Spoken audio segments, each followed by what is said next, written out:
This telecast of our signal to our off-track betting parlors is authorized by Supreme Ventures Racing and Entertainment Limited for the sole use of our licensees. Any reception, interception, retransmission, redistribution, or other use of the signal without the express written consent of Supreme Ventures Racing and Entertainment Limited is strictly prohibited and will be the subject of criminal prosecution and civil action. Any equipment or apparatus involved in such a use is subject to seizure and forfeiture under the law.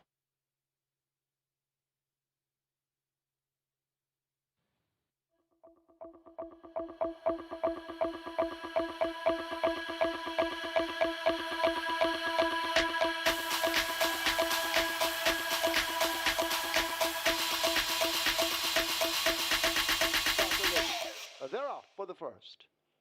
Fair start, see plane just at the back of the field. Hit and run gets a good one. She's adorable. These two going at it with adorable now going on just on that lead as they make their way toward the 6. She's adorable now opening up a length and a half. Hit and run races next. Princess Catalia out wide. Kellan racing near the rail as they flash past the 6. And Never races in behind them, possibly 6 lengths off that lead. A further 2 to Himaya, joined by the favorite, the General in the red cap. A gap of some 3 lengths back to Seaplane as they leave the 5, and a Solar Black running last. Continuing their charge down the back stretch. She's adorable, continues to lead and opens up 3 lengths. Princess Catalia as they leave the half mile now going in hot pursuit. Kellan is shaken up but beginning to hook reverse. Hit and Run is a further 3 lengths in behind. The General now asked to get going and begins to make mild progress along with Seaplane coming from the back. They charge past the 3/8 pole. Never races next. In behind them, that's Himaya, second from last, and Solar Black continues to run at the back as the field come turning for home. They're at the top of the lane, and it is a She's Adorable out in front. Princess Catalia and the General now launching their attacks along with Seaplane, switch to the outside, but it is a She's Adorable running them off the legs at the moment. The General now begins to close against the fence. She's Adorable leaves the furlong pole with a commanding advantage. She'll have to hit a wall to lose this as they come inside the final 16th. The General now begins to come on the inside, but it's She's Adorable and the wily Dick Cardenas. They stole it and they take it by some 3 lengths. The General is second, Seaplane third, Princess Catalia fourth. Could be Hit and Run back in 5th.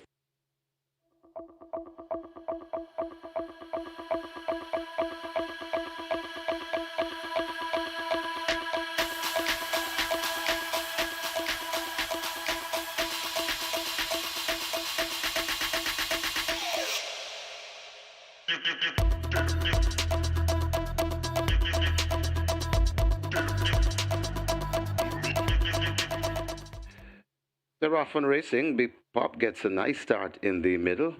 Towards the near side, a Sprague, Rani, and a Dove racing together. Over on the far side and running prominently, that is a Yorkist. Also there, that's a Lucky Papa. So it is in the middle and looks to be traveling, looks to be the overall leader. That's Big Pop. Big Pop, that's the leader, being challenged strongly by Lucky Papa. It's Big Pop in front. Lucky Papa doing the better work right now. Big Pop still in front. Lucky Papa is hounding Big Pop over on the far side. That is Yorkist toward the near side and left the back a bit. That is Sprague, but Big Pop begins to find more, and Big Pop begins to get out of the grasp of this field. Big Pop, Robert Alladine for the champion trainer Jason DaCosta. Big Pop beats Sprague running on for second, it looks like. Then comes Yorkist and Lucky Papa back in fourth.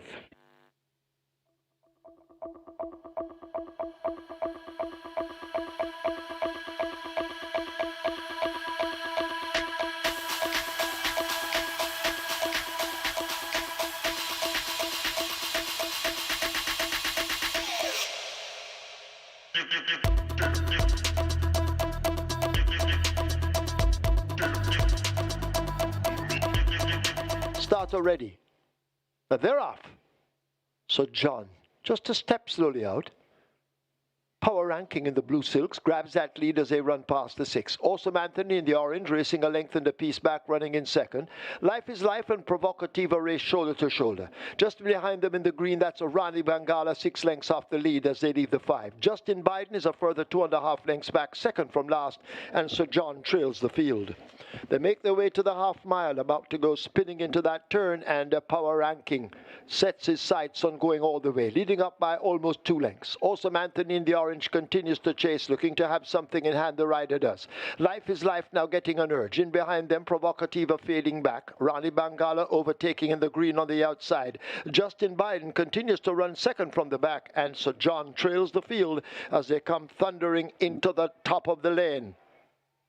Power Ranking maintains that lead, a crack or two of the right-hand stick. Awesome Anthony now breathing down his neck, and Awesome Anthony and Power Ranking going at it. Here is Rani Bangala in the green now, closing up 3 wide, but they drive inside the final furlong. It is a Power Ranking just the leader. Awesome Anthony continues to breathe down the neck of the leader, and now Awesome Anthony strikes the front. Rani Bangala running on best of the rest, but it's Awesome Anthony and Javanil Patterson who take it. Rani Bangala second, Power Ranking third, Life is fourth.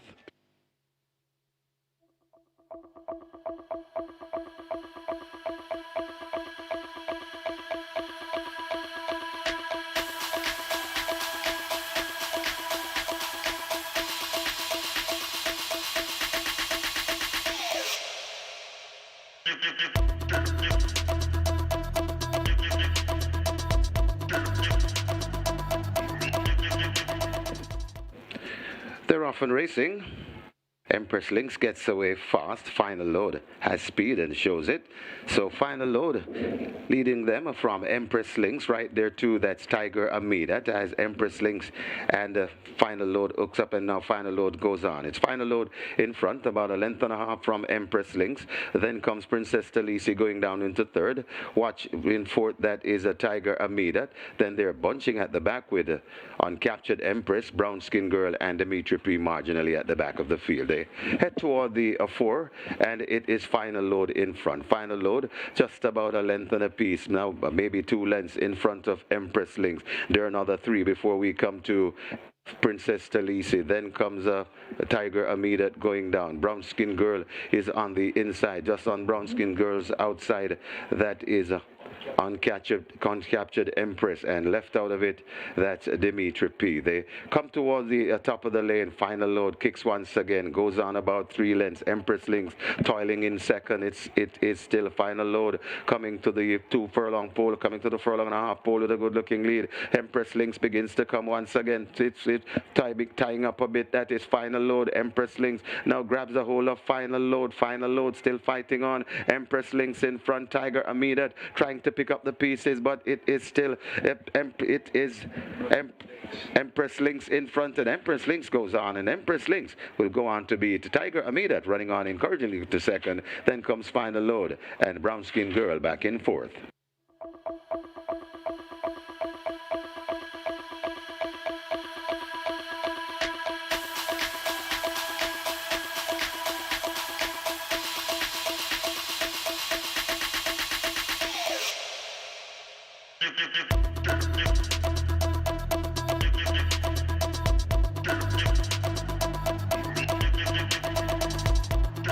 Field in line. 5 furlongs round, they're off immediately. Master of All, ZI, they came off slow. Jackson and Boss Izzy also with the back markers, but the favorite, Mr. Lyndhurst, with a burst of early speed, grabs that lead. But here is Nina Dorada quickening up on the outside, and Nina Dorada now takes the lead from Mr. Lyndhurst, a length and a half back. Heart of a Lion in the blue silks now overtaking Mr. Lyndhurst, relegated to third. A break back to Fiery Path as they leave the 3. Storm Valley races ahead of the Great Crushing Power. ZI and April Spirit team up in behind. Then comes Boss Izzy, and at the back of the field Jackson, and way at the back of the field that's Master of All as they come turning into the lane. A quarter of a mile to run. Heart of a Lion in the blue silks just the leader. Mr. Lyndhurst down on the rail now, looking to be switched as Heart of a Lion dashes down to the fence, and it's Heart of a Lion out in front. front with a furlong to be caught. Here on the outside now is Storm Valley. Mr. Lyndhurst renews the challenge. Fiery Path needs to find room against the rail, and now Mr. Lyndhurst with a surge. Here is Storm Valley exploding on the outside. It is Storm Valley getting the better of them. Storm Valley wins it. Close between Mr. Lyndhurst, ZI out wide. Then Fiery Path, Heart of a Lion relegated to 5th.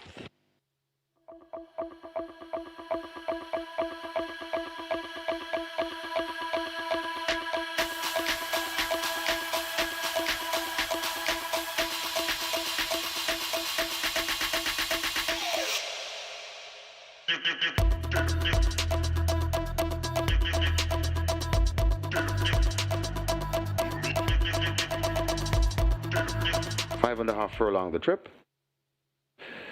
They're often racing. Linguist marginally misses it, along with Star Aura and Queen Latifah, as Khaleesi blast into that lead. It's Khaleesi in front, tackled already by rushing down that Woman in Love. So Woman in Love, Khaleesi, Riley J is right there too. Queen Latifah recovering after that break as they leave the 4. Then comes Linguist.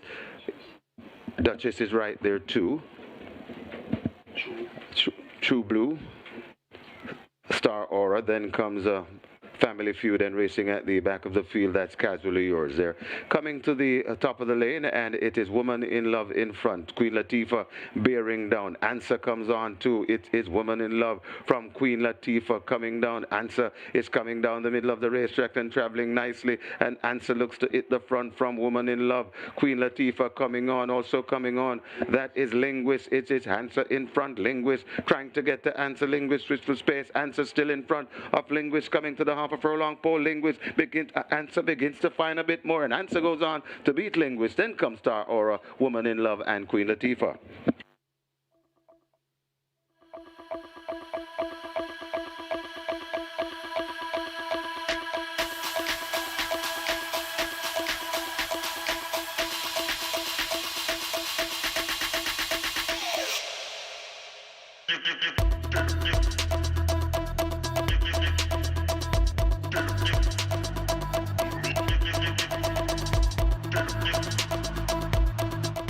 They're off. Fair start. Unruly Mo shows speed. Allegiance is running quickly in between runners. Miss Cherry is moving fast down on the rail. Mac and Rome in the green taken off the splits, racing second from the back. And Brenda Boy, being urged a bit, is last as they make their way toward the 6 furlong point. Unruly Mo sets the fractions. Unmolested at the moment, just a length back, that's Allegiance. As they leave the 6, Miss Cherry getting closer on the rail. Mac and Rome in a handy position, possibly 4.5 to 5 off that lead as they make their way toward the 5, and a further 3 lengths back to Brenda Boy as they now run toward the final half of a mile in the Fun Can Done.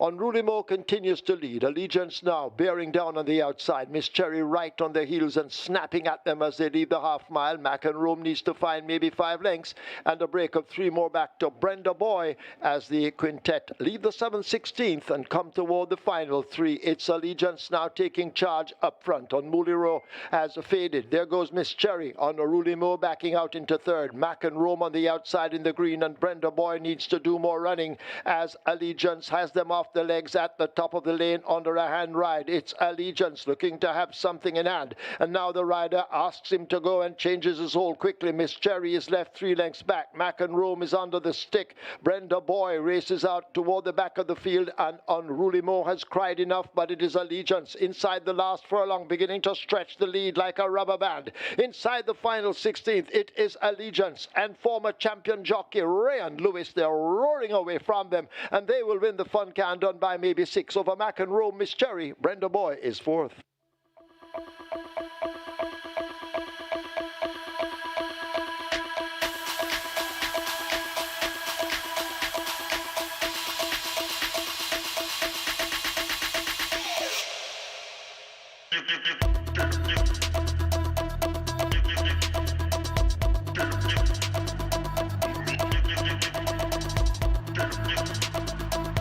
The Chairman's Trophy, they're off.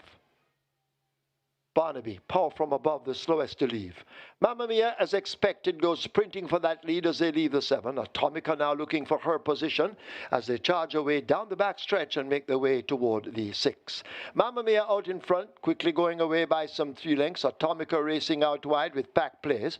California Crown is right there on the rail. A break back to Barnaby, who will be running late, and power from above, hopeless at the moment. They leave the 5/8 and make their way down the far side. Mamma Mia continues to lead. Atomica now building up on the outside, cuts the lead to a half a length. Pack Plays is still in with a handy spot as they go flashing past the half mile. California Crown has faded back into 4th, and last of all, it's a Barnaby as Atomica now surges to the front, leaving the 7 16th. Mamma Mia is left 2 lengths back. Pack Plays now begins a run as they drive past the 3. Watch Barnaby. He is now unleashed and let loose and begins to make ground. California Crown and Mamma Mia toward the back of the field as they come turning into the top of the lane. Atomica hugs the rail. That's where she likes to be, and she has the position right against it and holds on to that lead. Here is the foreign invader, Barnaby, now kicking in on the outside. Atomica fighting for dear life. Barnaby applying pressure, and Barnaby may now point the nose in front. Atomica, she's not finished yet. She's trying to fight back. She's game, but Barnaby now looks too powerful in the end. It is Barnaby and terrific Tevin Foster coming away to take it. A second win for the trainer. Anthony Babanunis, Atomica second, a brave run. California Crown is 3rd, Pack Plays is 4th.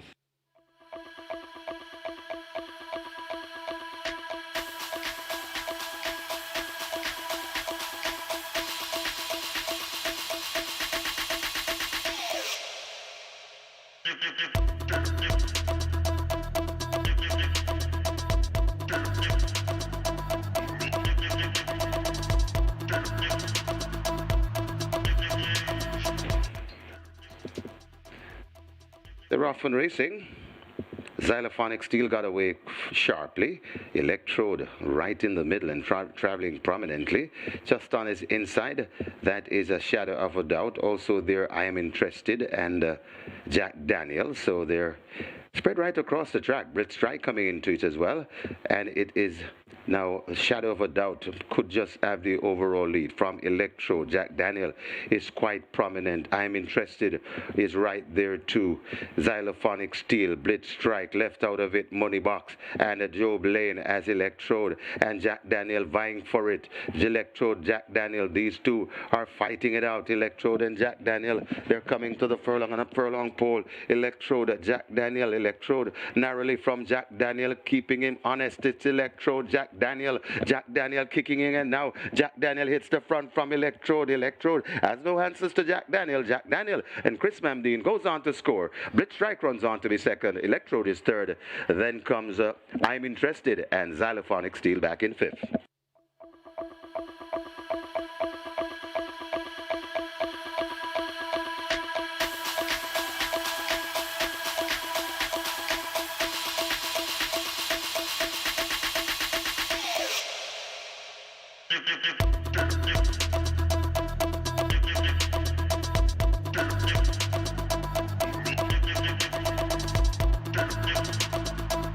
They're off and racing.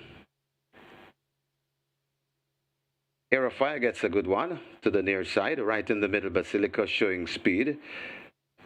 John P's right there too. Mr. Mandate is also in the mix. They're bundling up and spread right across the track, but it looks like Air of Fire and John P going at it. These two are prominent right there too. That's Mr. Mandate closest to us, and coming on, that's Queens, and Rusty's also in the mix. And over on the far side and running prominent and fast, that is My Sunshine. So My Sunshine right in the middle. That's Air of Fire traveling nicely. Coming on too, that's Phonometer traveling well. They're coming out of the chute, coming to the furlong pole. Phonometer looks to have the overall lead. It's Phonometer running them off their legs, coming to the off a furlong pole. Phonometer looks to be Omen Drive from here. Phonometer, but here comes Rusty. Phonometer tying up a bit, but Phonometer has done enough. Phonometer beats Rusty. Then comes My Sunshine, Basilicus, and Magical Mood back in 5th.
Once again, a very good morning, racing fans, as Supreme Ventures Racing and Entertainment Limited welcome you to the Caymanas Park Racetrack and our off-track betting parlors.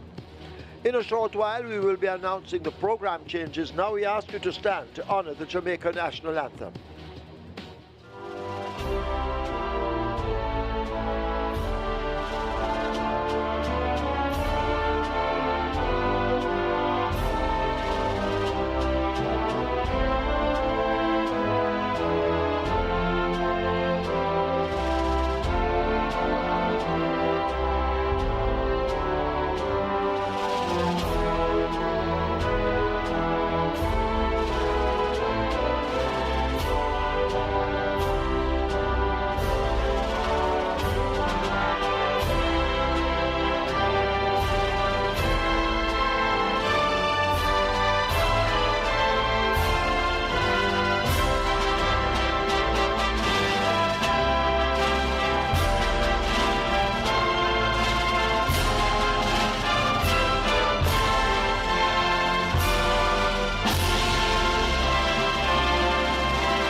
In today's first event, we offer high five wagering, catch 9 and reggae 6, and today is the mandatory payout in the catch 9 with a single winner bonus now becoming a carryover in excess of $2,216,000.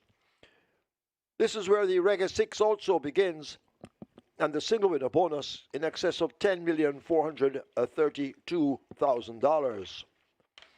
Moving on to race 2, high five. Play spot 8 and quick 4. Play spot 8 has a single winner bonus in excess of $361,000 and the quick 4 in excess of $108,000. Race 3, early 5-star wagering begins. Single winner bonus in excess of $1,628,000. A race 4, high 5 wagering and the start of the Twilight 6. 2 scratches to announce. Race 4, 7 Grey Commander, 8 Ertigal. In the fourth event, 7 Grey Commander, 8 Ertigal, both scratched. The Grey Commander is injured, Ertigal is lame. Moving on to race 5, high 5 wagering and the late 5-star. Race 6, high 5 wagering and the strike 4. The strike 4 has a single winner bonus in excess of $429,000. Race 7 offers high 5 wagering, and that's where the late triple begins. Race 8, the BGLC TOBA Millionaires Series, high 5 wagering offered. Race 9 is the LLOYD LINDBERGH LINDY DELAPENHA Memorial Trophy, high 5 wagering offered there. I'll be back with you later on along with Kevin. It's now time to go over to our racing analyst, Mr. Michael Kane, as he will try to help you with your selections, allowing you to leave here with a bag of cash. Over to Michael.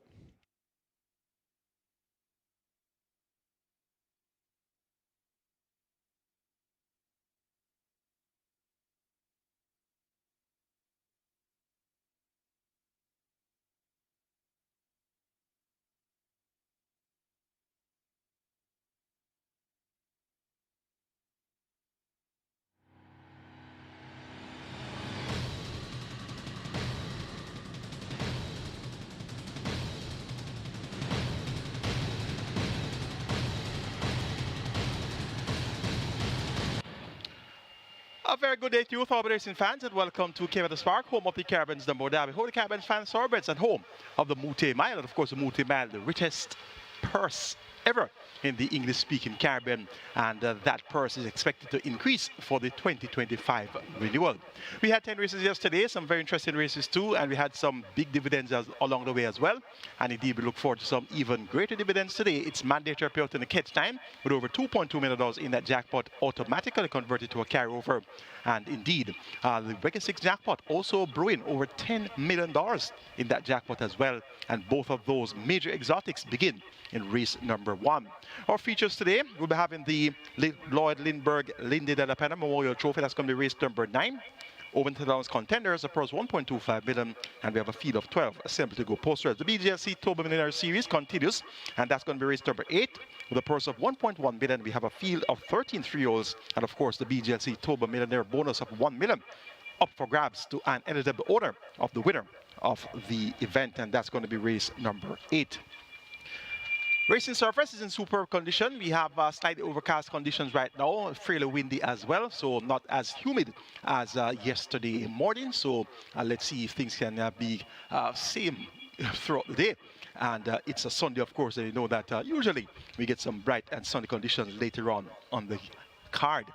We're 43 minutes to go to post for the open contest, and we have a field of 10 to start our 9-race card. And this is for the claiming level, 700,000 down to 600,000, and they go distance here of 1,300 meters or 6.5 furlongs. The purse is 820,000. Favorite in the betting, early favorite at 1 to 2 is number 4, and that's Tigray Express. Paul Francis riding for trader Ryan Darby and owner ROAD. And we have second choice in the betting, number 5, Anonymous at odds of 7 to 2. Shane Ellis riding for trainer Oral Hayden. And then you drift out to 6 to 1 for number 10, Design Diva, followed by a pair of 9 to 1 shots, 8, Take a Punt, and 9, No More Deals. And then it's double digits for the other runners. 12 to 1, Let Him Fly, 16 to 1 for High Diplomacy. Longest shot on the board, 99 to 1. That's number 7, Diamond Rock. Second longest shot on the board, 20 to 1. And that's number 6, Roasted Warrior. My best 4, my quartet of interest to start the card, 2, 4, 5, and 9. Namely, High Diplomacy, Tigray Express, Anonymous, and No More Deals. 2, 4, 5, and 9. Number 4, Tigray Express reports first time of the claim. Was a winner last time out, won by length at the same 700,000 level on the 1st of February. Won over 7.5 furlongs in 135 of the 5th of a second, beating Colorado Ranger and Princess Talisi. Claimed from Adrian Prince and owner ONS Racers. And this one was another ONS Racers winner. So Tigray Express now under the care of Ryan Darby, who does extremely well with his claims. And of course, he's dubbed the Prince of Claiming. And of course, he's the son of former King of Claiming, Robert Darby Sr. And indeed, Tigray Express will definitely go well for his new trainer, Ryan Darby. The 5-horse, Anonymous, this one reports first time of the claim as well. She is riding for Oral Hayden, claimed for 700,000 in that same Tigray Express event of the 1st of February. So has 12 3/4 lengths to make up to turn the tables on Tigray Express. And that's going to be a very tall order here, but by the standards of the other horses in the lineup, Anonymous is expected to be right there throughout and could very well fight out the finish. Number 9 is No More Deals, stepped down in class last time out from 1 million down to 700,000 and was a winner by a head with a late burst of speed there with 57 kilos and Paul Francis, beating Colorado Ranger and Let Him Fly. And that's the same Colorado Ranger that was second, a strong second behind Tigray Express. So once you give Tigray Express a chance to the tune of 1 to 2, how about No More Deals to the tune of 9 to 1. Nicardo Carr picks up the mount here for trainer Gershel Smith, more popular known as Greasy, and owner Clifton Francis. And that win with 57 kilos sees No More Deals now down 5 kilos at the scale. So from 57 to 52, that's going to be compliments of the 4-kilo claim of Nicardo Carr. The allotted weight 56 kilos, so 5 kilos lighter here coming off of that win by a head over Colorado Ranger 9 to 1. Looks to be great value for the chances of No More Deals drawing a line through Colorado Ranger. Of the others, number 2, High Diplomacy, could be the one that you can use on your exotics, such as your trifectas, exactas, superfectas, high fives. And this High Diplomacy has Philip Partridge riding for trader Ray Phillips and has been on the frame 3 or 4 of the last 5, was a 10-length winner at 550 last year on the 14th of September, beating the likes of Great Trick and Shiboom. Third by 6 3/4 is Simba the Line and Golden Loyalty. On the 4th by 9.5 lengths behind Sir John, Tigray Express, and Crimson that came on the 26th of December. So worth an each-way wager on your exotics is High Diplomacy. Catch 9. Mandatory payout kicks off in race 1, so does the Reggae 6. Minimum guaranteed payout 3.5 million. Jackpot in the Reggae 6 over 10.4 million. Jackpot in the Catch 9 converted to a carryover over 2.2 million. Let's now take a look at my Reggae 6 and Catch 9 tickets for our LLOYD LINDBERGH Lindy DELAPENHA card. Starting off in race number 1 with the pair of 4 and 5. So taking a match race here, Tigray Express and Anonymous. Race number 2, going to go 5, 7 to 9. Medal Award, Double the Cash, and Empress in the Breeze. Race number 3, going to go 1, 3, and 4. Prince Roy, Cost of Living, and Perfect Affair. Race number 4, kindly know that numbers 7 and 8 are non runners. Great Commander and Ertugrul didn't have 7 and 8 there, so don't have to make any changes in race number 4. My numbers are 1, 3, 5, and 9. Sky Reezy, Manushi, Princess Sophia, and Princess Akila. Race number 5, going 1 and 7, Blood Moon versus Happy Force. And race number 6, the cash out leg of the Reggae 6, 1, 2, 3, 5, and 6. Zion's Princess, Cappuccino, Last Dance, Donald Mighty, and Muscatoon. 7,200 will get you my Reggae 6 ticket. Robert Darby's Reggae 6 kicks off in race 1 with numbers 1, 4, and 5. Race 2, Robert goes 5, 7, and 9. Race number 3, 1, 3, and 4. Race number 4, kindly note once again that 7 and 8 are non-runners, Great Commander and Urtigirl. Robert's numbers here are 1, 3, and 5. Race number 5, Robert goes 1, 5, and 7.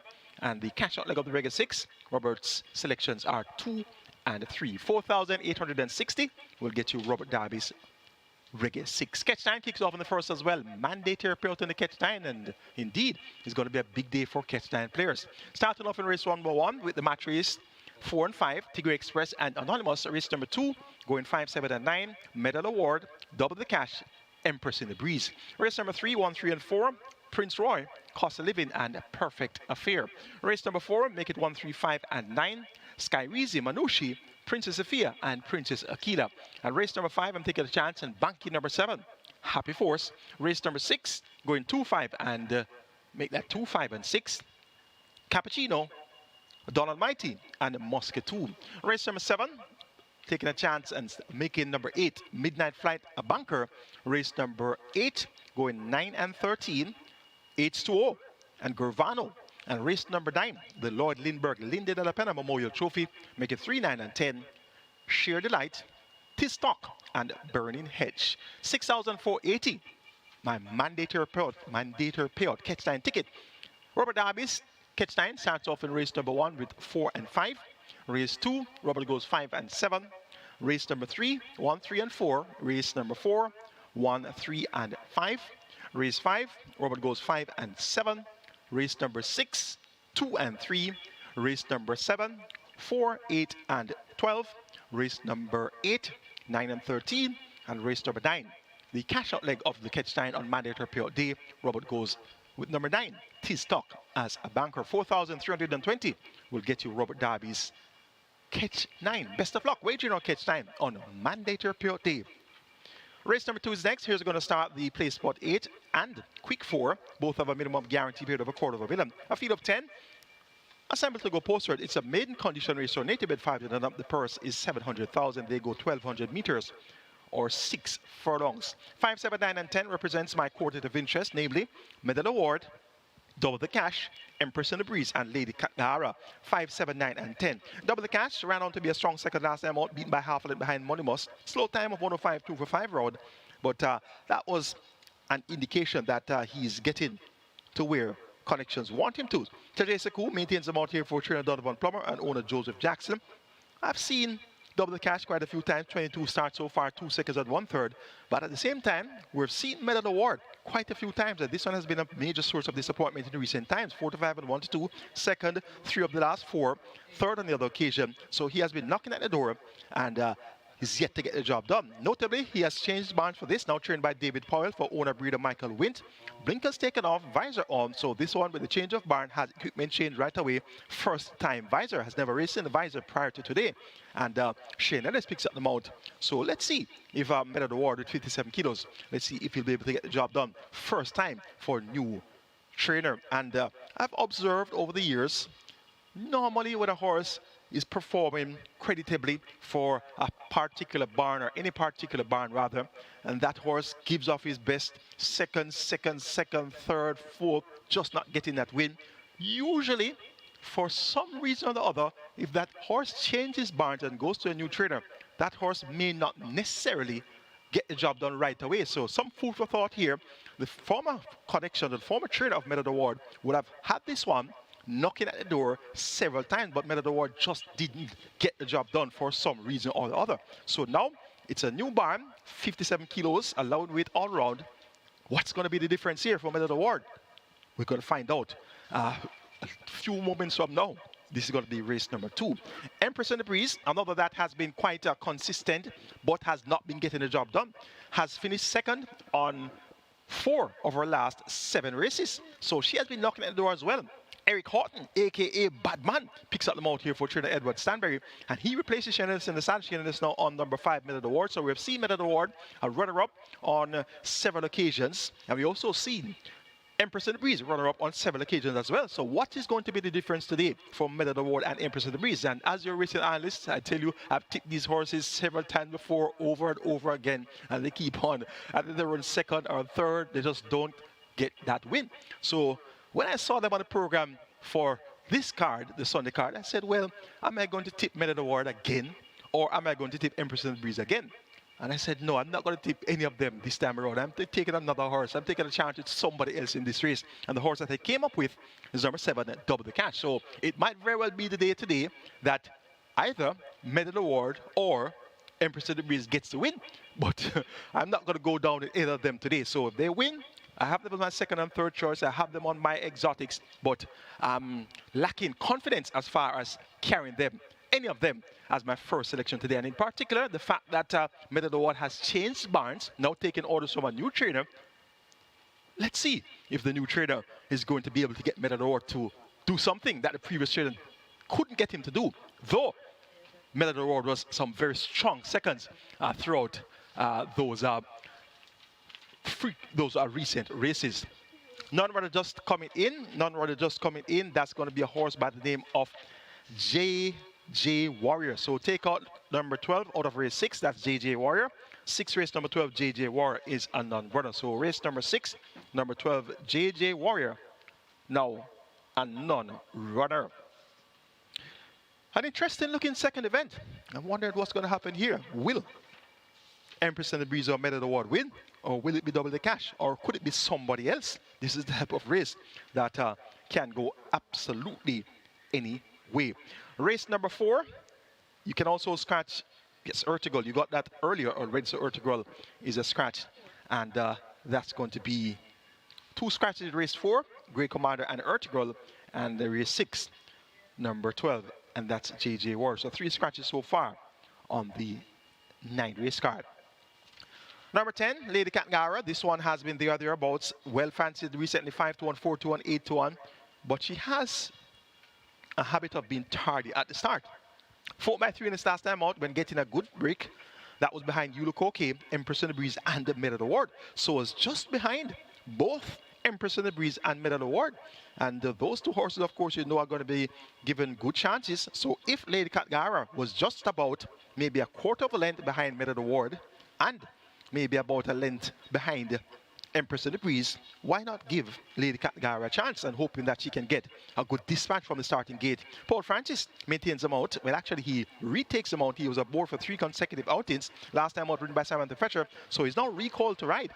And the 3 efforts that Lady Katngara had with Paul Francis aboard were quite lackluster.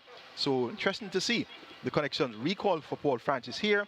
And Samantha Fletcher was the one that got that good run on last aboard this Lady Katngara. So another interesting entry here for race number 2. So can go anyway, the second event, to kick off the quick 4 and place spot 8. My way is 7, 5, 9, and 10. Double the Cash, Medal Award, Empress in the Breeze, Lady Katngara, 7, 5, 9, 10 in that order. Race number 3 is next. Going to start the early 5-star here. Minimum guarantee pair of 300,000. We have a jackpot that's growing, and growing. And the third event is a non-restricted maiden condition race on native bred 3-year-olds, and they go a distance of 1,300 meters or 6.5 furlongs. At 1,300 meters or 6.5 furlongs. And the jackpot in the early 5-star looks quite attractive, and that early 5-star jackpot is over 1.628 million. So definitely worth your wager, the early 5-star. Of the field of 8, I've narrowed it down to numbers 1, Prince Roar, 3, Cost of Living, 4, Perfect Affair, and 5, Alchemy of Souls, 1, 3, 4, and 5. Number 4, Perfect Affair, makes her much anticipated debut. She's a 3-year-old chestnut filly by Perfect Curling out of the Nuclear Windham Nuclear Affair. Bred Michael Bernard, owned Mike Ross, trained Anthony Baba Nunes. Ray and Lewis will be in the saddle, the groom Howard Anglin, and this Perfect Affair was foaled on the 18th of April. Will have tongue tie and Lasix for the debut, has carried herself fairly fluent in the mornings. Her last exercise gallop came last week Sunday on the 16th of February, and she went 6 furlongs to 115.4. Prior to that, on the 9th of February, 5 furlongs round in 102 and a fifth of a second. And prior to that, on the 2nd of February, half mile in 52.2. And prior to that, on the 26th of January, went 3 furlongs in 39.3. So she has shown significant improvement from the work of January. And the 3 February works are quite encouraging. So she's bred in the purple out of the Nuclear Windham Nuclear Affair. And of course, Nuclear Affair was a classic winner. Nuclear Affair, if my memory serves me right, won the 1,000 guineas quite impressively, but was beaten by 1,000 stars in the Oaks, going 10 furlongs. So Perfect Affair, classic bred out of the classic Windham Nuclear Affair. So this is going to be one for the shortlist for the upcoming classic. So let's see how well she'll acquit herself on debut. Number 3, Cost of Living, led for a long way on last, just beaten within shades of the wire by Mark My Identity. That was going 7 furlongs, and that was a colt, of course, Mark My Identity, that got the better of the filly, Cost of Living. Cuts back in distance from 7 furlongs to 6.5 furlongs. The tongue tie has now been fitted by trainer Greg Fennell. Tevin Foster maintains about, based on the strength of the last effort, where she was 5.5 lengths clear at the furlong pole, going 7 furlongs. That type of effort reproduced here. We'll see her being the one to catch. Number 1, Prince Roy. Richard Henry rides for owner, trainer, breeder Fitzroy Gillespie, more popularly known as Pumpkin, and they teamed up with an upset win recently with a horse named Get a Pepsi at 17-1. So Prince Roy now has Richard Henry aboard for the first time. Prince Roy has raced twice, ridden on debut by Uvid Pinnock, bumped the rail at the furlong and a half point there behind My Eclipse and Mark My Identity, and that was an incident which caused significant momentum, and came back on the 26th of January, 2 weeks later, and a second by 4 3/4 lengths to Sensational Soul, going 6.5 furlongs, gave Game Chaser Sensational Soul from the top of the lane there. So now, going 6.5 furlongs again, with the experience under his belt, will be coming in 2.5 kilos lighter from his last outing at 56.5 kilos.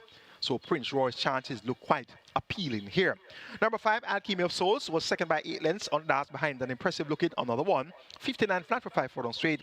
That was his debut effort. Robert Haldane replaces Jerome Innocent in the saddle. It's now second time races, gets a furlong and a half longer to travel, and has worked well since his debut effort on the 17th of February. 5 furlongs rounded 102 and 2/5 of a second. So Alchemy of Souls, we're going to keep on the right side as well. Race number 3 on the 9-race card goes 4-3-1-5 for me. Perfect Affair to get the better of Cost of Living, Prince Roy, and Alchemy of Souls. Race number 4 is next. Twilight 6 begins here. We have 2 nut runners, 7, Grey Commander, and 8, Ertigal, 7 and 8. Twilight 6, minimum guaranteed pay of 3 million, and indeed, always going to be worth your wager. They go 1,000 meters round. It's a restricted allowance, 4 native bred, 5 dump nuns of 3, and imported 5 dump nuns of 2. The purse is 750,000. My best 4 includes 1 Sky Weezy, 3 Manushi, 5 Princess Sophia, and 9 Princess Aquila. 1, 3, 5, and 9. Princess Sophia was just beaten by Nose on Das when leading from most away, beaten on the wire by Give Me the Light. That was going 6 furlongs in a final time of 1:16 and a fifth of a second. Give Me the Light, a 6-year-old, got the better of the 5-year-old that day, but not much difference in terms of the ability between the 5-year-olds and 6-year-olds, given that a useful 6-year-old is indeed Give Me the Light, who had good form going into that event. So cutting back in distance down to 5 round, and you've been up maintains about here for trader Errol Burke and owner Preston Monroe. I'm expecting Princess Sophia to be the one to catch. Was narrowly beaten as well, over 5.5 furlongs on the 8th of September when leading from most of the way there. So she has good speed. She's not going to be on an uncontested lead here, given the fact that we have the likes of Sky Weezy drawn post 1. There's also Manushi drawn post 3. We also have towards the outside possibly number 9, Princess Aquila. There's also Best Daughter-in-Law, a 6-year-old mare who has good speed as well, and she raced among open company at the 500,000 level on last. Emilia McLean will ride there for trainer Vincent Atkinson, so it's not going to be an afternoon stroll for anybody that wants to lead. Best Daughter-in-Law will certainly keep things honest up front. But it's a minimum dash, going 5 round, and speed will be an asset, so chances are a speedster could get the job done here. Sky Weezy, third by 4 1/4 lengths last time out in that same Given the Light Princess Sophia event, so was 4 1/4 lengths in arrears to Princess Sophia. Went off at 6-5 with Robert Haldane. It will now be Richie Shakes, chipping off 4 kilos of the allotted 54 kilo weight. It's going to be 50 kilos here for Sky Weezy. That's Sky Weezy coming down some 4.5 kilos. And versus Princess Sophia, Princess Sophia is up from 52 to 53 kilos, so there's going to be a 5.5 kilo swing in favor of Sky Reezy. So paying attention to the handicap, paying respect to the handicaps, you have to give Sky Reezy just as good a chance as Princess Sophia, though he was some 4.25 lengths in arrears, so Princess Sophia on last.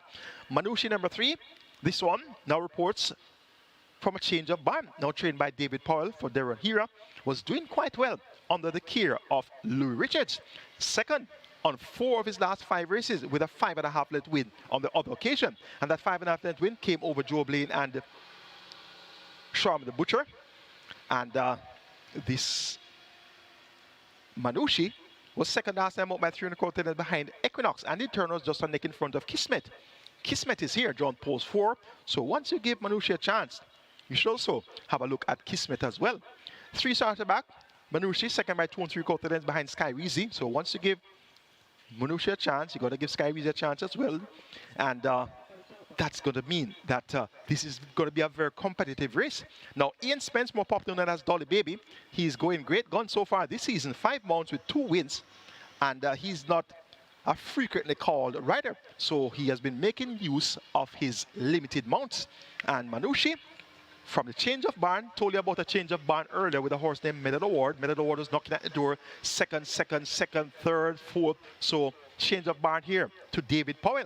Let's see what David Powell will be able to do with Medal Award first time off the bat. And same case here for Manushi, now trained by David Powell. And after having such good form under the care of trainer Louis Richards, it's going to be interesting to see what Manushi will do first time out for David Powell. So some food for thought here between races 2 and 4, where we have horses changing barn, horses that had very good form for their previous conditioner. So going to make a note of Manushi's performance later on in race number 4. Number 9 is Princess Akila. Tevin Foster rides with Anthony Dudas, and they teamed up yesterday with a horse by the name of Barnaby to win the Chairman's Trophy. And my, was that an impressive turn of foot by Barnaby. So Tevin Foster and Anthony Dudas, they look to continue the good form onto the Sunday card. And the Princess Akila has worked well on the 15th of February when forced in 48-2 by 102.4 alongside undisclosed location. So we're going to keep Princess Akila on the right side. She has pace, she can stalk, and she has good enough speed to lead when she's sharp, as seen by her victory of the 6th of August last year when making most of the running and winning by 3.25 lengths there. Opened up a 7-length lead at the front on pole. So look for Princess Akila to be well poised for a big effort here. It's a naughty looking event to start the Twilight 6. I'm going 5, 1, 3, and 9 as my order of preference. Princess Ifia to get the better of Sky Reezy, Manushi, and Princess Akila. Twilight 6 with a minimum guaranteed payout of 3 million begins in the 4th. Let's now take a look at my Twilight 6 ticket for the Sunday card. Starting off in race number 4 with 1, 3, 5, and 9, the aforementioned quartet of interest, namely Sky Reezy, Manushi, Princess Ifia, and Princess Akila. Race number 5, make it 1 and 7, Blood Moon versus Happy Force. Race number 6, kindly note that number 12, JJ Warrior, is a scratch. Race 6, scratch number 12, JJ Warrior. 1, 2, 3, 5, and 6, Zion's Princess, Cappuccino, Last Dance, Don Almighty, and Muscatoon. Race number 7, Banky number 8, Midnight Flight. Race number 8, going 6, 9, and 13, and this is the BGLC TOBA Millionaire Series. Strong Mind, H2O, and Gravano. And race number 9, the Lord Lindbergh Lindy DELAPENHA Memorial Trophy, going for 3, 4, 9, and 10. Share the Light, Dead Cornerstone, Tis Stock, and Burning Hedge. 4,800 will get you my Twilight 6 ticket. Robert Darby's Twilight 6 starts off in race number 4 with 1, 3, 5, and 9. Race number 5, Robert goes 1, 5, and 7. Race 6, 2, 3, and 6. Race number 7, Robert goes 4, 8, 9, and 12. Race number 8, the penultimate, 9 and 13. And race number 9, a single, and that's Tis Talk. 2,880 will get you Robert Darby's Twilight 6. Best of luck wager on Twilight 6 on our Sunday card. Race 5 is next. We start the late 5-star here. Minimum guaranteed pay of 300,000. We have a field of 11, and I told you about that very attractive single with a bonus in the 5-star. And of course, the 5-star is an overlapping wager. So if you don't get the jackpot hit on the first sequence, you can always hit it on the second sequence. Race 5 is a restricted allowance 5 for native bred foals and up nuns of 2 and importees 4-year-olds and up maidens. The purse is 750,000 and we have a field of 11 comprised of 3 fillies versus 8 colts, with actually a couple of girl ladies in the mix as well. So it's 3 fillies up against 8 boys. 1,200 meters a trip, or 6 furlongs. My best 4 includes 1 Blood Moon, 6 Chief Dissident, 7 Happy Force, and 11 Tornado Steel. 1, 6, 7, and 11. Happy Force, we could draw a line through that last poor effort at 65 on the 1st of February. His first effort for new connections came on the 18th of January when second by length and a half at 85, beaten by Breath of Fresh Air. That was a big enough run. First time for new connection. So the last run, we drew the line through that run, and that was night by 7 lengths, no bid. Behind first offense, Golden Loy and Military Light. Both Golden Loy and Military Light are present here, drawn post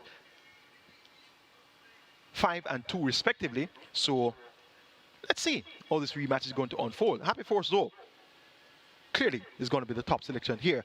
Blood Moon number 1 was third by length in the quarter last time out, going 5 furlongs straight, beat behind first Grandson and Faith Downey. 3 starts are back, 4 starts are back actually reached the main tag, going 6.5 furlongs in 122.2, winning by 5.5 lengths, beating Tornado Steel and Radam.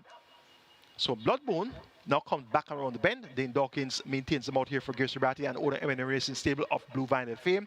Blood Moon can definitely get the job done. Towards the outside, the speedy Tornado Steel has a Sneaky Fox Rider Showman riding for the Music Man, Kerry Tucker, and the tongue tie now fitted for the first time, and Tornado Steel has good speed, and she should be coming down from this outside draw and trying to make the lead and possibly trying to make all the running. So she's going to have a good chance as well. Chief Dissident number 6, fought by 3.5 lengths last time out, beaten behind first Grandson and Faith Downey as well as a Blood Moon. That was going 5 furlongs straight, a trip which appears to be a trifle short for Chief Dissident.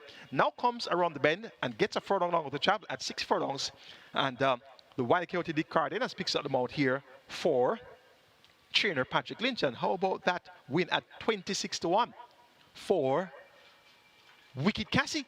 Upset the apple cart there. And they also teamed up with a horse named First Grandson recently. So the synergy between Dick Cardenas, the Wild Coyote, and the Professor Patrick Lynch, a.k.a. Wacky, is quite high at the moment. So we're going to keep Chief Dissident on the right side. Another interesting looking event on the 9-race card. And you know, when you have interesting looking events, you have big dividends and close finishes as well. So it's going to be another Sunday here at Caymanas Park. And remember, on a Sunday, the outsiders come filing in. So be on your best handicapping skills today. And these races look like some big money races. Going 7, 1, 11, and 6. Happy Force to get the better of Blood Moon, Tornado Steel, and the Chief Dissident. Race number 6 is next. Strike 4 begins here. Minimum guaranteed payout 500,000. We have a field of 14 declared to go posters. We just had a non-runner, number 12, JJ Warriors out. So we're down to a field of 13, and they go a distance of 1,200 meters or 6 furlongs. It's for the claiming level, 350 down to 250,000. The purse is 700,000. My best 4 includes 2 Cappuccino, 3 Last Dance, 5 Don Almighty, and 6 Muscatoon. 2, 3, 5, and 6. That's where we're going in race number 6. Cappuccino, third by half of that last time up behind on Unruly Dude and Special Gift. That was at 500,000. Steps down now to 350. So this one continues to make a trek downward the claiming ladder. Raced at a million on the 28th of September. 6 by 20.5 lengths, Rejected Raja. Raced at the 750 on the 26th of October. 10 by 20.25 lengths behind Exotic Light. And last time out down to 500,000. Got a lot closer. Third by half of it behind Unruly Dude and Special Gibson. Now takes another step down to 350. And as such, the trajectory suggests that this one should win. So down the ladder for the 4th consecutive occasion, and was a half a length behind 500,000 claimers last time out. So Cappuccino, on that note, gets a vote here. Dean Dawkins, Lawrence Mantle, and Renix Burrell. Number 6 is Muscatoon, second by just a half a length last time out, beaten by Jones Strike, going 6.5 furlongs. Claim out of that race now takes order from trader Paul Hilton for owner Marlon Harris. The Canterman Cheerleaders will be aboard, and Muscatoon was a winner 2 starts about beating Baton Rouge and K-Boy, going 6 furlongs at the 250 not earned level. So looks to fit well here. This is 11-year-old, and yesterday we had a field comprised of 7 horses which were 10 or more years old, and in the end it was an 11-year-old Storm Valley that got the job done. So Muscatoon looks the type that will try to continue on the good form for the seniors from yesterday. Donald Mighty, number 5, continues to be the thereabouts, but hasn't been getting the job done. Was an impressive winner on the 23rd of May last year, going 5 round at the 400,000 level, won by 8 3/4 lengths, beating Rocket Lily and Victoria's Medallion. And since then, he has run well, second by 2 lengths to Storm Macomb at the 550 level on the 27th of July. Last 2 outings, not too bad. Third by 9 lengths, a phenomenal one, and Traditional Boy. And fourth by 17 3/4 behind Jones Strike, Line of the Catty. So one of Donald Mighty's better efforts here. I should see him fighting on the finish. Donovan Raymond, the new trainer, and this one reports for the first time under the care of Donovan Raymond. So interesting to see how this one will be presented later on. Number 3, Last Dance, third by just a half a length behind Jones Strike, and Muscatoon was just a short head behind Muscatoon and that. So if you give Muscatoon a chance, like I do, you have to give Last Dance a chance as well. Richie Shakes picks up the mount for the 3rd consecutive occasion for trader Michael Marlowe and owner breeder New Brew Limited. And I saw Michael Marlowe earlier this morning on my way upstairs, and he asked me, what kind of chance do you give Last Dance? And I said, Last Dance has an excellent chance. And he said, yes, I agree. And worked so well recently. And the work he's referring to, of course, is on the 16th of February, 3 furlongs in 37.2. So any horse at the 350 to 250 level that can work 37.2 must be a horse that has a very good chance. So Last Dance definitely going to have a say here. And it's my 4th choice. But I tell you, the race is so competitive that I would be least surprised if Last Dance comes out on top. Make it 2-6-5-3 in race number 6. Cappuccino over Muscatoon, Donald Mighty, and Last Dance. Race 7 is next. Late triple begins here. Minimum guarantee pay of 400,000. We have a field of 12 declared to go postwards. They go 1,000 meters straight. It's a restricted allowance 4 for native bred 4 years and up, nuns of 3, and importees 4 and up, nuns of 2. The purse 780,000. Best 4 includes 4 Queen of Soul, 5 Indestructible, 8 Midnight Flight, and 9 Undisclosed Location, 4, 5, 8, and 9. Midnight Flight knocking at the door, second by shorted last time out behind Magnificent Force. That was at 5.5 furlongs, just beaten on the final bob to the wire. 2 starts are back, second by length behind Prince Aman, going 5 furlongs straight, so reverts to the straight, has that good form over the straight, was third by length. Earlier, that was on 23rd of November, beaten by the importees El Rapido and Commander Z. So no sign of any main dangers here in terms of who should be able to get the better of Midnight Flight. So I'm quite confident in Midnight Flight's chances to graduate from non-winners of 3 later on today. Number 9 on this occasion, stepped out to non-4 last time out, was well beaten 9 by 15 3/4 length behind She's That Girl, Teflon Don, and Trust Fund Baby. Reverts to the straight, had a win over the straight when releasing the maiden tag 102.3 for 5 furlong straight, beating Trust Fund Baby and Demerca Angel. So we're going to keep this one on the right side. The Wild Coyote Dick card, that's right, so trainer Anthony Baba Nunes. And Anthony Nunes has multiple entries here. He has 4 entries, 1 Play Fair, 4 Queen of Soul, 9 Undisclosed Location, and 11 Battle Angels. So look out for the Anthony Nunes horses to be performing well here. Queen of Soul, this one was third last time out by 4 1/4 lengths behind Justin Big Time and Jay Spieth. And she has the distinction of sparring with Run Julie Run early in her career. Has started 12 times so far, 2 wins, 3 seconds, and 1/3, and she fought out to finish early in her career with Run Julie Run. So clearly hasn't progressed along the lines, the expected lines, but must have had setbacks along the way. Queen of Soul now reverts to the straight. Doesn't really have a great record over the straight as far as the past performances show here, but we'll keep her on the right side. Rain Lucia Anthony Nunes, they teamed up with a win yesterday with Allegiance, so they could look to continue the good form on the Sunday card. And Indestructible number 5 won easily on the 26th of December, going 5 straight in a minute and 3/5, beating first grandson and Demerca Angel. First grandson returned to win. When stepping up in class first time at nuns of 3, was well beaten, but that was going 5.5 furlongs, 9 by 7.5 lengths to Magnificent Force, Midnight Flight, and Princess Amali. Now reverts to the straight. Tajeku Suku picks up the mount for Philip Elliott, more popularly known as Jugo, and owner, son and father. Look for Indestructible to flash his usual good early speed, now reverting to the straight course. 8-9-4-5 for me in race 7. Midnight Flight over Undisclosed Location, Queen of Soul, and Indestructible. The 8th and penultimate is next. It's the BGLC TOBA Millionaire Series. We have a field of 13, going 1300 meters or 6.5 furlongs. It's a restricted allowance, 2 for native bred 3 years, nuns of 2, and importees 3 years and up maidens. My best 4 includes 2 Nephew, 6 Strong Mind, 9 H2O, and 13 Gorvano, 2-6 9, and 13. Of that quartet, we have a pair of Jason DaCosta horses, H2O, number 9, and Gravano, number 13. And this is the BGLC TOBA Millionaire Series, where an eligible owner can walk away with $1 million bonus in addition to the purse that's up for grabs. And that purse up for grabs is 1.1 million, and the bonus, of course, is 1 million. Now, horses become eligible for the bonus on 2 conditions: pass through the TOBA yearling sale or made eligible by a supplementary payment, and that payment is 150,000 Jamaican dollars. Interestingly, both of the Jason DaCosta Carlton Watson horses were supplemented for this event, H2O and Gravano. They're both bred in the USA, so they couldn't become eligible for the bonus because they didn't pass through the TOBA yearling sale. So they must have the supplementary fee paid. So interestingly, both horses have been supplemented. So either of them wins, and the $1 million bonus will go to the owner. H2O makes his much anticipated debut. He's an importee. Foaled on the 11th of May, a 3-year-old chestnut coat by Divine and Rod out of the Smarty Jones Dam Trendy Wendy. Bred in the USA by John Bashmore and Ruth Bashmore, owned. Champion under Carlton Watson trained. Champion trained Jason DaCosta. Robert Halliday will be aboard the groom Garth Pennant. Blinkers, tongue tie, lace 6 on for the debut. H2O has worked extremely well for some time now. On the 25th of January, when 4 on straight in 45.3 by 58.4. So that's what you call blazing the exercise track. On the 1st of February, when 5.5 furlongs with 107.2, easy.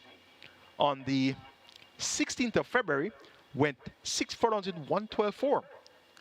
Gravano accompanied him in that work, and Gravano did 113 flat. So in the handicapping world, a fifth of a second is equivalent to a length. So 112.4 versus 113 flat, that means that H2O beat Gravano by 1 length in that exercise gallop. Now Gravano has experience on his side versus his new coming stablemate H2O. Gravano was second on debut behind the ultra impressive Supernatural Power. Make that supernatural, yes, supernatural power. And was outsped, really run off his legs there. Came back and was second behind stablemate Fred the Master in 112.3 for 6 furlongs. Gave game chase after being slow into stride. Has continued to work well, as I told you, 113 flat in that workout on the 16th of February alongside H2O. Radish Roman, aka Sneaky Fox, picks up the mount, replacing Tevin Foster for champion trainer Jason DaCosta and champion owner Carlton Watson. Gravano supplemented to become eligible for that $1 million bonus. So any of these 2 horses win, the bonus goes to the owner. And I was tempted to tip Gravano based on the experience he had, but when I looked at the glaring exercise reports of H2O, I said, well, might as well I work with H2O. But pointing to a trend here recently, we have seen a couple of debutants, Robert Haldane, Jason DaCosta. They didn't really do as well as expected. Yesterday there was one by the name of Star Aurora. That one went off the favorite. And we had another one recently, Runaway Star, who was a problematic sort. First time out, didn't go into the gate. Very short price favorite too. Came back next time out, didn't want to go into the gate. And short price favorite again, and didn't really deliver. Prior to that though, they had Fred the Master, who won impressively. So it's a touch and go here as far as newcomers are concerned with Robert Haldane and Jason DaCosta. They can win, and at the same time, they may come up a bit short. So I'm leaning towards H2O here to wet them up, so to speak. So I'm taking up a 9, H2O, to get the better of number 13, Gravano. For third, number 6, Strong Mind. And this one led for a long way in Jamaica 2-year stakes. In the end, third by 11.5 lengths behind the filly, Birding Hedge, Lavisa. Another filly was second, so beat by the fillies there, going a mile. May not necessarily be the best scenario here to recommend this one to beat these imported colts, but you can expect this one to run well. Has also been supplemented with that payment of 150,000 to become eligible for that $1 million bonus. The Cardenas for Patrick Lynch and George Racing will keep Strong Mind on the right side. Of the others, nephew number 2 could be the one to take to complete the frame, as well as you have many others that are likely to complete the frame here. But it looks to be 9, 13, 6, H2O, Gravano, Strong Mind, and of the other's nephew to complete the frame. Race 9 is next. It's the dig-out handicap, the 9th pan. We have the LLOYD LINDBERGH LINDY DELAPENHA Memorial Trophy up for grabs. They go a mile. The purse is 1.25 million. It's an over 10 allowance contest, so 3 rows and up. And we have 12 horses assembled to go postwards. The one that stands out is going to be number 9, Tiz Talk. Made his local debut in the Mute Mile. Last year, he was imported specifically for the Mute Mile and trained with confidence to go straight into the race. The connections were oozing with confidence. They didn't want any prep race. They didn't want any prep run. They said, we're coming to take down this Mute Mile purse. And Tiz Talk worked so well and was highly thought of. It was said that horses will be dropping like flies behind this Tiz Talk when he got rolling. But apparently didn't get rolling. But in the end, it was 5th by 4 3/4 lengths. Drawn pole position 1. And he missed the break, was slow to stride, and just really didn't couple up as well as backers would have expected. We now have replays of the Mute Mile, highlighting the one horse Tiz Talk that's going to be slow to stride and is going to be found wanting for the early part of the event. But he makes some late ground to check in 5th behind Fun Can Done Legacy Isle Commandant. So our very able producer, Daniel Johnson, aka PZ, the man, the master at the controls where replays and highlights are concerned. And I hope you liked the one yesterday with Hansa, showing that this one was severely interfered with yesterday. And as the pundits would say, ask get lick out enough time. Made sure to highlight those things and show you at least three interferences took place yesterday with Hansa, and Hansa came good at 95, delivering the goods there. So we have another replay special for you. This time around, it's Tiz Talk in the Mute Mile coming in 5th position.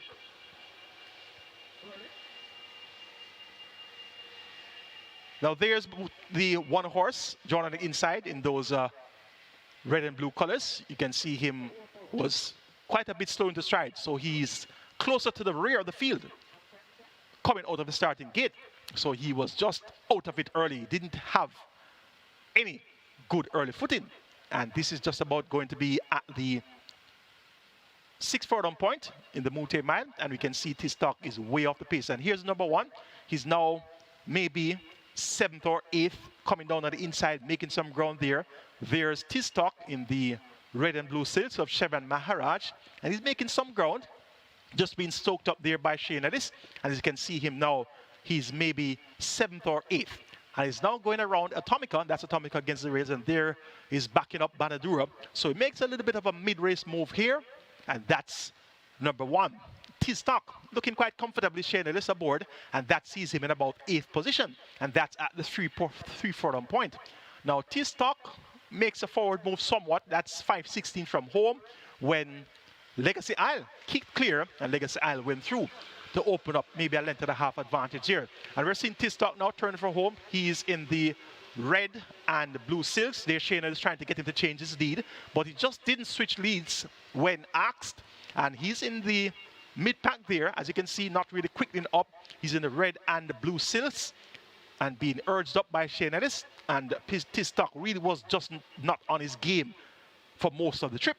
And he finishes up fairly well. He ends up in 5th by 4 3/4 lengths. So there we have Fun Can Done beating the others. And there's Tiz Talk finishing up in 5th by 4 3/4 lengths. So that's going to be a fairly decent effort in the richest race in the English-speaking Caribbean, the Mute Mile, on your debut on local soil. So 5th by 4 3/4 lengths in a maximum field of 16 with the best thoroughbreds in the land. That's going to be a very good performance. And we now have some audio with the commentary of our richest race here in the English-speaking Caribbean, the Mute Mile. So let's have a little bit of an entertainment package here, having a replay of most of the Mute Mile. For the 3rd running of the Mute Mile, Tiz Talk came out a beat slowly. But there's several horses now vying for that lead on the backstretch. Banadura is racing down near the rail as they sort themselves out now, and Fash Plus, the 7. It is a Banadura down against the rail. Desert of Malibu is right there, along with Pack Plays racing just in behind them. Legacy Isle races next as they go past the 6. Fun Can Done runs the rail. Commandant on the outside. Atomica is 7 or 8 lengths off that lead, followed by Interesting Times Ahead. Tiz Talk races up next as they charge down the backstretch and leave the 5/8 marker and make their way now toward the half mile. Rhythm Buzz racing alongside. Further and Beyond runs the rail as they continue to run toward the half mile. They're right there now. In behind them, Interesting Times Ahead. Wall Street Trader races ahead of Barnaby. Sheer Delight is next, and Sister and Treasure completely outsped as the field arrive at the final 3. It is a Legacy Isle, the Foreign Invader, with that lead. Pack Plays is there. Commandant now shaken up. Fun Can Done. So it is 4 Invaders as they come toward the top of the lane, and it is a Legacy Isle out in front in the Mute Mile now. The rider says go, and Legacy Isles holds a 2-length lead. Fun Can Done. Here is Commandant kicking in on the outside. Pack Plays racing in behind them. Desert of Malibu outsped down against the rail. Legacy Isles put to the left-hand stick. Fun Can Done now begins to bear down on the outside. It's a Legacy Isles driven to the max. Fun Can Done. It's ahead, Bob. They drive toward the line. Fun Can Done wins the Mute Mile over Legacy Isle. Then Commandant Further and Beyond. It is Talk back in 5th. So wonderful, a very great replay there, and thanks very much to our very able producer, Daniel Johnson, who popped in at the SPZ for the commentary as well as the highlights there. And we showed the one horse, T-Stock, that was off his game for most of the way, and the T-Stock ended up 5th by 4 3/4 lengths. And I also want to point out to you that T-Stock was in front of Barnaby. Barnaby finished 7 by 6 lengths, and T-Stock finished in front of Barnaby. And we saw Barnaby win the chairman's trophy yesterday in ultra impressive fashion, and this T-Stock is said to be bigger than Barnaby. So you can know what we can expect later on in the LLOYD LINDBERGH Lindy DELAPENHA Memorial Trophy from T-Stock. So T-Stock has burnt the exercise track as usual. 7 furlongs with 126.1 on the 11th of February, 6 furlongs with 113 flat on the 17th of February. So down to over to the Lawrence Company now, not seeing anybody to oppose this T-Stock. So T-Stock is going to be my firm fancy for the LLOYD LINDBERGH Lindy DELAPENHA Memorial Trophy. For second, taking number 3, Sheer Delight, also imported specifically for the Mute Mile, didn't do as well, 14 by 20 and a quarter length, so we'll have a lot of running to do to turn the place in there. Christopher Mandy rides to Dalton Surgery. This one reports from a change of barn as well. For third, making number 10, Burning Hedge, winner of the Jamaica 2-year Stakes, and interestingly, wasn't made the champion 2-year-old. We had an importee that was voted champion 2-year-old unspun. Usually, the horse that wins the Jamaica 2-year Stakes as a native bred would be voted champion 2-year-old. But this time around, we have an importee unspun that was voted champion 2-year-old. So, food for thought there. Burning Hedge, impressive in victory in the Jamaica 2-year Stakes. 7 lengths clear of Lovisa and Hazelnut. And this one should run well. First time for 2025. The Cardinosaur. Card Addison, owner, trader, and breeder. Burning Hedge, my third choice. For fourth, make it number 4, the Head Cornerstone. Has worked well, 5.5 furlongs, 107.1 by 101 and a fifth of a second. Dave Dawkins for Pidgeon Passard and Ron Budwa, a.k.a. Bally. The Head Cornerstone, though, joint top weighted 57 kilos versus T-Stock. That's going to be a humongous task. Make it 9, 3, 10, and 4 in the LLOYD LINDBERGH Lindy DELAPENHA Memorial Trophy. T-Stock to get the better of Sheer Delight, Burning Hedge, and the Head Cornerstone. Horses enter the tunnel to take the track for race number 1. Reggae 6 pool approaching 6 million. Your catch 9 pool approaching 3 million. Remember, it's a mandatory appeal in your catch 9. Over 2.2 million in that jackpot converted to a carryover, and the jackpot in the Reggae 6 over 10.4 million. That's the handicapping seminar for you today. I sincerely hope that that analysis would have better guided you to make your decisions when comprising your permutations, and I hope that you love the Mute Mile replay and the highlights of T-Stock. Horses about to take the track for race 1. Have a great day. Wagering Caymanas Park Racing.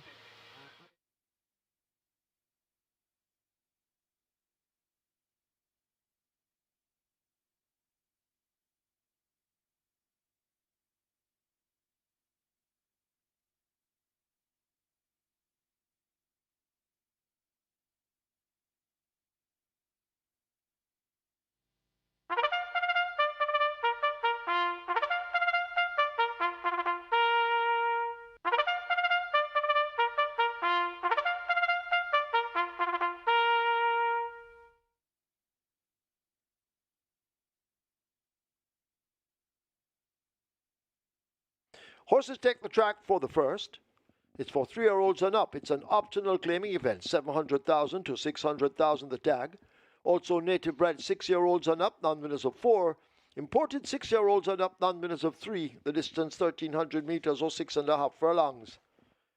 Number 2, High Diplomacy. Make the weight 55.5 kilos or 122 pounds. 5, Anonymous, 55 or 121. 7, Diamond Rock, 53 kilos or 117. 9, No More Deals, 52.5 or 116. 10, Design Diva, 53 or 117. Wagering on double event, Exacta, Quinella Trifecta, Superfecta, High 5, Rolling Triple.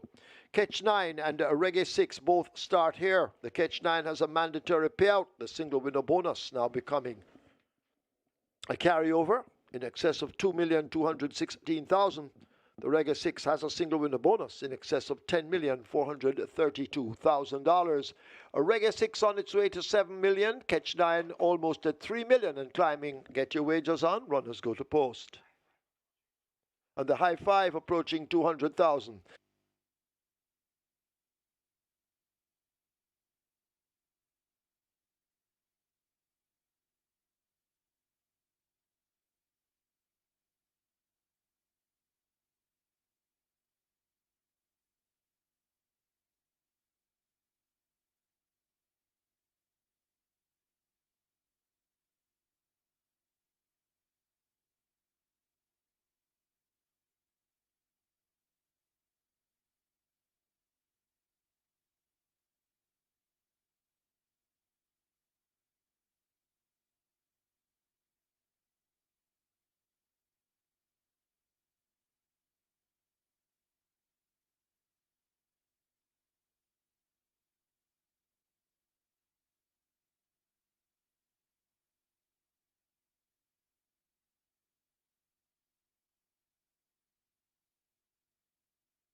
Again, Power Racing fans, and welcome to Caymanas Park, home of the Caribbean's Dunbar Derby. Home of the Caribbean fans thoroughbreds, home of the Booty Mile. We have 9 races in store for you today. It's mandated to put in the catch 9, $2.2 million in the jackpot converted to a carryover.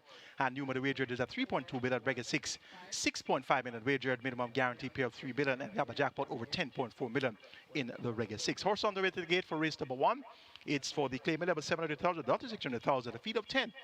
Top selection goes to number 4, and that's Tigray Express. Paul Francis riding for Ryan Darby and owner ROAD. This one, of course, first time of the claim, and last time out was a winner at 7.5 furlongs. So look for Tigray Express to be doing well here for Ryan Darby. Anonymous number 5 also reports first time of the claim, was beaten that same Tigray Express event, 4 by 12 and 3/4 lengths. So has a lot of run to do to turn the tables on Tigray Express. 5 to 1 the price here for Shane Ellis and Oral Hayden. Number 9, No More Deals, the third choice. Nicardo car for Gresham Smith. A winner last time, within stepping down to 700,000 with 57 kilos. Now down from 57 to 52. No More Deals, 92. Looks to have a good chance. And High Diplomacy, 17 to 1 for the department for Ray Phillips. Has good form to recommend, and is going to be one of the outsiders for your exotics, such as your trifectas, superfectas, high fives. Make it 4592 in race number 1. Tigray Express to get better of Anonymous, No More Deals, and High Diplomacy. Catch 9 pool, 3.4 million and climbing. Regular 6 pool, 6.8 million and climbing. Best of luck.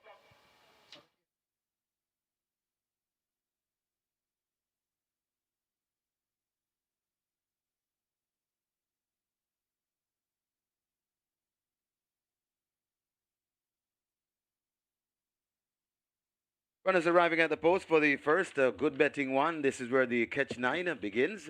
Catch 9 has a pool approaching $4 million. It's a mandatory payout today with a jackpot bonus carryover in excess 2.2 million, and your Reggae 6 on its way to 7.5 million. High 5 approaching 250,000. Get your bets on. The final week of the I Love February promotion, and it starts today with the Catch 9 mandatory payout on the Catch 9. Tomorrow, Monday, that's Turf Paradise Pick 6. On Tuesday, Turf Paradise Pick 4. On Wednesday, Tampa Bay Pick 6. On Thursday, Aqueduct Pick 4. On Friday, the final day, Santa Anita Pick 4. So that's the final week of the I Love February promotion. And it starts right here with the Catch 9 today. Catch 9 pool approaching 4 million. Jackpot bonus carryover in excess 2.2 million. Reggae 6 on its way to 7.5 million. High 5 approaching 250,000. Best of luck.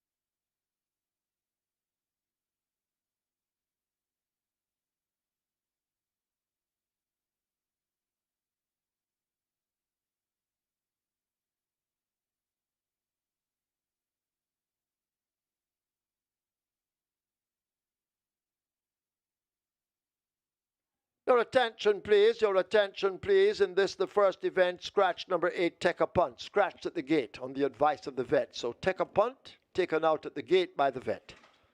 Get your wagers on. Catch 9 on its way to 4 million. Reggae 6 heading for 8 million now. So cash coming in. High 5 approaching a 300,000. Get your wagers on. Loading up, about to begin.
Reggae 6 approaching $8 million. Reggae 6 approaching $8 million.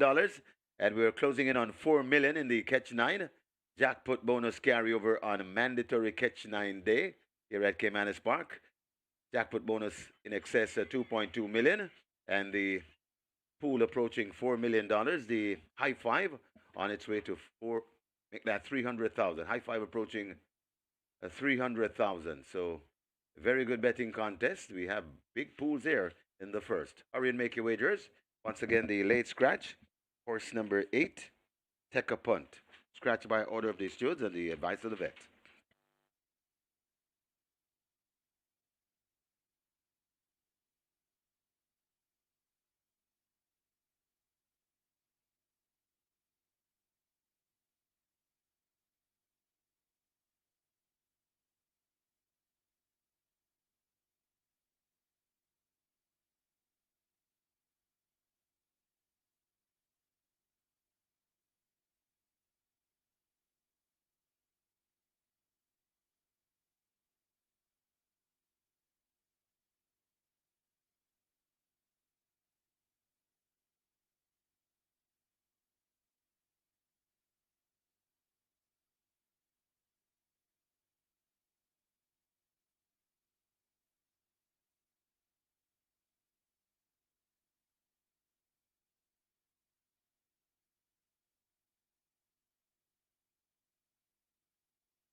So $4 million in climbing, that's the catch 9 pool. $4 million in climbing, heading to 4.5 million. Jackpot bonus carryover. It's a mandatory payout on the catch 9 in excess 2.2 million. And now we're Reggae 6, heading to 8.5 million. They've closed up the front of the gates for the loading process. High Five getting close to 350,000. High Five heading to 350,000. Hurry and make your wagers.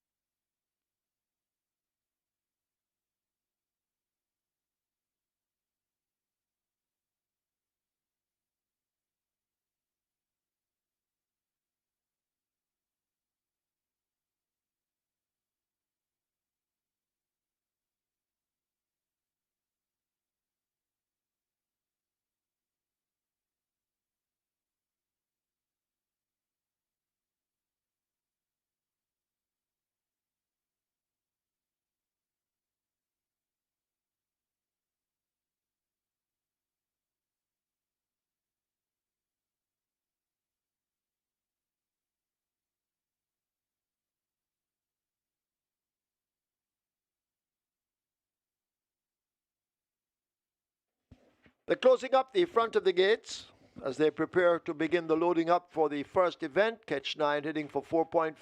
Reggae 6 surpassing 8.2 million. Loading up about to start. No.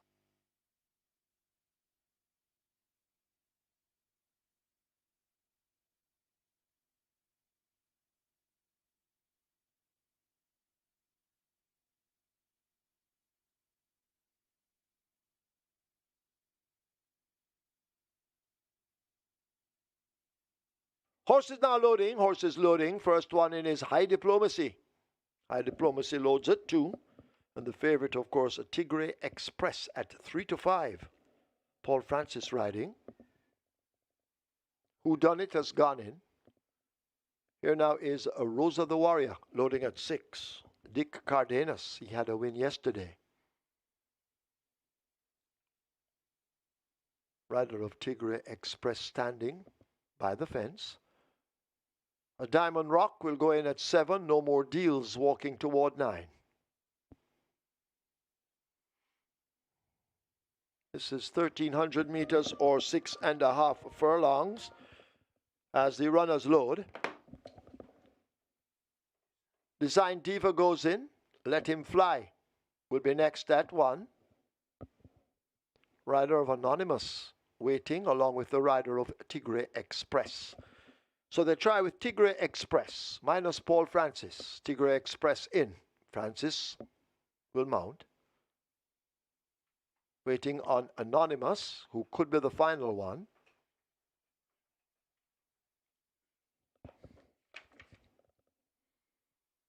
Anonymous coming into an open gate 5. Anonymous is in. Shane Ellis aboard. Field in 9 for the first of 9.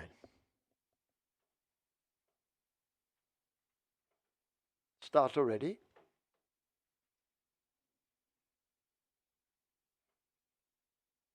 Six and a half furlongs. They're off. Diamond Rock comes out slowest of them all. Rose of the Warrior gets a good start, wants that lead with Let Him Fly and Tigre Express. Racing down toward the outside, that is Anonymous now joining the leading group. Whodunit is racing off them, possibly 7 off that lead. No More Deals racing on the outside. High Diplomacy now beginning to make progress on the rail. Design Diva is second from the back, and Diamond Rock has not recovered from the slow start. They're approaching the final half of a mile, and it is a Let Him Fly out in front by almost 2 lengths. Tigre Express in hot pursuit with Anonymous and Rosa the Warrior. A gap of maybe 6 to High Diplomacy. No More Deals tacked alongside. Design Diva making mild progress as they leave the 3. Whodunit comes next, and forget Diamond Rock at the moment, needing a miracle as they leave the 5/16th and are about to come into the top of the lane. A Let Him Fly right against the rail, stepping just off it. Attacked now by a Tigre Express, and Tigre Express snatches the lead from Let Him Fly. Rosa the Warrior will come with a run on the outside, but they drive toward the furlong pole, and it is Tigre Express and Paul Francis who enjoy that lead. Rosa the Warrior left 3 lengths back. Let Him Fly has faded on the rail. High Diplomacy hunting up a minor share, and No More Deals on the extreme outside, but it is Tigre Express and Paul Francis. They lead by 2 or more and will hold it to the line. Tigre Express beats Rosa the Warrior, No More Deals, Let Him Fly, and possibly Whodunit in 5th.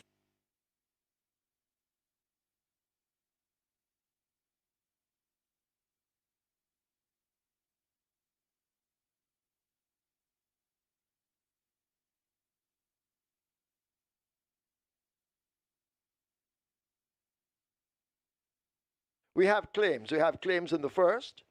A number 4 Tigre Express, 12 claims submitted to void O'Neill Markland for himself. O'Neill Markland claims Tigre Express. 1 submitted for number 5 Anonymous. Donovan Russell for Gary Ainsworth. Donovan Russell claims Anonymous for Gary Ainsworth. 1 submitted for number 9 No More Deals, Oral Hayden for himself. 1 submitted for number 10 Design Diva, Michael Spencer for Delita Brewster. Michael Spencer claims Design Diva for Delita Brewster.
In the winners enclosure, the unofficial winner of race number one, a number 40 Grey Express, a 6-year-old bay horse by Traditional, Kiri by Birdstone, bred Thomas Pragnell, own ROAD, trained Ryan Darby, the winning rider, Paul Francis, the groom Everton Russell. Second, a number 6, Rosa the Warrior.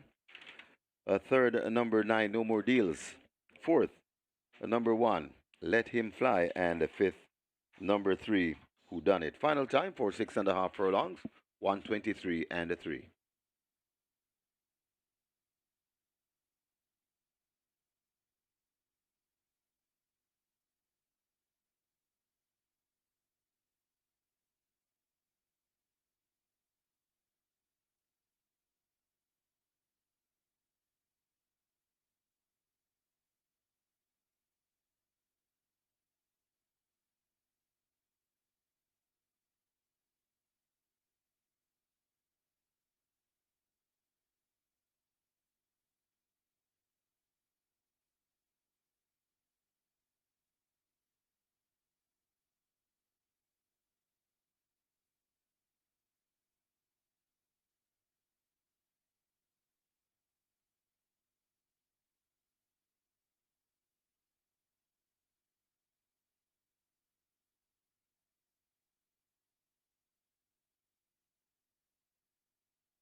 They're off.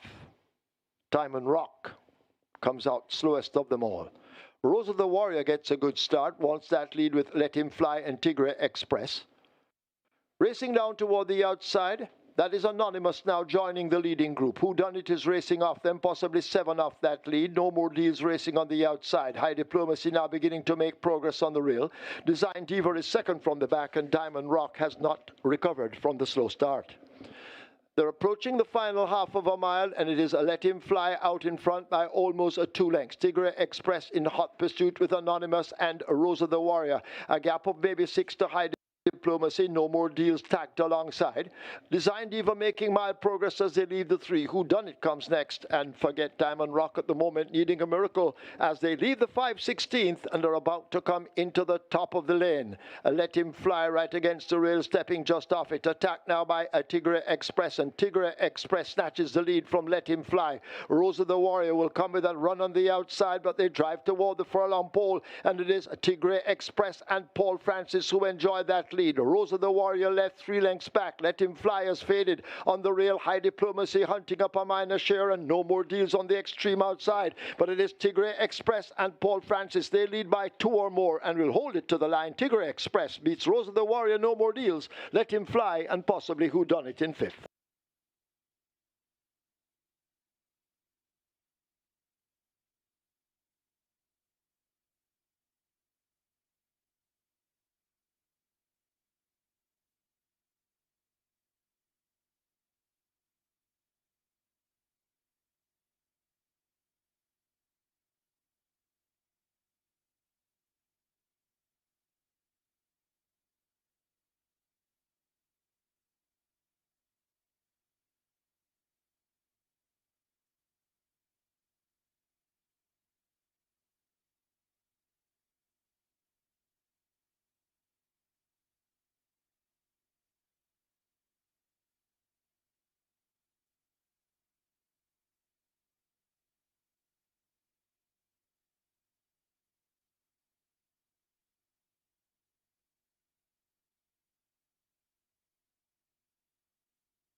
Result of the first, now official.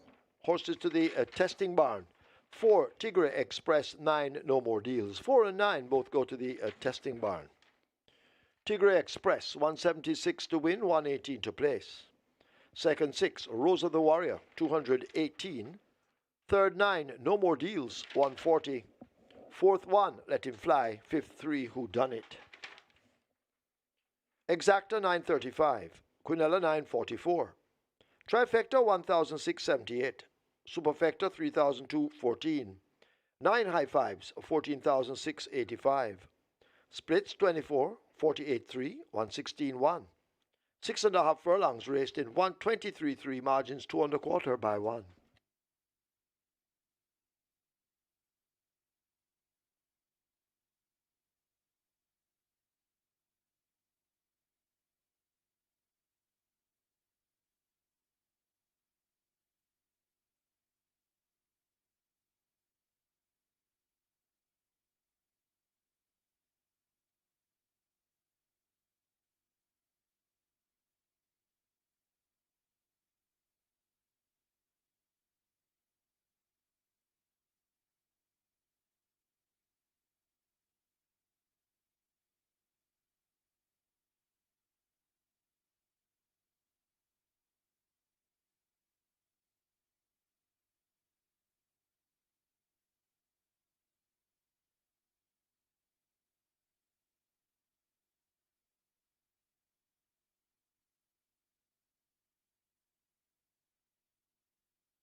We want to race number 2 here, and 3 to 5 favorite to the total. That's number 5, Medal Award. Medal Award at $1.55 at the fixed odds windows is very cold, so the punters are trying to beat this one. So number 6, Smart Player, is actually the best back runner at the fixed odds windows for this race, currently at $9, very, very, very well supported. Good support also for number 7, Double Cash at $4.80, and number 10, Lady Catgara, at a good price. It's currently at $7.50, but Lady Catgara is the other one that's taking quite a bit of much. So the best 2 back runners here are Smart Player and Lady Catgara at the fixed odds winners, and both at very good prices. So the punters are looking to avoid the tote favorite here, Medal Award, currently at $1.60. So that's it for race number 2. But looking down, race 4, Sky Rizzy, well supported there, along with Kismet at $3.50 and $3.80 respectively. Race 5, Happy Force, $2.70 to $2.35. That's the one that's getting the good support there. Race 6, Muscatoon, open at $3.50 down to $3 now. In race 7, a big price jump here. Bold Move, $16 into $5.50. In race 8, first time H2O, open at $2.40. That one is the best back runner of the day at the fixed odds windows, down to about $1.90 not too long ago. And in race 9, of course, T-Stock, they were open at $1.40, and punters were taking it at $1.40. I think it's down to about $1.28 or so now. And TikTok, all the rates for the 9th and final. So that's pretty much the story here from the fixed odds windows. So we'll catch you for race number 3, and good luck.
Horses take the track for the second. It's a maiden condition race for native bred 5-year-olds and up.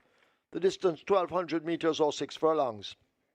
Number 1, the Survivor, 55 kilos or 121 pounds. 2, She Who Has No Name, 53 or 117. 4, Security Code, 52.5 or 116. 6, Smart Player, 50.5 or 111. 7, Double the Cash, 53 or 117. 8, Last Hurrah, 52 or 115. 9, Empress in the Breeze, 54 or 119. Wagering on double event, exacta, quinella, trifecta, superfecta, high five, rolling triple. Play spot 8 and quick 4, they both begin here. Play spot 8 has a single winner bonus in excess 361,000, quick 4 in excess of 108,000. Quick 4 heading for 300,000. A play spot 8 heading for 600,000. Get your wagers on.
So runners heading to post. This is race number 2 where the quick 4 begins and the play spot 8 and another high 5 event. So good news for the high 5 players. We have many races with high 5 wagering offered. So that's a bit of good news for the high 5 players. High 5 pool approaching 150,000. The play spot 8 approaching 550,000. The quick 4 approaching 350,000. Get your bets on as the runners make their way to post.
No problem. So the top selection, Tigger Express in race number 1. Paul Francis riding there for the Prince of Cayman, Ryan Darby and owner ROAD. At 3 to 5, Tigger Express justifies the favoritism, getting off to a winning start on our Reggae 6 and Catch 9, catching of course on mandatory pure day. Lap ticket count on the Reggae 6, 3,309 with 5.8 million plus in that net pool. And the Catch 9 starts off with 1,432 live tickets with 5.45 million plus in that net pool. It's now time for the play spot 8 and quick 4. And we have a field of 10 maidens, and they go 1,200 meters or 6 furlongs, 1,200 meters of 5 or 6 furlongs for 5 years and up. Maidens. The purse for the second event, 700,000. Top selection is number 7, Double the Cash. Ran second last time out, coming out late inside the final half a furlong there, going 5 round behind Money Must. Was 3 3/4 lengths clear of number 9, Empress in the Breeze. Empress in the Breeze gets odds of 6 to 1. It's 2 to 1 for Double the Cash. Today, Sekou maintains the mount for Trinidad Von Plummer and owner Joseph Jackson, taking this one as one that's signaling improvement and once following through on the last effort. We should see Double the Cash being back in contention where it matters most. Medal Award, even money, needs no introduction, has been second 3 of the last 5, third on the other 2 occasions, so he has been knocking at the door. Now takes orders from trainer David Powell. Blinkers off, visor fitted for the first time. Shane Ellis picks up the mount. Let's see how focused this Medal Award will be with the visor on for the first time. 57 kilos, the top weight. Clearly, we're going to give this one a chance as well. Empress on the Breeze, another that has been knocking at the door, second on 4 of her last 7 races. So she's getting there, but not really getting over that hump. Eric Horton, a.k.a. Badman, picks up the mount for trader Edward Stanberry and owner breeder Winston Ratchy. Look for Empress on the Breeze to deliver her usual honest effort. Number 10, Lady Cat Gara. This one gets 10 to 1. 4 by 3 minutes last time out. Going over the straight, ridden by Samantha Fetcher. It's now Paul Francis. He was aboard for 3 previous occasions. And Lady Cat Gara broke slow 2 of those occasions. So interesting to see Paul Francis recalled to ride. And he's looking for the early double. Scored aboard Tigger Express in race 1. 9 to 1 the price now for Lady Cat Gara. Make it 7, 5, 9, 10 in race 2 to kick off the Place for 8 and Quick 4. Double the Cash over Medal Award, Empress in the Breeze, Lady Cat Gara. Quick 4 pool approaches 400,000. Place for 8 pool approaches 600,000. Best of luck.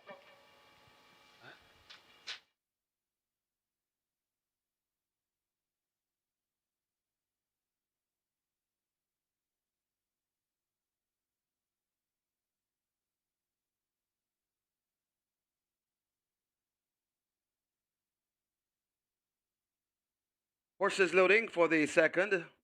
Hurry and make your wagers. She who has no name, the first one to load.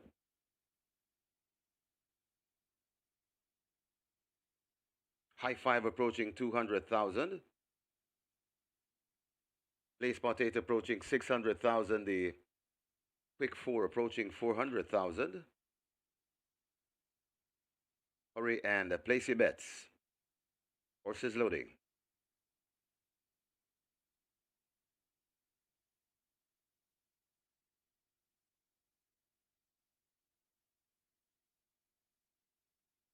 Place spot 8 now approaching 650,000. And the Quick 4 closing in on 450,000. High 5 close to 200,000.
The survivor heads to gate number 1. Loading process. Moving very fast at the moment. Security code loads at 4, so they're picking up the pace. As just reminding you, the final week of the Isle of February promotion, and we have 5 days of mandatory payouts at simulcast this week. Double the Cash is next at 7. Medal Award, turning sideways. Now goes in. That's the 4 to 5 favorite. Lost Hurrah goes in.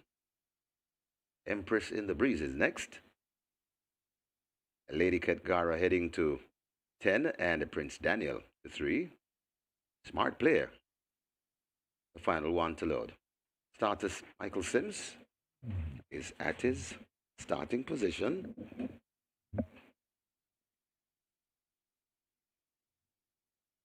Smart Player completes the line. Ready for a start for Michael Sims, 6 furlongs the trip. And we are ready for race number 2. They're off and racing, stepping a bit slow. That's the Survivor, as She Who Has No Name as pole position 1. Attacked on the outside by Lost Hurrah. Then comes Lady Katgara, Prince Daniel, Double the Cash.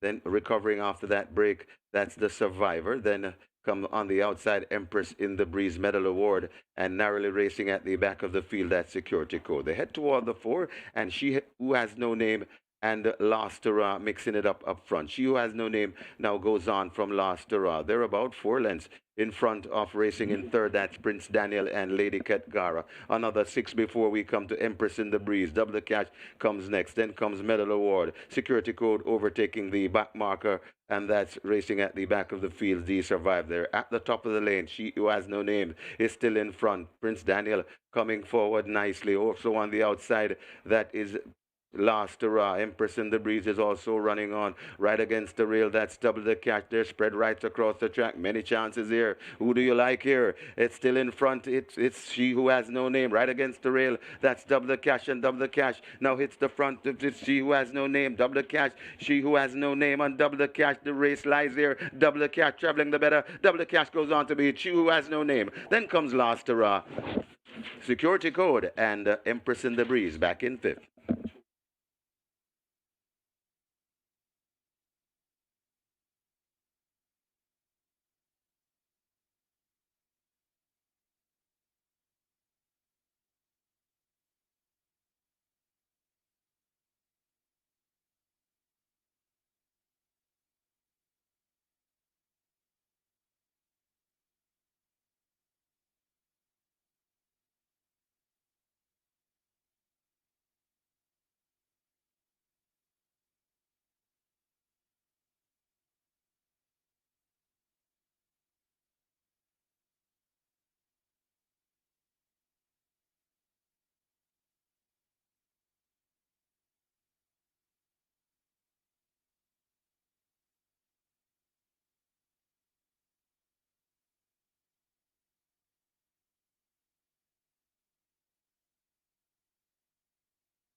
Right away, there's a Stewards inquiry looking at the final part of the stretch run. Please hold all tickets. Stewards inquiry.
In the winners enclosure, the unofficial winner of race number 2, number 7, Double the Cash, a 5-year-old bay horse by Patton Proud, the Colas Brat by Windsor Castle, Red Samuda, own Joseph Jackson, train Donovan Plummer, the winning rider, Tajay Suku, the winning groom, Donovan Boyne. Second, a number 2, She Who Has No Name.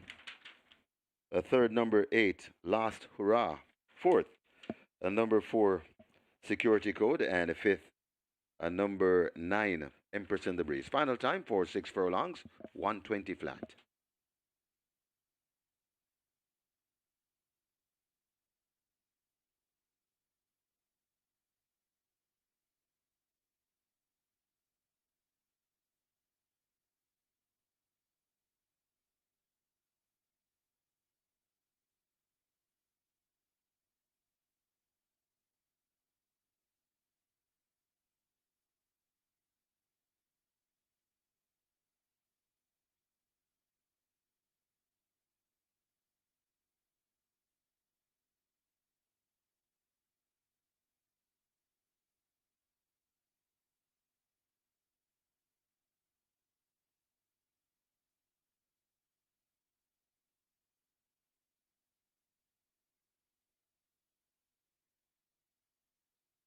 And we are ready for race number 2. They're often racing, stepping a bit slow. That's the Survivor, as She Who Has No Name as pole position 1. Attacked on the outside by Lost Tara. Then comes Lady Katgara, Prince Daniel, Double the Cash. Then recovering after that break, that's the Survivor. Then come on the outside, Empress in the Breeze Medal Award, and narrowly racing at the back of the field, that Security Code. They head toward the 4, and She Who Has No Name and Last Hurrah mixing it up front. She Who Has No Name now goes on from Last Hurrah. They're about 4 lengths in front of racing in third. That's Prince Daniel and Lady Katgara. Another 6 before we come to Empress in the Breeze. Double the Cash comes next. Then comes Medal Award. Security Code overtaking the back marker, and that's racing at the back of the field. The Survive there. At the top of the lane, She Who Has No Name is still in front. Prince Daniel coming forward nicely. Also on the outside, that is Last Hurrah. Empress in the Breeze is also running on right against the rail. That's Double the Cash. They're spread right across the track. Many chances here. Who do you like here? It's still in front. It's She Who Has No Name right against the rail. That's Double the Cash, and Double the Cash now hits the front. It's She Who Has No Name. Double the Cash. She Who Has No Name on Double the Cash. The race lies here. Double the Cash traveling the better. Double the Cash goes on to beat She Who Has No Name. Then comes Last Hurrah, Security Code, and Empress in the Breeze back in 5th.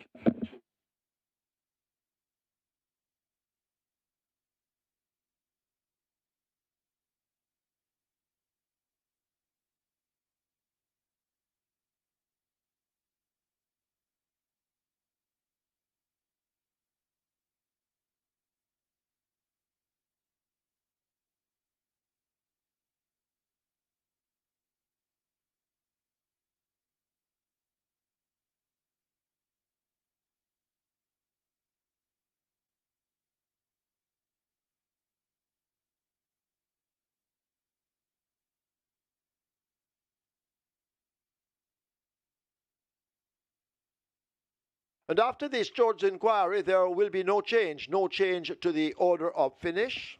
Jockey Tyrese Anderson wanted in the stewards room. Tyrese Anderson, please go now to the stewards room.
Result of the second now official. Horses to the testing barn. 4 security code. 7 double the cash. 4 and 7 go to be tested.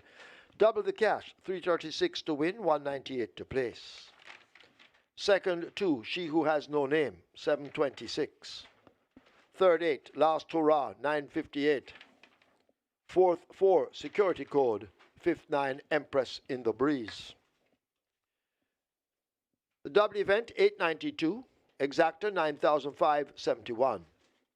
Quinella 16,246. Trifecta 136,226. Superfecta 114,615. Nobody won the high five. Carryover in the high five 129,491 and 3 cents. And that carryover goes to race 4. Splits 24-3, 50 and 4. 6 furlongs raced in 120 flat. The margins 1 by 2.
Horses take the track for the third. It's a non-restricted maiden condition race for native-bred 3-year-old maidens.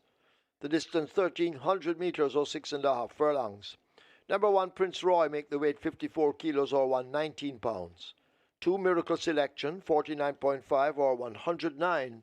6, Modern Monarch, 52 or 115. Wagering offered on double event, Exacta, Quinella, Trifecta, Superfecta, Rolling Triple. The early 5-star begins here. Single winner bonus in excess of $1,628,000. The Rolling Triple on its way to 300,000. The early 5-star making its way to 500,000. Get your wagers on. Runners will make their way to post.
So Double the Cash does just that in race number 2, coming in as a top selection there with Tajay Suku, riding for trainer Donovan Plummer and owner Joseph Jackson. Double the Cash at 2-1 delivers the goods in race number 2 as I expected.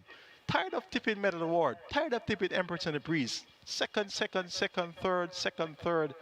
Couldn't work at any of them today, so turned out to the right selection, Double the Cash. And look at the early double in race number 1, Tigray Express, a 3-5 favorite. In race number 2, Double the Cash, $892. So it's a good way to start a Sunday tipping horses. First double, $892. And indeed, we're traveling strong. Lap ticket count on the regular 6, 1,718 with 5.8 million plus in the net pool. And 703 tickets are live on the catch 9 with over 5.45 million in that net pool on a mandatory payout in the catch 9. It's now on to race number 3, which starts our early 5-star.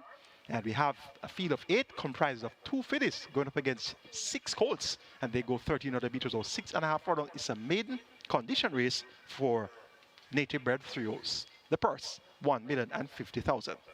Top choice is number 4, Perfect Affair, making her much anticipated debut. She's a 3-year-old chestnut favored by Perfect, curling out of the Nuclear Wayne Dam Nuclear Affair. Bred Michael Bernard, owned Micross Train, Anthony Nunes Ray Luce is in the side of the groom, Howard Anglin. And this Perfect Affair was foaled on the 18th of April. She has lacings for the debut, tongue tie also fitted. She looked quite professional coming out onto the track. She worked well on the 16th of February, 6 furlongs in 1:15.4. And on the 9th of February, 5 furlongs round in 1:02 and a fifth of a second. So she's well supported at 3-2. And the stable confidence is quite high in the chances of Perfect Affair. Bred in the purple out of the Nuclear Wayne Dam Classic winner, Nuclear Affair. Costa Living number 3, strong second favorite at 85, ran a big race last time out, led for a long way, caught within shades of the wire by Mark My Identity. That was at 7 furlongs, now cuts back to 6.5 furlongs. Tongue tie fitted by Greg Feller. Tevin Foster maintains about on the strength of the last effort, look for Costa Living to possibly be the one to catch. Number 1, Prince Roy gets 2-1. Richard Henry teams up with Fitzroy Gillespie. They recently teamed up with Get a Pepsi at 17-1. Now, this Prince Roy is at 2-1. Raced well on debut, third by 4.5 lengths after bumping the rail a furlong and a half from home. That was behind My Eclipse and My Identity. My Identity came back and won. Prince Roy, second time out, was second by 4 3/4 lengths, going 6.5 furlongs behind Sensational Soul. And now comes in 2.5 kilos lighter from his last impost of 56.5. I'm expecting Prince Roy to be banked in contention throughout. At number 5 is Alchemy of Souls. This one gets 5-2. Robert Haldane for Jason Acosta and Oda Mikey. Second by 8 lengths on debut behind the ultra impressive winner, Another One. 59 flat the final time there. Alchemy of Souls has come back to work well. 5 round in 1:02.2 on the 17th of February. Now my second time lay 6 and gets a furlong and a half longer to travel. Definitely going to keep this one on the right side. Make it 4, 3, 1, and 5 in race number 3. Perfect Affair to get the better of Costa Living, Prince Roy, and Alchemy of Souls. Pick 4 pool, make that pick 5 pool, early 5-star pool, 550,000, and your triple is approaching 400,000. Best of luck.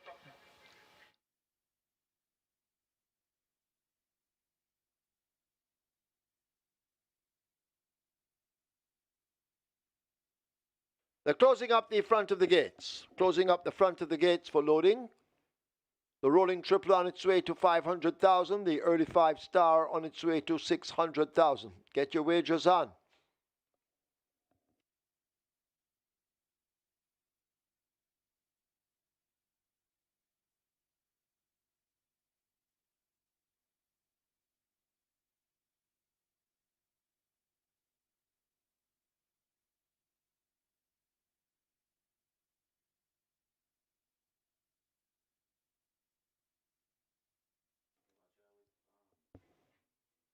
Prince Roy. Horse is now loading. First one they try with is Prince Roy.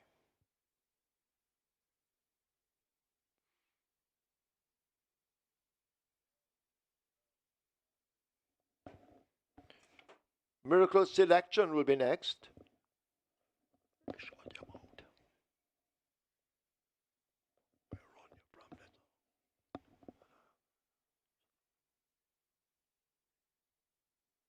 So 2 have loaded, Prince Roy and a Miracle Selection.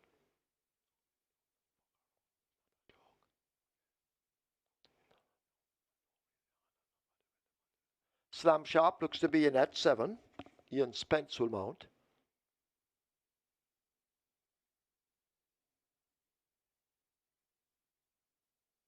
Costa Living walking to 3.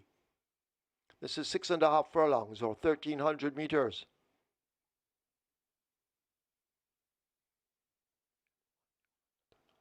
Rider coming off Perfect Affair.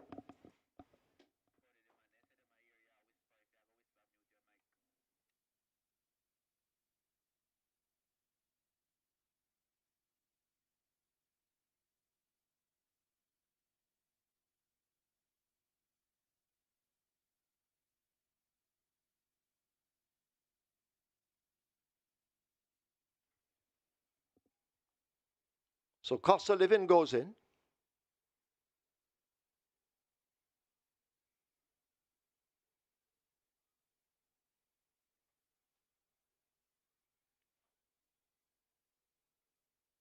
Modern Monarch is out, along with Uncle Baba and Alchemy of Souls.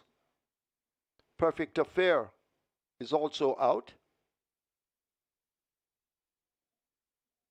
Perfect Affair, a joint favorite, with Costa Living both at 7-5 in the wagering.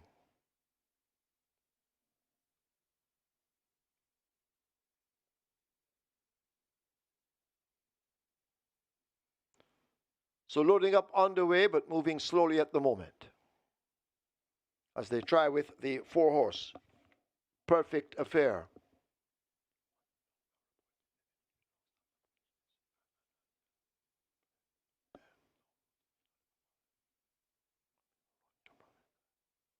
Perfect Affair is in. Ryan Lewis has a seat. Alchemy of Souls could be next at 5.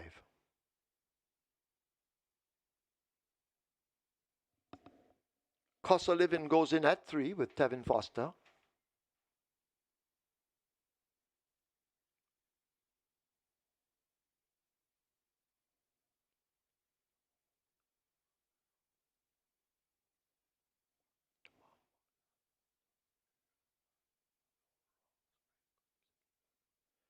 Alchemy of Souls coming into 5.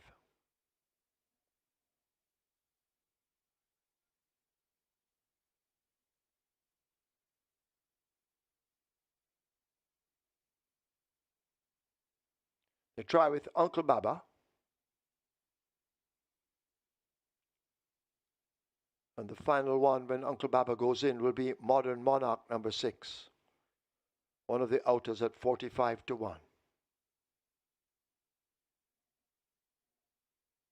So Uncle Baba giving problems to load, which gives you time to wager. Rolling triple on its way to 600,000. Early 5-star heading for 800,000. Get your wagers on.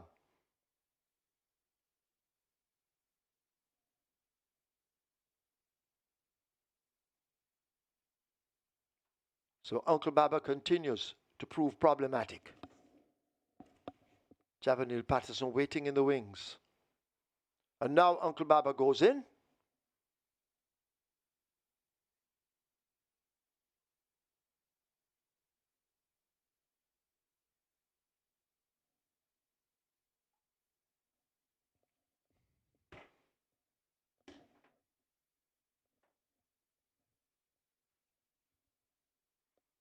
One to load, Modern Monarch.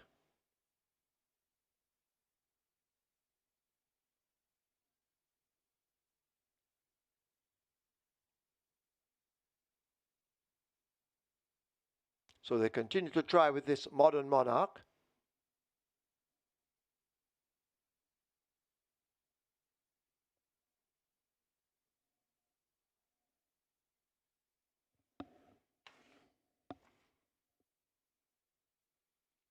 Modern Monarch, there or thereabouts.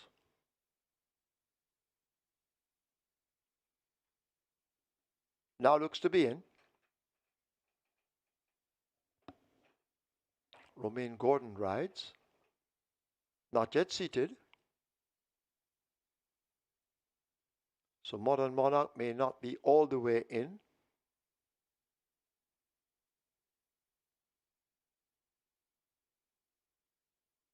And now the rider climbing up. So field in line for the third of 9. 6.5 furlongs, 1,300 meters.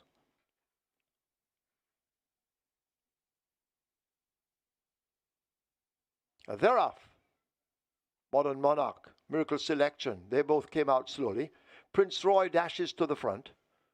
Uncle Baba racing out wide of horses as they line up in behind. Costa Living now moves into a clear second. Uncle Baba on the outside. Perfect Affair, Slam Sharp.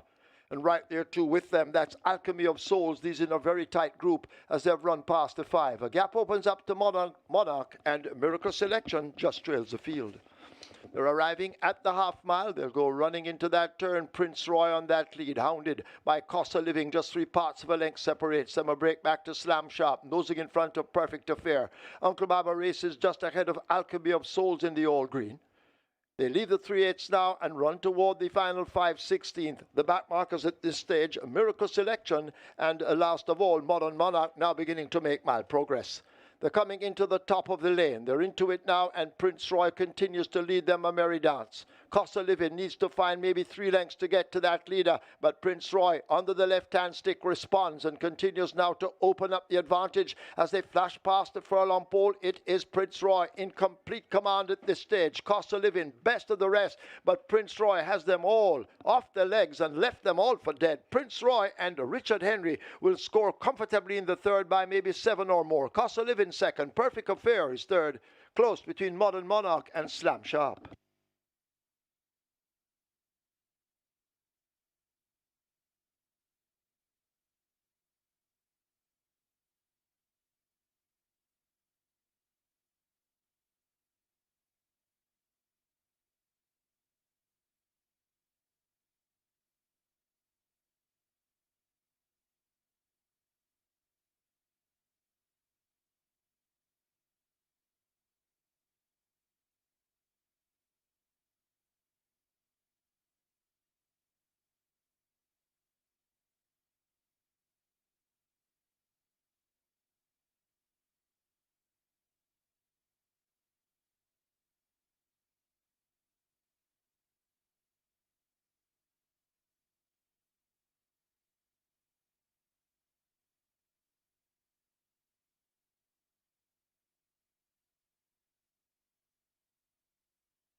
In the winners' enclosure, the unofficial winner of race number 3, number 1, Prince Roy, a 3-year-old bay a colt by Here Comes Ben, Princess Shine by Legal Process, bred, owned, and trained Fitzroy Gillespie, winning rider Richard Henry, the groom Kenneth Marriott second, Number 3, Cost of Living. Third, number 4, Perfect Affair. And fourth, number 6, Modern Monarch. Final time for 6.5 furlongs, 122 flat.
They're off. Modern Monarch, Miracle Selection, they both came out slowly. Prince Roy dashes to the front. Uncle Baba racing out wide of horses as they line up in behind. Cost of Living now moves into a clear second. Uncle Baba on the outside. Perfect Affair, Slam Sharp. And right there too with them, that's Alchemy of Souls. These in a very tight group as they've run past the 5. A gap opens up to Monarch and Miracle Selection just trails the field. They're arriving at the half mile. They'll go running into that turn. Prince Roy on that lead, hounded by Cost of Living. Just 3 parts of a length separates them. A break back to Slam Sharp, nosing in front of Perfect Affair. Uncle Baba races just ahead of Alchemy of Souls in the all green. They leave the 3/8 now and run toward the final 5/16. The back markers at this stage, Miracle Selection, and last of all, Modern Monarch now beginning to make mild progress. They're coming into the top of the lane. They're into it now, and Prince Roy continues to lead them a merry dance. Cost of Living needs to find maybe 3 lengths to get to that leader, but Prince Roy, under the left-hand stick, responds and continues now to open up the advantage as they flash past the furlong pole. It is Prince Roy in complete command at this stage. Cost of Living, best of the rest, but Prince Roy has them all off their legs and left them all for dead. Prince Roy and Richard Henry will score comfortably in the third by maybe 7 or more. Cost of Living second. Perfect Affair is third. Close between Modern Monarch and Slam Sharp.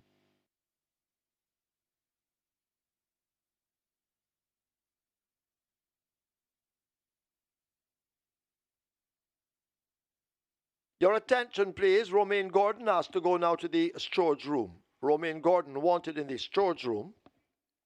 Result of the third now official. Horses to the testing barn. 1, Prince Roy. 4, Perfect Affair. 1 and 4 both go to be tested. Prince Roy, 338 by 114. Second 3, Cost of Living, 114. Third 4, Perfect Affair, 112. Fourth 6, Modern Monarch. The double event, 566. Exacta, 532. Quinella, 636. Trifecta, 464. Superfecta, 2,367. 45 triples, 2,585. Splits, 24-3, 48-4, 115.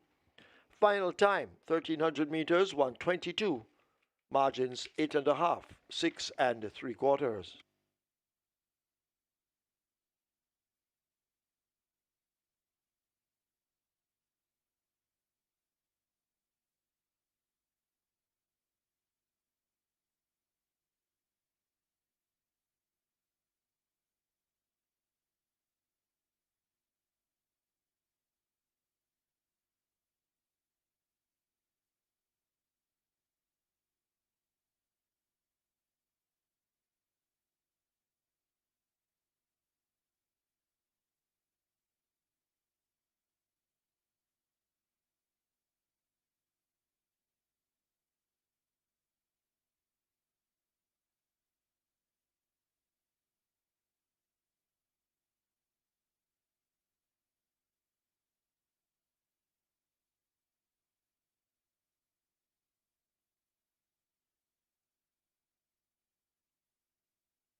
And just reminding you that the final week of the I Love February promotion it starts today with the mandatory payout of the Catch 9 already underway. And for the week, Monday through Friday, over at Simulcast, the final week of the I Love February promotion. On Monday, that's tomorrow, Turf Paradise, the Pick 6 mandatory payout on the Pick 6 at Turf. On Tuesday, it's the Pick 4 at Turf Paradise. On Wednesday, it's the Pick 6 at Tampa Bay Downs. On Thursday, the Pick 4 at Aqueduct. And on Friday, the final day, Santa Anita, the Pick 4 at Santa Anita. That's what we have coming up over at Simulcast for the remainder of the week. Mandatory payouts coming away. Turf Paradise Super 6 on Monday. Pick 4 Turf Paradise on Tuesday.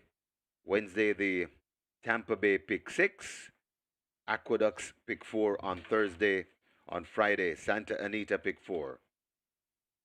Make the best of it. The final week of the I Love February promotion.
So at the moment, we're having a problem with the dividends to put them out on the board, the graphics. And we're working on it to sort it out. You've already been given the dividends, but I know you like to see them on the board. And this will be happening as soon as the problem is fixed.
So we're still working on the technical glitches with the third race dividends to be displayed on your screens. Our technicians still working on it.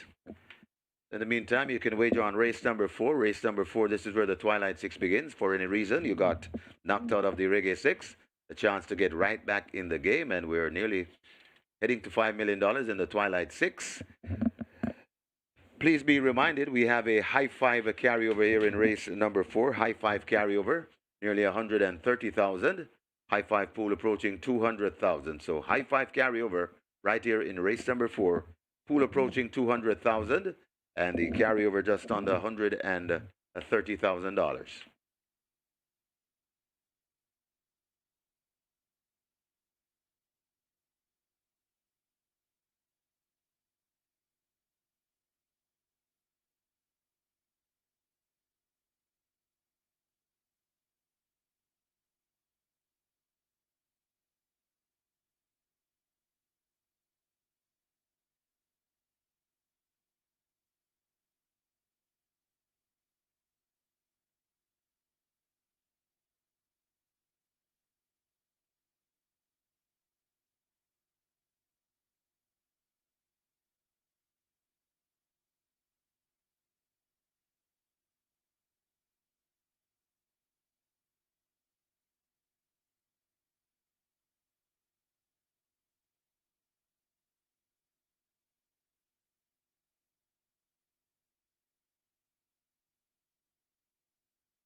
We want to race number 4 here at about 6 runners taking some good money here with number 9, Princess Aquila, currently at 280. That is the best backed runner. This one going from about $5, 280 now. It's also the 95 favorite in the total. Good support also for the other princess, Princess Ifia at 480. Number 1, Sky Rizzi at $5. 4, Kismet at $4. Those are the 4 that are taking the best money. And number 11, Okoye Warrior at $10, taking some good money at a decent price there. But best back runner here for race number 4 as we move quickly along is number 9, Princess Aquila, currently 280, and it's also your 95 favorite in the total. So good luck for race number 4 from Fixed Odds Windows.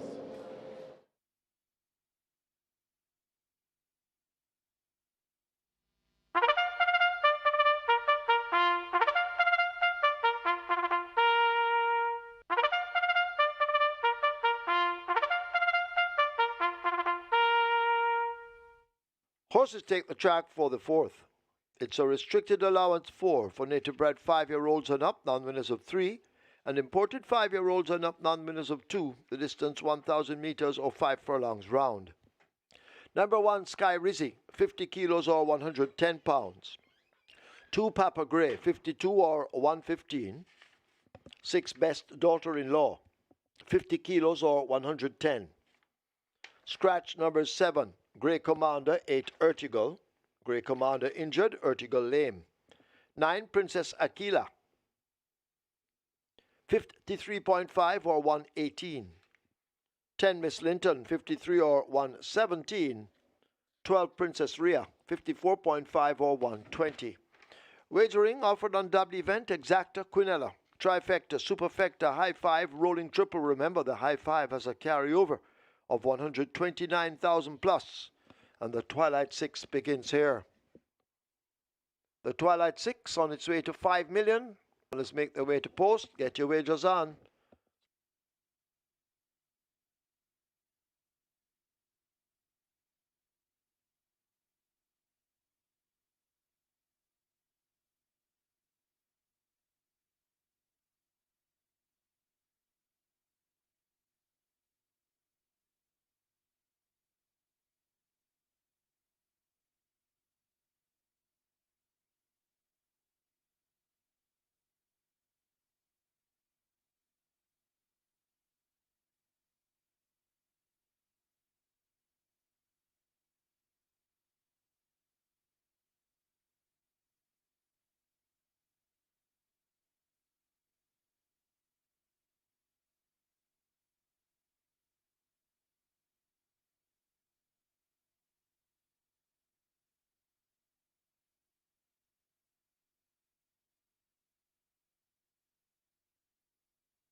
Prince Roy gets a sharp break from the one draw, goes to the lead and makes all the running, proving that effort on debut went bouncing into the rails a further and a half from home and still finishing third by 4.5 lengths to My Eclipse and Mark My Identity was indeed a big enough performance. Came back and finished second time out, beat by Sensational Soul. And today was the day for Prince Roy. Richard Henry teaming up there with Fisher Glisby. They had a win recently with Get a Pepsi at 17-1. And indeed, you were well advised of that combination being quite live today. Prince Roy gets the job done at 2-1. Live ticket count on the regular 6 down to 562, 5.8 million plus in that net pool. And the catch line on mandatory payout day with 5.45 million in the net pool is down to 212 live tickets. It's now time to start our Twilight 6. Minimum guarantee payout 3 million, 2 scratches, 7 Grey Commander and 8 Ertugrul. We're down to a field of 10 and they go a quick dash of 1,000 meters jump. It's a restricted allowance 4 for native bred 5 to the dump nuns of 3 and importees 5 to the dump nuns of 2. Top selection goes to number 5, Princess Sophia, just beaten by nose at last to give the light, going 6 furlongs. Now cuts back in distance by furlong. You will pin up maintains the mount for LLOYD, and she has speed. There's also matching speed present. The likes of Best Daughter-in-Law will be there as well, and so will be the likes of Sky Weezy. There's also going to be Princess Akila, and it's not going to be an afternoon stroll for anybody that wants to lead or wants to make all the running. But Princess Sophia, though, appears the one that could go one better. Number 1, Sky Weezy, third by 4.25 lengths in that same Given the Light Princess Sophia event on last. Gets a swing at the scale of 5.5 kilos, down from 54.5 to 50, while Princess Sophia is up 1 kilo from 52 to 53. So the swing at the scale here could very well favor Sky Weezy's chances of getting to turn the tables on recent conqueror Princess Sophia. Number 3, Manushi, banging form in recent times. Second, 4 of his last 5 was a 5.5 length winner on the other occasion. But a change of barn from Louis Richards now to David Powell. And I told you about that change of barn earlier for Medal Award. And Medal Award was always knocking at the door. Second, third. Medal Award didn't show up any at all today.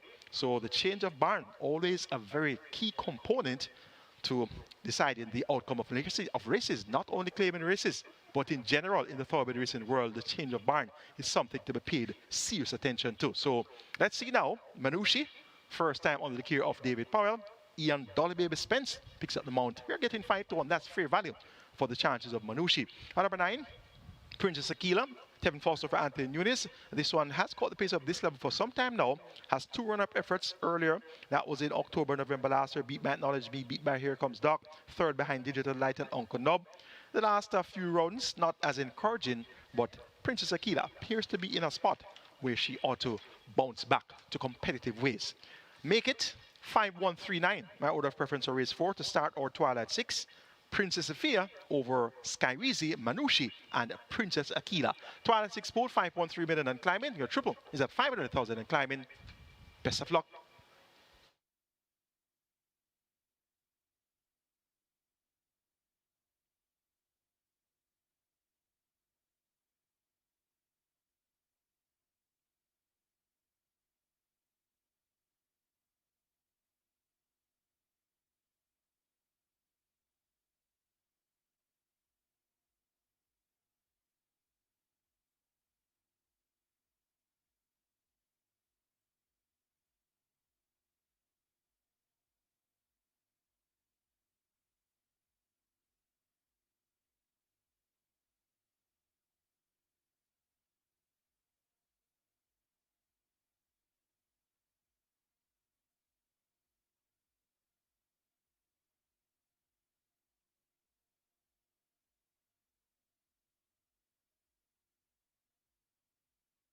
High five wagering approaching 400,000. High five pool approaching 400,000.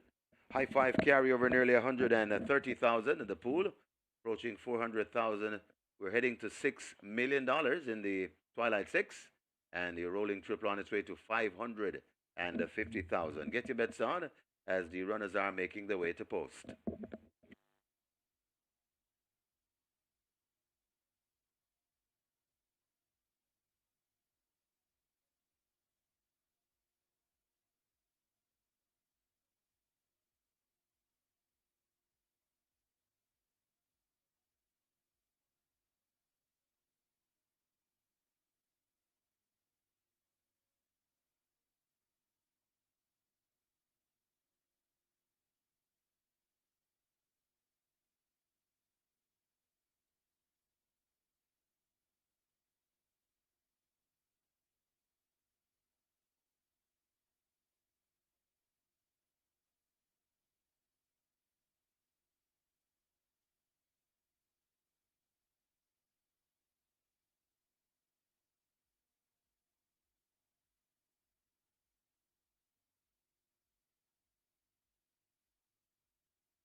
Runners arriving at the start, and they are closing the front of the gates for the start of race 4. Get your bets on. High five approaching 450,000. Nearly 600,000 in the rolling triple. And the Twilight 6 continues to head to $6 million.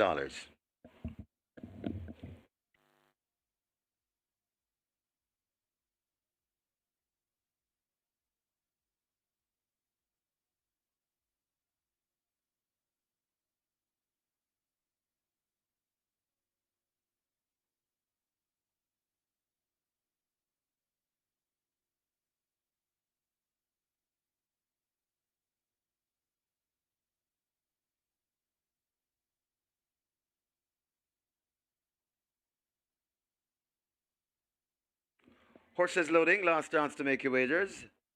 The first one in, Papa Gray, slotted into 2. Princess Ifia is next at 5. 5 furlongs round, a snappy trip this one. Miss Linton to gate number 10. Linton is in.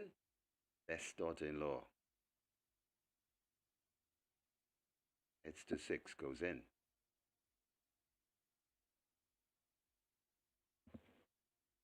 Last chance to wager the Twilight 6. And a nice high 5 pool to boot.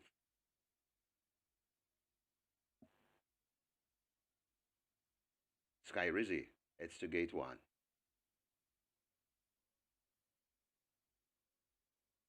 Sky Rizzy hesitates a bit. Now goes in. Princess Aquila at 9.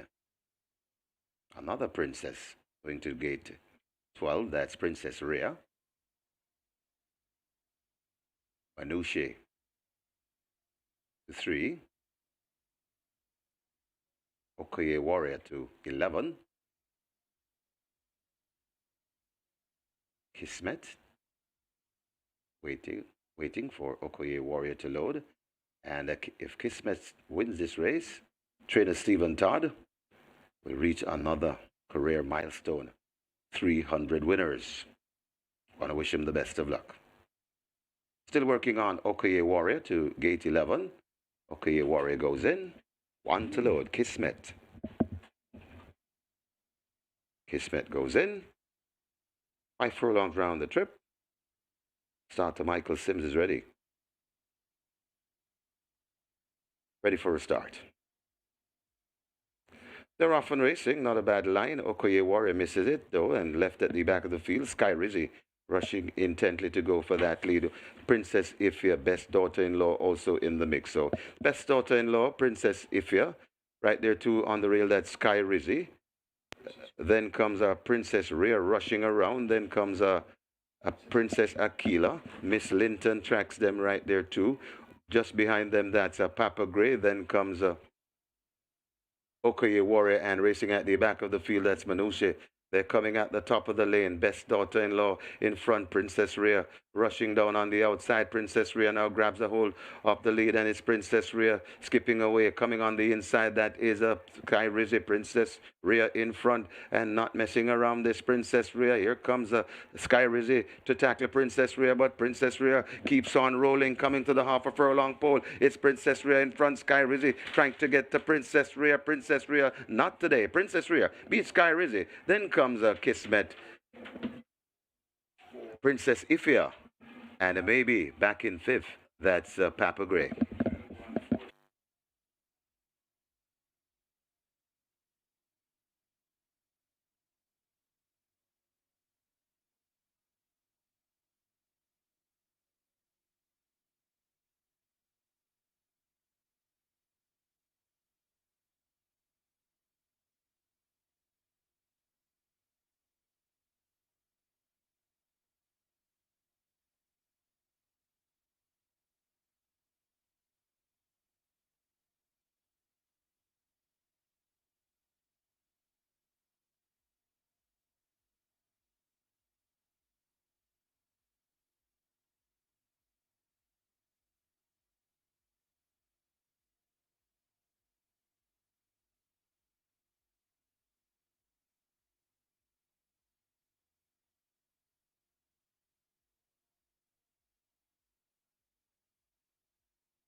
Your attention, please. There's now a stewards inquiry. Stewards looking at an incident at the 400-meter point. Please hold all tickets. Stewards inquiry.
In the winners enclosure, the unofficial winner of race number 4, a number 12, a Princess Rhea, a 5-year-old chestnut mare by War Marshal, a rare by Liquidity, bred Rupert Mirage, owned Henry Dollhouse, trained Omar Williams, the winning rider, Eric Horton, the groom O'Shane Hamilton. Second, number 1, Sky Rizzy. A third, number 4, Kismet. Fourth, number 5, Princess Ifia. And the fifth, number 2, Papa Gray. Final time for 5 furlongs round, 102 and 2. Please note, Stewards Inquiry. Hold all tickets, please. Stewards Inquiry.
They're off and racing, not a bad line. Okoye Warrior misses it, though, and left at the back of the field. Sky Rizzy rushing intently to go for that lead.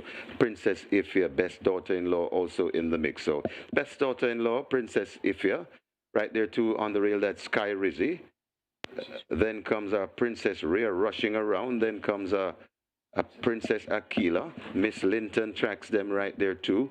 Just behind them, that's Papa Gray. Then comes Okoye Warrior, and racing at the back of the field, that's Manushe.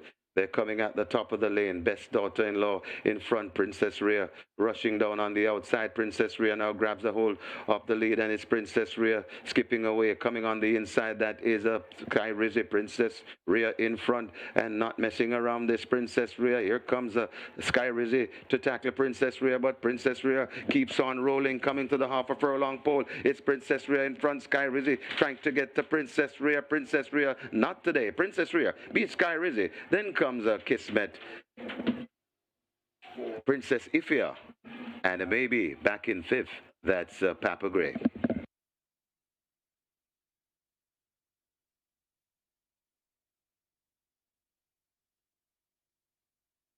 And after the Easter's inquiry, there'll be no change, no change. After the Easter's inquiry, no change.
Your attention, please. Eric Horton asked to go now to the steward's room. Apprentice Eric Horton wanted in the steward's room. Result of the fourth, now official. Horses to the testing barn. 1, Sky Rizzy. 12, Princess Rhea. 1 and 12 both go to the testing barn. Princess Rhea, 5,528 to win, 1,152 to place. The second one, Sky Rizzy, 204. A third, 4, Kismet, 224. Fourth, 5, Princess Ifya. Fifth, 2, Papa Gray.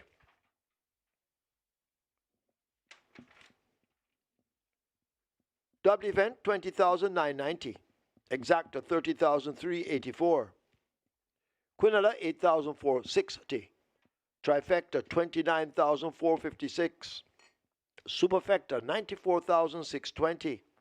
Nobody won the high five. Carry over to race 5 coming up. 430,459 and 14 cents. There were 4 lucky winners of the triple 56,151. Splits 24-3, 49-1. 5 furlongs round raced in 1022. The margin 2 by 2.5.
On to race number 5, and the 95 favorite to the tote, that's number 1, Blood Moon.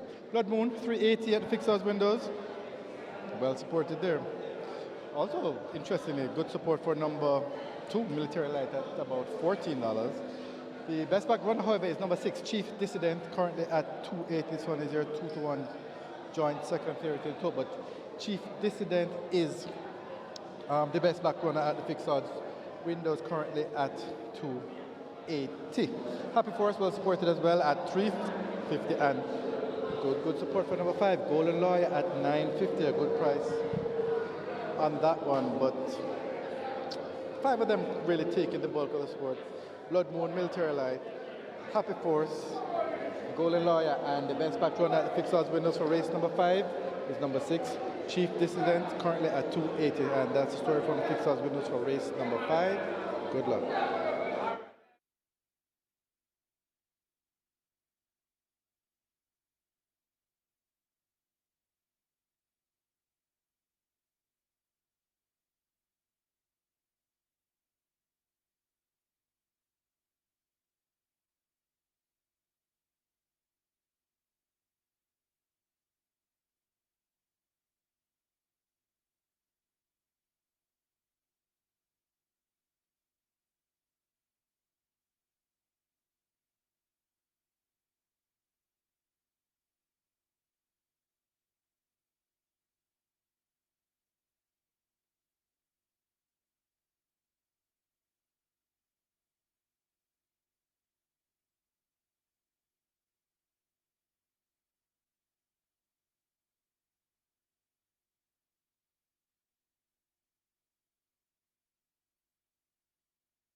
Horses take the track for the 5th. It's a restricted allowance 5 for native bred 4-year-olds and up, non-winners of 2.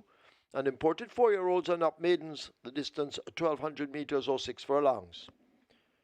Number 3, Lil Maggie, make the weight 55 kilos or 121. 5, Golden Lawyer, 52 or 115. 9 Fort Haldane, 54.5 or 120. Wagering offered on double event. Exacta, Quinella trifecta, superfecta, high five, rolling triple. This is where the late 5-star begins. The late 5-star on its way to $1 million, rolling triple on its way to 300,000. Get your bets on.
So Princess Rhea at odds of 54 to 1 with Eric Horton, aka Badman, in the saddle for trainer Omar Williams and owner Henry Danhouse. This one got the job done in massive upset fashion, and it was just about time before Eric Horton would have gotten off the mark. Very talented apprentice, and he gets off the mark with a surprise win here. And it must be a weekend of getting off the mark. Once again, congratulations to trainer Orlando Chin, who got his first win yesterday. And that was in the last series of the horse named Phenometer. And of course, you know, the horse of there is Fun Can Done. So there may have been some breaks along the line there.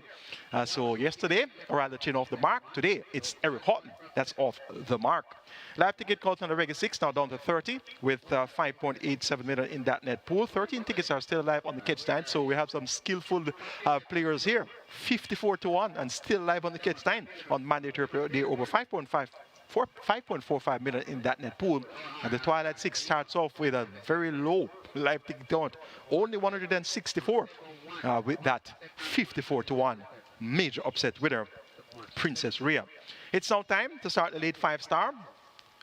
Let's take a look Race 5, our restricted allowance 5 for native bred 4 years and up nuns of 2 and importees 4 and up maidens. The purse 750,000, 11 horses on the way to the gate.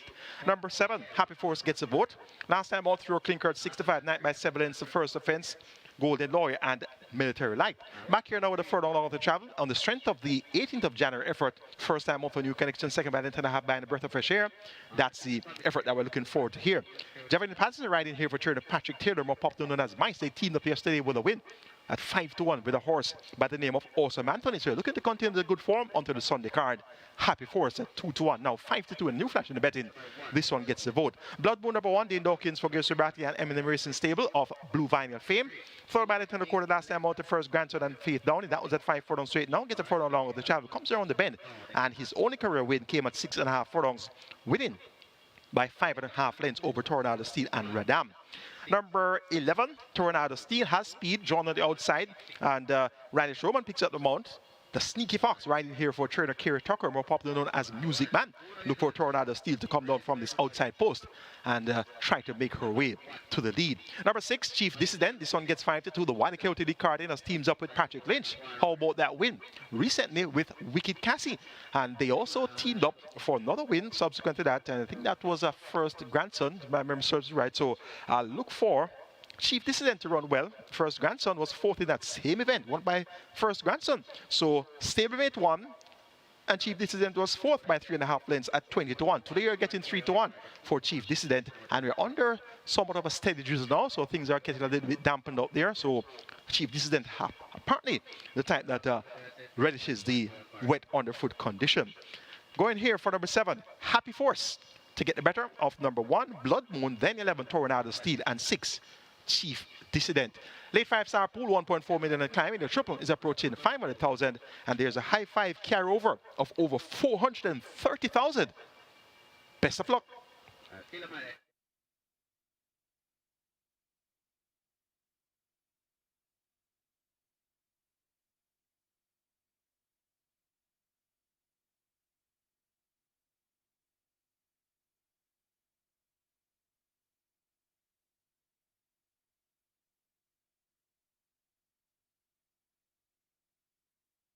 Don't forget, we have a massive high 5 carryover here in race number 5. High 5 carryover in excess 430,000. High 5 pool approaching 600,000. A late 5-star on its way to 1.5 million. And the rolling triple on its way to 500,000. Get your bets on as the runners are arriving at the post.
So the high five pool approaching 800,000. They have closed the front of the gates, and it looks as though the loading up is about to begin. High five, all the rage, approaching 800,000. Carryover in excess, 430,000. Get your bets on.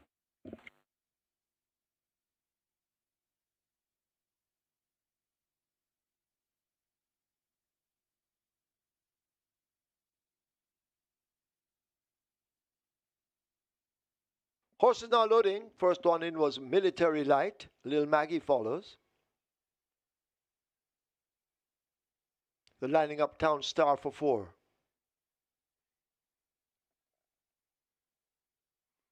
Blood Moon walks to 1.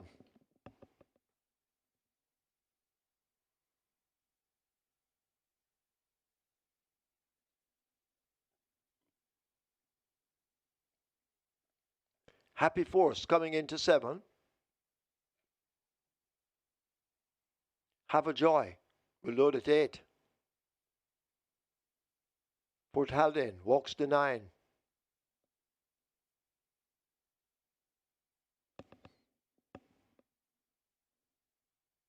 So Fort Haldane hesitating.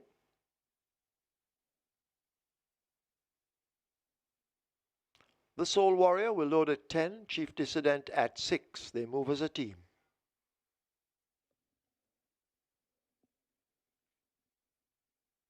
Tornado Steel will load at 11. And Golden Lawyer, the final one, will load at 5. Golden Lawyer in, field in line. 6 furlongs, 1,200 meters. Starter ready, they're off. Fort Haldane misses it. Golden Lawyer also racing toward the back as Blood Moon comes away with that lead. Tornado Steel under a bustling ride now scoots by, and the Tornado Steel picks it up as they flash past the 5, slipping away by 5 lengths. Military Light races up next. Blood Moon in between horses. Fort Haldane has made progress. Golden Lawyer racing in behind them, possibly 6 lengths off that lead as they arrive at the half mile and go rushing into the turn. Lil Maggie tracks them. Chief Dissident is there. Have a Joy on the outside of Town Star. Then the Soul Warrior, and at the back of the field it is Happy Force as they go flashing past the 3. Tornado Steel continues to lead. Blood Moon now asked to cut into it. Military Light on the rail asked to shine brightly as they go flashing inside now the final 5/16th, and it is a Tornado Steel. Blood Moon chasing just to his outside. Military Light is down against the rail toward the outside. That's a Chief Dissident, but now Blood Moon picks up the lead. Chief Dissident in chase. Tornado Steel backing out into 3rd. Golden Lawyer down against the rail along with Military Light almost brushing it, but it is Blood Moon battling now for that lead with Chief Dissident on the outside. Blood Moon and Chief Dissident, they're going on. Golden Lawyer and Military Light trying to close. Blood Moon in ahead. Bob looks to have gotten it over Chief Dissident. Then Military Light, Golden Lawyer and Tornado Steel.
In the winners enclosure, the unofficial winner of race number 5, number 1, Blood Moon, ruled a Chestnut Gelding by Midnight Hawk, Right Marker by Market Rally, Red Austin Marsh owned M&M Racing Stable, trained Gary Sobrati, the winning rider, Devastating Day Dawkins, the groom Michael Campbell second, number 6, Chief Dissident, third, number 2, Military Light, fourth, number 5, Golden Lawyer, and the fifth, number 11, Toronado Steel. Final time for 6 furlongs, 116 flat.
Starter ready, they're off. Fort Haldane misses it. Golden Lawyer also racing toward the back as Blood Moon comes away with that lead. Toronado Steel under a bustling ride now scoots by, and the Toronado Steel picks it up as they flash past the 5, slipping away by 5 lengths. Military Light races up next. Blood Moon in between horses. Fort Haldane has made progress. Golden Lawyer racing in behind them, possibly 6 lengths off that lead as they arrive at the half mile and go rushing into the turn. Lil Maggie tracks them. Chief Dissident is there. Have a Joy on the outside of Town Star. Then the Soul Warrior, and at the back of the field it is Happy Force as they go flashing past the 3. Toronado Steel continues to lead. Blood Moon now asked to cut into it. Military Light on the rail asked to shine brightly as they go flashing inside now the final 5/16th, and it is a Toronado Steel. Blood Moon chasing just to his outside. Military Light is down against the rail toward the outside. That's a Chief Dissident, but now Blood Moon picks up the lead. Chief Dissident in chase. Toronado Steel backing out into third. Golden Lawyer down against the rail along with Military Light almost brushing it, but it is Blood Moon battling now for that lead with Chief Dissident on the outside. Blood Moon and Chief Dissident, they're going on. Golden Lawyer and Military Light trying to close. Blood Moon in ahead. Bob looks to have gotten it over Chief Dissident. Then Military Light, Golden Lawyer, and Toronado Steel.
Result of the fifth now official. Horses to the testing barn. 1 Blood Moon, 11 Tornado Steel. 1 and 11 both go to be tested. A Blood Moon, 300 to win, 152 to place. Second 6 Chief Dissident, 172. A third 2 Military Light, 272. Fourth 5 Golden Lawyer. Fifth 11 Tornado Steel. The double 31,710. Exacta 633. Quinella 1,110. Trifecta 1,596. The Superfecta 2,222. 98 high fives 9,897 each. 11 triples 30,778. Two winners of the quick four 90,908. And the single winner bonus in the quick four, $167,720.21. Splits 24-4, 49-4. Final time 6 furlongs, 116. The margins a neck by 1.5.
And number 4, Party Princess, takes the track early.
Horses take the track for the 6th. It's for 4-year-olds and up. It's an optional claiming event, 350,000 to 250,000 the tag.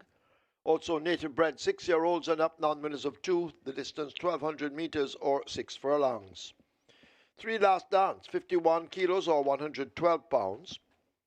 6 Musquetoon, 55 or 121. 7 XY Soul, 55.5 or 122. 8 Shashamani Dance, 53 or 117.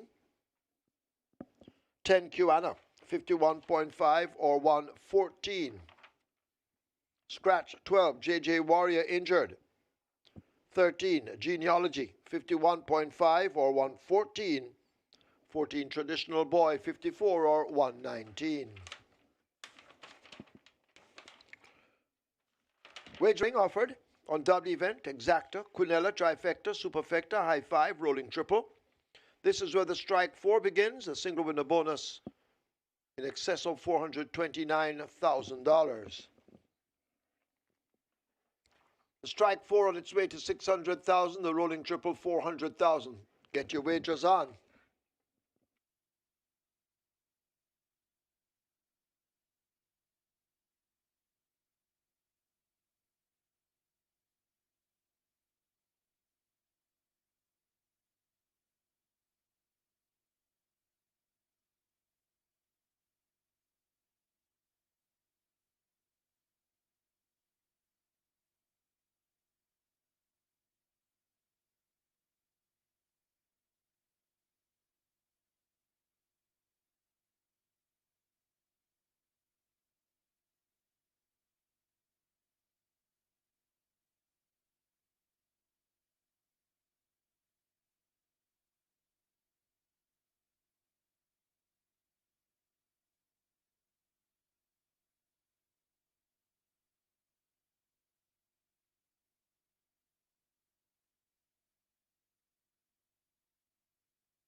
Blood Moon gets the job done in race number 5. Lynn Dawkins there for Gary Sobrati and M&M Racing Stable of Blue Vinyl fame. A convincing winner. Chief Dissident second and Military Light checks in third. Live ticket count on the regular 6 coming into the cash out leg. Down to 16 with 5.8 million in that net pool.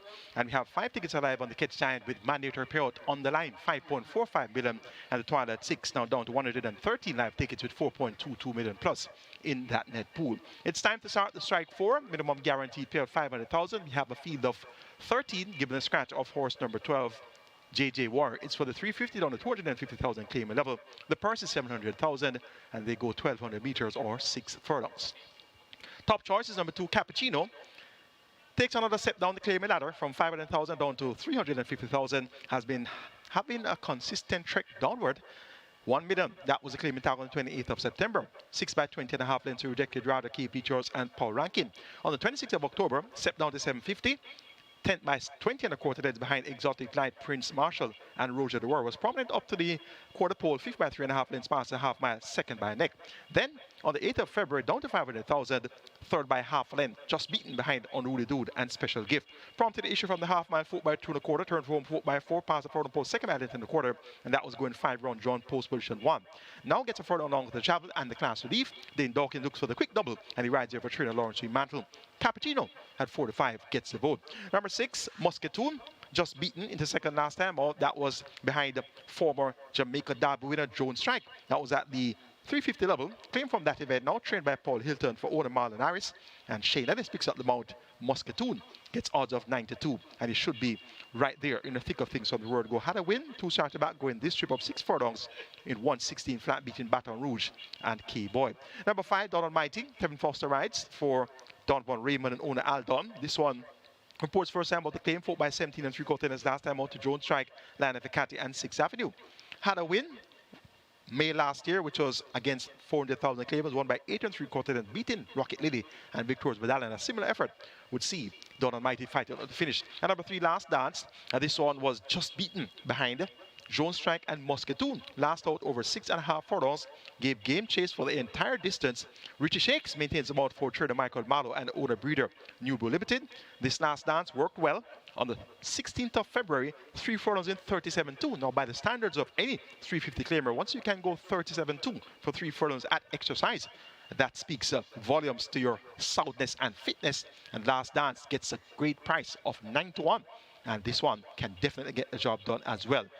An interesting looking 6th event, the catch out leg of the Reggae 6 and start of the Strike 4. Make it 2, 6, 5, and 3, my order of preference. Cappuccino over Muscatoon, Don Almighty. Last Dance.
A strike 4 approaching $1 million. The strike 4 pool approaching $1 million. The rolling triple approaching 400,000. High 5 bridging offered. High 5 pool approaching 250,000. Get your bets on. Runners arriving at the post.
Closing up the front of the gates for race number 6. So hurry and make your wagers.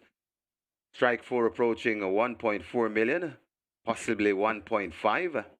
By loading up, get your bets on. Front of the gates are closed. Looks as though the loading up about to start. Zion's Princess, the first one to come forward. Zion's Princess goes in. Last Dance is next at 3. The horse is loading. Very attractive strike 4 pool as per usual. Party Princess is next at 4.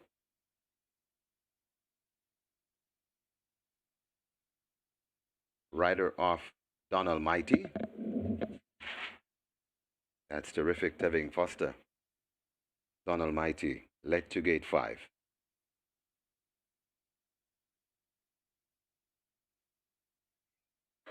Don Almighty goes in.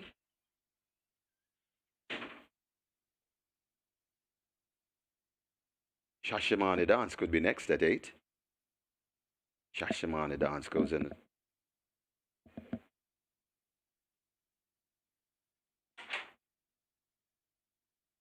Getting a slight shower here down here at the park.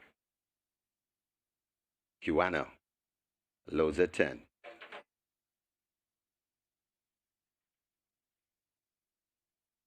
A K-Boy goes in at 11.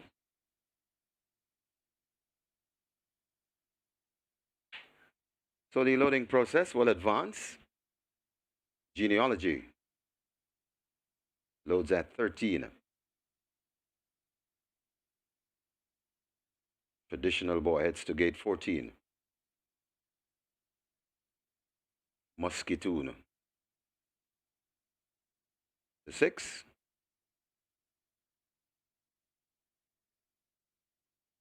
So 2 to load, Cappuccino and So Magnificent. Cappuccino, the 4 to 5 favorite. Just giving a bit of problem to load. Backing away from the gate. Rider comes down from Cappuccino.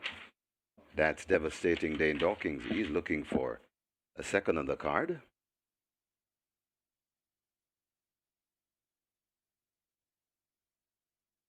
Cappuccino goes in. Dawkins climb on the gate to have a seat. And 1 to load. So Magnificent. And then we'll have a line. If open gate 9 to hooks this one in. So Magnificent goes in. This is race number 6. Closing leg off your Reggae 6. If you're still alive, I want to wish you the best of luck. Michael Sims is ready for race 6. They're off and racing. XY Soul steps a bit slowly along with Party Princess as there's a war up front. Cappuccino wants that lead. It's Cappuccino. Zion's Princess is right there too. Don Almighty rushing down into it. Then comes a Musketoon right against the rail. That is a Last Dance. Just beside Last Dance, that is Caymanas. Behind them, about 3 lengths away before we come to K-Boy. Just on the outside of coming down, that is Genealogy. Then comes Shashamane Dance. Traditional Boy comes next, Party Princess. Then comes overtaking the last one, that is Shashamane Dance. And then racing at the back of the field, make that So Magnificent. Racing at the back of the field, that is XY. So they're at the top of the lane. And on that leader, Cappuccino, just the leader, right? Make that Musketoon. Musketoon on that lead. Here comes on the outside and coming on. That is Don Almighty, but it's Musketoon making the best of the way home. Musketoon traveling nicely, coming to the furlong pole. Don Almighty left back along with Cappuccino, and on the rail, that's Zion's Princess. It's Musketoon coming to the furlong, half a furlong pole with a good-looking lead, and Musketoon and the Canterman Shane Ellis getting rid of these. Musketoon by about 3. Last Dance runs on to be second. Then comes Don Almighty, Zion's Princess, and K-Boy running on for 5th.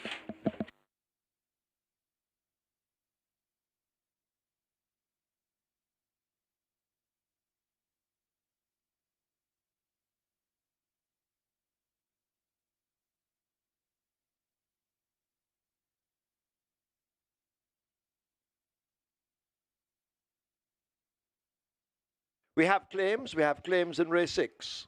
Number 1, Zion's Princess, 2 submitted. Gary Griffiths for Norrie Atkins. Gary Griffiths claims Zion's Princess for Norrie Atkins.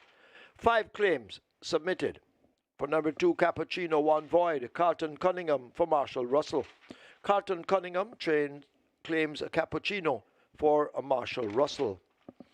Number 5, Donald Mighty, 1 submitted. Errol Burke for Clifton McLeish. Errol Burke claims Donald Mighty for owner Clifton McLeish. 5 submitted. For number 6, Musketoon, Joseph Thomas for K&A Syndicate. That's Musketoon claimed by Joseph Thomas for K&A Syndicate. 3 claims submitted. For number 13, Genealogy, Oral Hayden for himself. Oral Hayden claims Genealogy for himself.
In the winners' enclosure, the unofficial winner of race number 6, Musketoon, an 11-year-old dark bay or brown gelding by Stormcraft, a dancing Mia by Chief Seattle, bred Lakeland Farms Limited, own Marlon Ayres, train Paul Hilton, the winning rider, the canterman Shane Ellis, the groom Glenn Chambers. Second, number 3, Last Dance. A third, number 5, Donald Mighty. Fourth, a number 1, a Zion's Princess. And a fifth, number 11, K-Boy. Final time for a 6 furlongs, 117 flat.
They're off and racing. XY Soul steps a bit slowly along with Party Princess as there's a war up front. Cappuccino wants that lead. It's Cappuccino. Zion's Princess is right there too. Don Almighty rushing down into it. Then comes a Musketoon right against the rail. That is a Last Dance. Just beside Last Dance, that is Kiwana. Behind them, about 3 lengths away before we come to K-Boy. Just on the outside of coming down, that is Genealogy. Then comes Shashamane Dance. Traditional Boy comes next, Party Princess. Then comes overtaking the last one, that is Shashamane Dance, and then racing at the back of the field. Make that so magnificent, racing at the back of the field, that is XY. So they're at the top of the lane, and on that leader, Cappuccino, just the leader, right?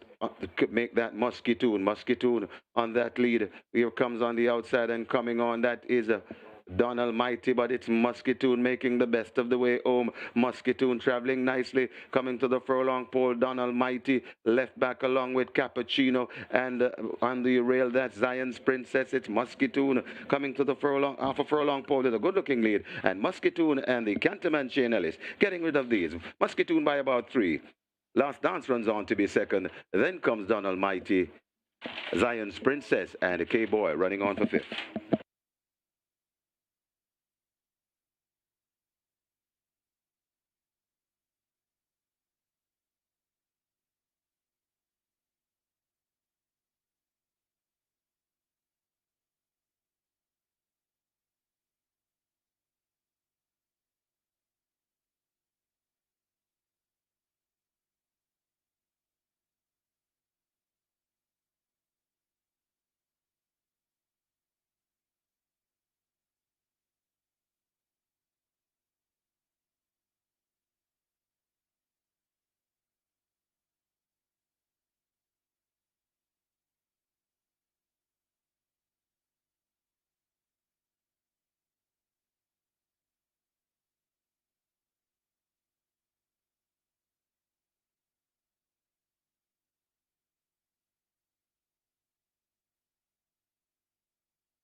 Result of the 6 now official. Horses to the testing barn: 2 Cappuccino, 6 Musketoon. 2 and 6 both go to be tested.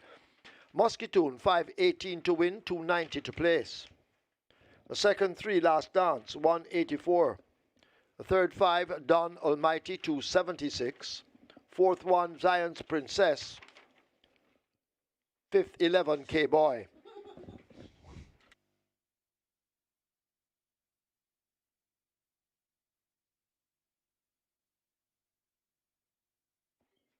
W event 2007-46. Exacta 1004.11. Quinella 1042. Trifecta 4834. Superfecta 5139. 19 high fives 8009.24. 3 triples 127,704. 11 winners of the Reggae 6 369,681. Single winner bonus now, $12,175,612.26. Splits 24-1, 49-3. They raced 6 furlongs in 117. The margins 3.5 by 3 1/4.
Muscatoon gets the job done on the catch-out leg of the Reggae 6, and that's Shane in the saddle for trainer Paul Hilton and new owner Marlon Harris. Congratulations, Marlon Harris, on your first win as a newly licensed owner.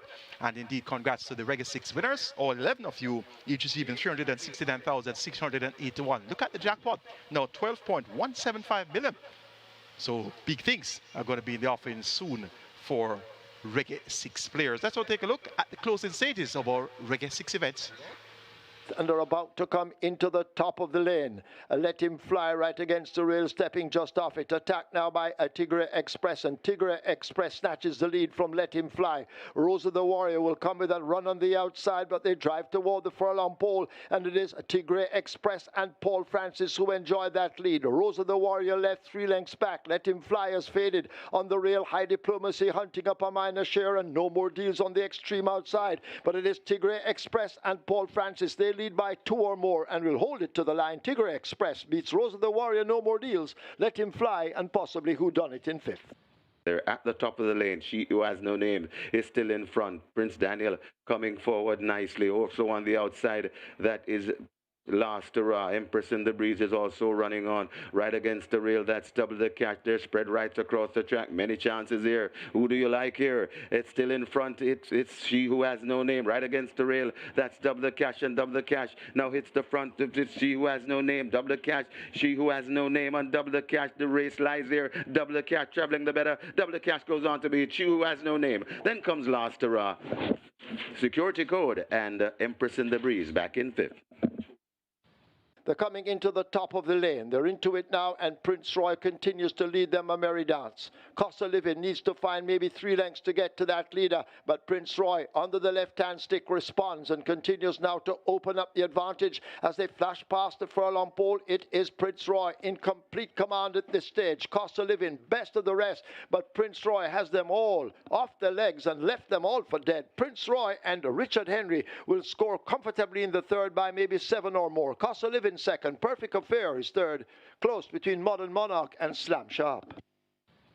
They're coming at the top of the lane. Best Daughter-in-Law in front. Princess Rhea rushing down on the outside. Princess Rhea now grabs a hold of the lead, and it's Princess Rhea skipping away. Coming on the inside, that is a Sky Rizzy. Princess Rhea in front and not messing around this Princess Rhea. Here comes a Sky Rizzy to tackle Princess Rhea, but Princess Rhea keeps on rolling, coming to the half a furlong pole. It's Princess Rhea in front. Sky Rizzy trying to get to Princess Rhea. Princess Rhea, not today. Princess Rhea beats Sky Rizzy. Then comes a Kismet,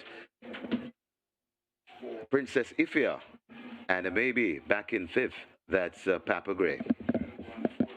And it is a Tornado Steel. Blood Moon chasing just to his outside. Military Light is down against the rail toward the outside. That's a Chief Dissident, but now Blood Moon picks up the lead. Chief Dissident in chase. Tornado Steel backing out into 3rd. Golden Lawyer down against the rail along with Military Light almost brushing it, but it is Blood Moon battling now for that lead with Chief Dissident on the outside. Blood Moon and Chief Dissident, they're going on. Golden Lawyer and Military Light trying to close. Blood Moon in ahead. Bob looks to have gotten it over Chief Dissident, then Military Light, Golden Lawyer, and Tornado Steel. They're at the top of the lane, and on that leader, Cappuccino, just the leader, right? Make that Muscatoon on that lead. Here comes on the outside and coming on, that is a Don Almighty, but it's Muscatoon making the best of the way home. Muscatoon traveling nicely, coming to the furlong pole. Don Almighty left back along with Cappuccino, and on the rail, that's Zion's Princess. It's Muscatoon coming to the furlong, half a furlong pole with a good-looking lead, and Muscatoon and the Canterman Shane Ellis getting rid of these. Muscatoon by about 3. Last Dance runs on to be 2nd. Then comes Don Almighty, Zion's Princess, and the K-Boy running on for 5th.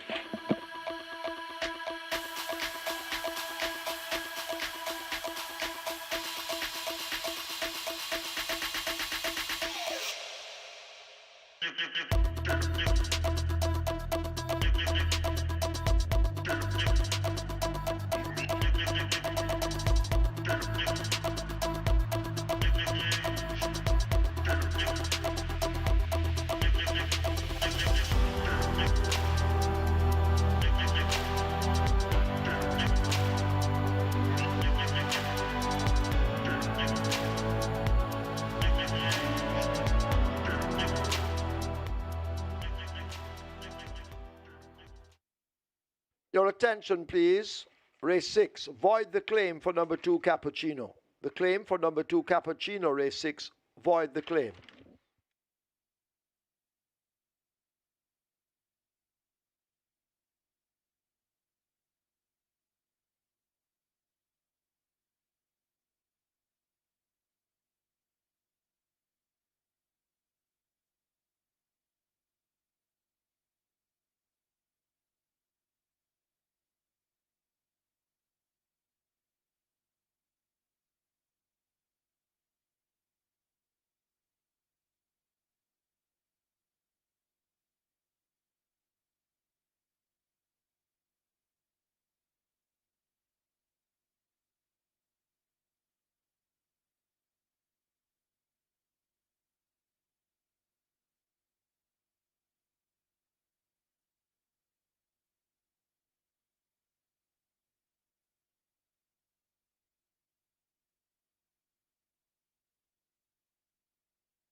Number 8, Midnight Flight, takes the track early.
We want to race number 7 here, and it's a nice field of 12, but the betting has really been confined in terms of the bigger amounts to 3 horses. Number 3, Bold Move, currently at 460. Number 4, Queen of Soul at 950, well supported at number 8. Midnight Flight at $1.70. Of course, Midnight Flight is the 1-2 favorite in the tote. However, the best back runner at the fixed odds winners here is number 3.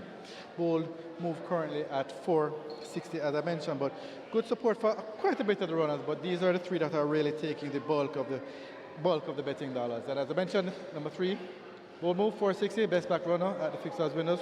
Closely followed by 4, Queen of Soul, and the tote favorite, number 8, Midnight Flight, who's at $1.70 at the fixed odds winners. So good luck for race number 7.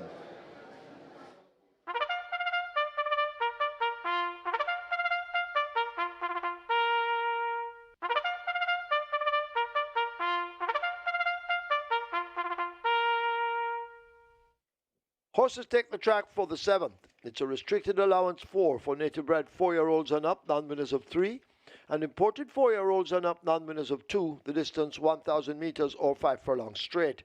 1 Playfair, 52.5 kilos or 116 pounds. 2 Hotbred Scammer, 51.5 or 114. 4 Queen of Soul, 54.5 or 120. 6 Sipping on Sunshine, 49.5 or 109. 10 A Breath of Fresh Air, 51.5 or 114. 11 Battle Angel, 52 or 115. Wagering offered on double event, Exacta, Quinella Trifecta, Superfecta, High Five, Rolling Triple. This is where the late triple begins. Get your wagers on. A minute on the board. And having a look at the late triple, it's heading for 700,000.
Congratulations once again to the 11 Reggae 6 winners, each receiving $369,681. Jackpot now 12.175 million. And that's going to be up for grabs come next Saturday. That's going to be the 1st of March. So big things are going to be in the offing for Reggae 6 players. The live ticket count on the Catch 9 on mandatory payout day, it's down to 3 with 5.45 million in that net pool. And the Twilight 6 live ticket count down to 60 with 4.22 million plus in that net pool.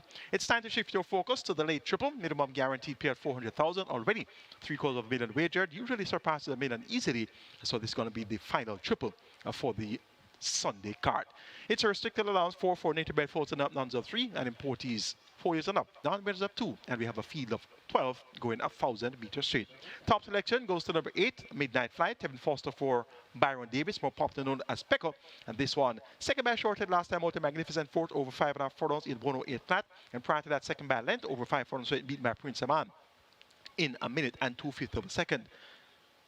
Appears to be the one that they'd all have to try and beat here, the Grey Filly on the wet track Midnight Flight. Number 9 on this close occasion. This one has the Wild Coyote Cardinals riding for Anthony Baba Nunes, and was a winner. 2 starter back going 5 round, beating Pope's Lady and Irish Rich. Released the main certificate going 5 furlong straight in 102.3, beating Trust Fund Baby and the Mercury Angel. So look for on this close occasion to acquit himself very well. Now back over the straight course. Number 4, Queen of Soul, stablemate of on this close occasion. Anthony Baba Nunes has 4 entries here, namely Play Fair number 1, 42-1. Queen of Soul number 4, 6-1. On this close occasion, number 9, 4-1.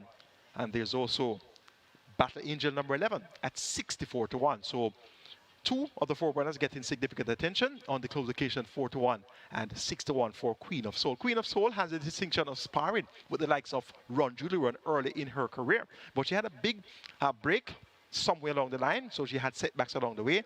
Queen of Soul, though, has a good pace, and she's now taken on the straight course for what appears to be the first time. She has raced 12 times, 2 wins, 3 seconds, and 1/3. So look for a generous effort here from Queen of Soul, and that's a generous price of 6-1. Number 5, Indestructible, gets a big price of 43-1. Has done his best running over the straight, actually one coming on the bend. So look for a decent enough effort here at odds of 43-1. One for your superfectas, trifectas, exactas, high fives. Indestructible would beef up those dividends at long odds. Going 8, 9, 4, and 5 to start the late triple. Midnight Flight to get the better up on this close location. Queen of Soul and Indestructible. Final triple pool approaching 900,000. Best of luck.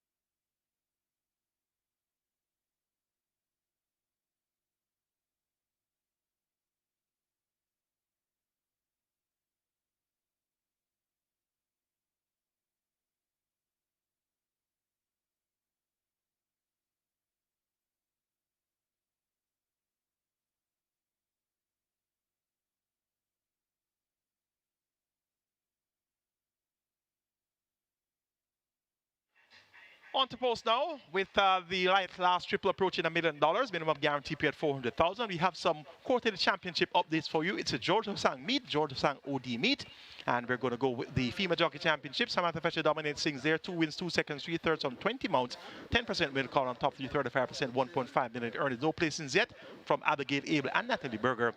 In the gentlemen's section, we have lead-in Robert Haldane 14 wins 9 seconds 6/3 on 48 miles, win percentage 29, top 3 60%, and stakes earnings 9.3 million. Shane Ellis is next with 12 wins 12 wins 8 seconds 3/3 from 38 miles, win percentage 32, top 3 61%, 7.6 million in earnings. Radish Roman is next, 10 wins 8 seconds 7/3 from 41 mounts, win percentage 24, top 3 61%, and 7.1 million in earnings. Dane Dawkins is next, 9 wins 9 seconds 8/3 from 39 mount, win percentage 23, top 3 67%, and 7.6 million in earnings. Ismael Velasquez rounds off the group, 6 wins 1 second 13/3 from 44 mount, win percentage 14, top 3 45%, and 8.1 million in made at 6.1 million earnings.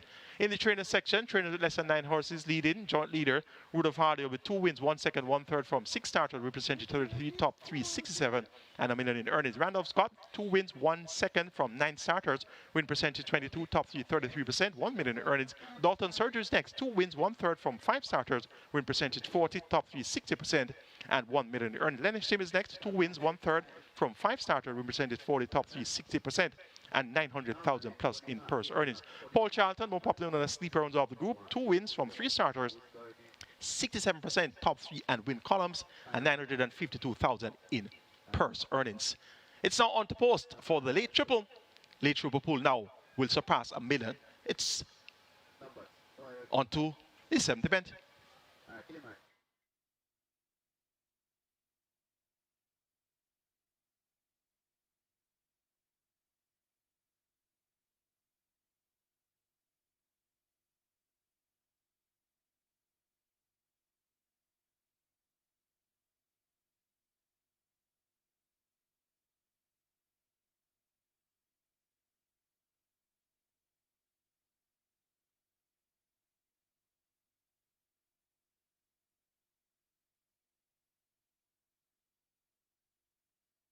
They've closed up the front of the gate in preparation for loading. High five wagering. It's heading for 300,000. And the late triple almost at $1 million. Get your wagers on. Loading up about to begin.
Horse is now loading. Horse is loading for the 7th. 5 furlongs straight. First one in, play fair. They've opened gate 2 to accept Hot Bread Scammer of Foreigner. Ball move all set. To load at 3, Dane Dawkins is looking for a double on the card. So they try with this Hot Bread Scammer. Looks to be in. Next should be ball move. Ball move is in at 3.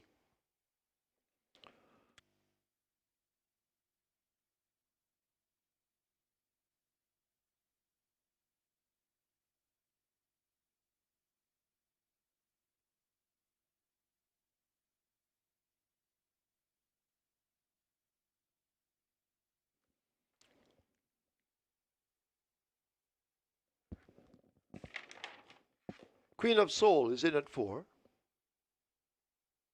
Sipping on Sunshine coming into 6. First Grandson coming into 7.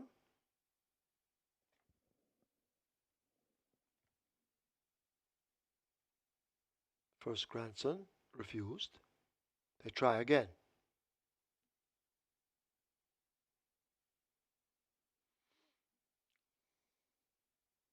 If you haven't wagered, you need to do so now.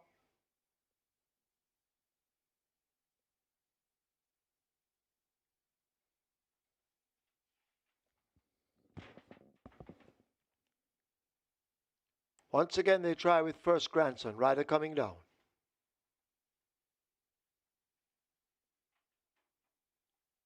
So First Grandson, hold into 7. Up goes the rider.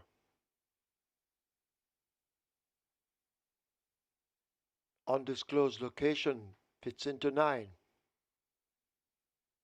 A breath of fresh air coming into 10. Not many left to load. Train of Thought enters 12. A Battle Angel will load at 11. Midnight Flight coming into 8.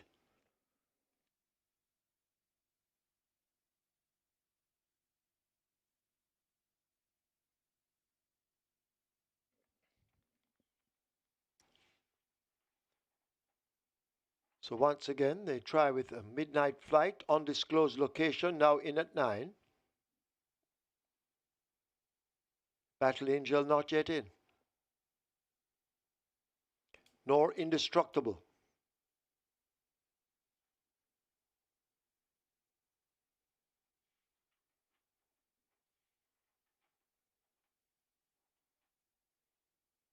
So not many left to load. Here is Midnight Flight, up to 8, and in. Waiting on a riderless Indestructible to take his place at 5 with Tajay Soku. So the favorite is a Midnight Flight at 3 to 5. Terrific Tevin Foster.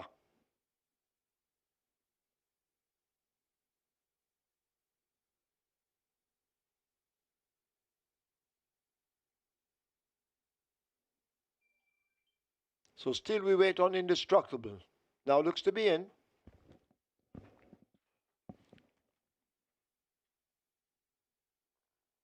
Suku having a seat. Field in line. 5 furlongs straight.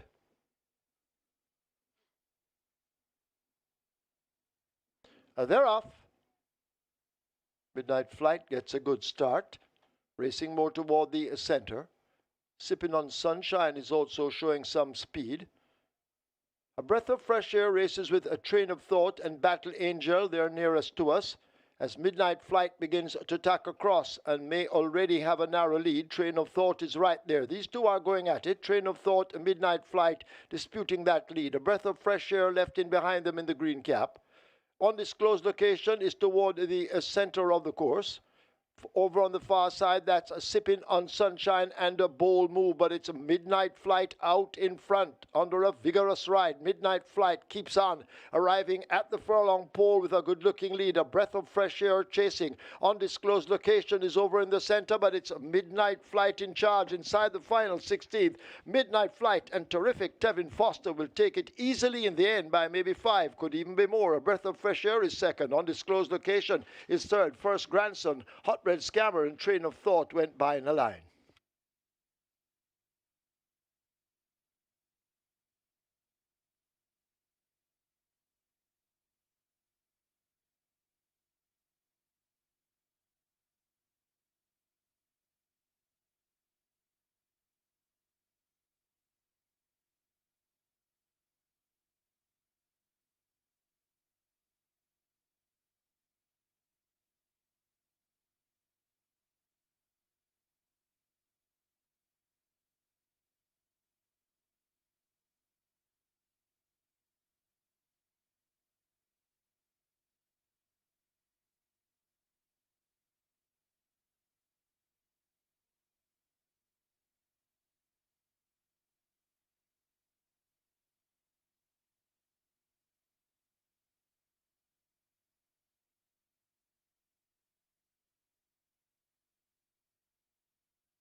Your attention, please. Your attention, please. There's now a steward's inquiry. Steward's looking at an incident at the 200-meter point. Please hold all tickets. Steward's inquiry.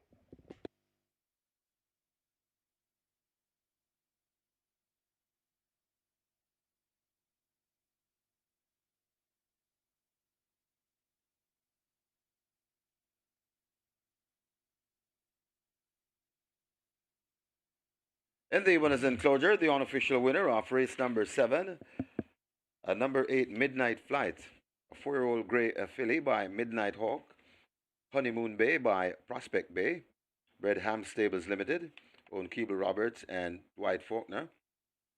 A trained Byron Davis, the winning rider, terrific, Tevin Foster, the groom, Errol Moody, second. Number 10, A Breath of Fresh Air. Third, number 9, Undisclosed Location. Fourth, number 7, First Grandson. And the fifth, number 12, Train of Thought. Final time for 5 furlong straight, 59-1.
They're off.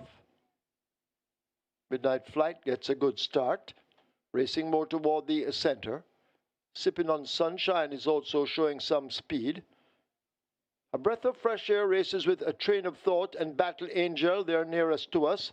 As Midnight Flight begins to tack across and may already have a narrow lead, Train of Thought is right there. These two are going at it. Train of Thought and Midnight Flight disputing that lead. A Breath of Fresh Air left in behind them in the green cap. Undisclosed Location is toward the center of the course. Over on the far side, that's a Sipping on Sunshine and a Bold Move, but it's a Midnight Flight out in front under a vigorous ride. Midnight Flight keeps on, arriving at the furlong pole with a good-looking lead. A Breath of Fresh Air chasing. Undisclosed Location is over in the center, but it's a Midnight Flight in charge inside the final 16th. Midnight Flight and terrific Tevin Foster will take it easily in the end by maybe 5, could even be more. A Breath of Fresh Air is second. Undisclosed Location is third. First Grandson, Hot Red Scammer and Train of Thought went by in a line.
And after the Stewards inquiry, we have a disqualification. Sixth past the post, number 2, Hot Bread Scammer, disqualified and placed behind horse number 4, Queen of Soul, for causing intimidation and interference in the vicinity of the 400-meter point. It does not affect our placings, first 5.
Result of the 7th, now official. Horses to the testing barn. 8, Midnight Flight. 9, undisclosed location. 8 and 9 both go to the testing barn. Midnight Flight, 172 to win, 128 to place. Second 10, A Breath of Fresh Air, 354. Third 9, undisclosed location, 184. Fourth 7, First Grandson. Fifth 12, Train of Thought. The double event, 1,116. Exacta, 2009, 24. Quinella, 4003, 38. Trifecta, 5066. Superfecta, 18,382. One lucky winner of the high five, 212,190. 138 triples, 2,696. 5 winners of the early 5 star, 75,103. Single winner bonus, $1,726,807.21. Splits 23-3, 46-2. Final time 5 furlong straight, 59-1. The margins 4 1/4 by 1 1/4.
We're here for race number 8, and this one, well, not really whole much to say about this one because it's a two-horse betting race, seemingly in the tote and at the fixers winners as well.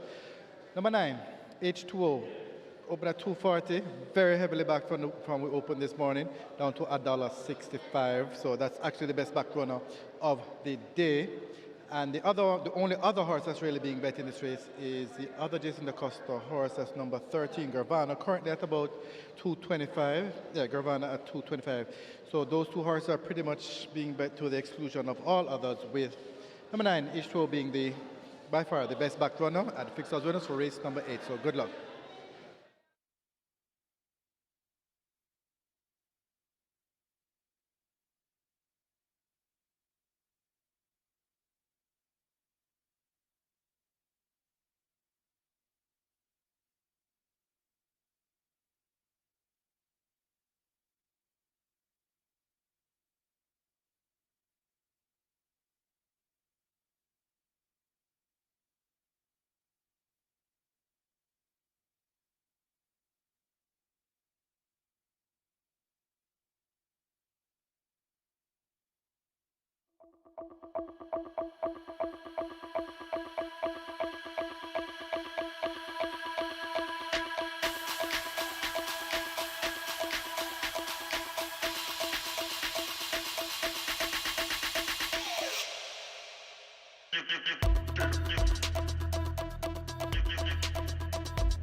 Horses take the track for the 8th. This is the BGLC TOBA Millionaire Series. It's a restricted allowance, too, for native bred 3-year-olds and up, non-winners of 2, imported 3-year-olds and up. Maidens, the distance 1,300 meters or 6.5 furlongs. Number 4, Fearless Mission, 55 kilos or 121 pounds. 5, My Eclipse, 50 or 110. 7, Wayne's Cherry Links, 51.5 or 114. 10, Princess Chris, 53.5 or 118. 12 Almasti List, 53 or 117. Wagering offered on double event. This is the late double. Exacta, Quinella Trifecta, Superfecta, and High Five. Get your wagers on. The double heading for 400,000. Get your wagers on.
No problems there for the top selection midnight flight. Tevin Foster riding for Byron Davis, more popular known as Speckle, getting the job done in fine style. A grey filly on the wet underfoot conditions.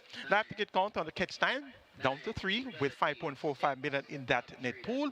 It's mandatory period in the catch time, so with 2 legs remaining, things look quite likely to unfold. We will have multiple winning tickets with 9 of 9 based on the back-to-back favorites expected to get the job done in races 8 and 9. 59 tickets are live on the Twilight 6, 4.22 million plus in that net pool as well. So it's on to the late double, and race 8 is the BGLC TOBA Millionaire Series, and race 9, the Lord LINDBERGH LINDY DELAPENHA Memorial Trophy. So 2 features will lock up the exotics races 8 and 9. Race number 8, a restricted allowance 2 for native bred 3-year-old downs of 2 and imported maidens, and they go a distance of 1,300 meters or 6.5 furlongs, 1.1 million in purse money. 2 horses being bet as if losing is out of the question, 9 and 13, and they're both trained by champion trader Jason Acosta. Number 9, H2O, makes his much anticipated debut. He's a 3-year-old chestnut coat by Divine Rod out of the Smarty Jones Dam Trendy Wendy. Bred in the USA by John and Ruth Bashmore Ode. Champion on the Carlton Watson train, champion trainer Jason Acosta, and Robert Haldball-Halley will be aboard the groom Garth Pennant. H2O foaled on 11th of May, and he has been carrying himself very impressively in the mornings. Went 45.3 by 58.4 over the straight on 25th of January. On the 1st of February, 5.5 furlongs in 107 and 2/5 of a second.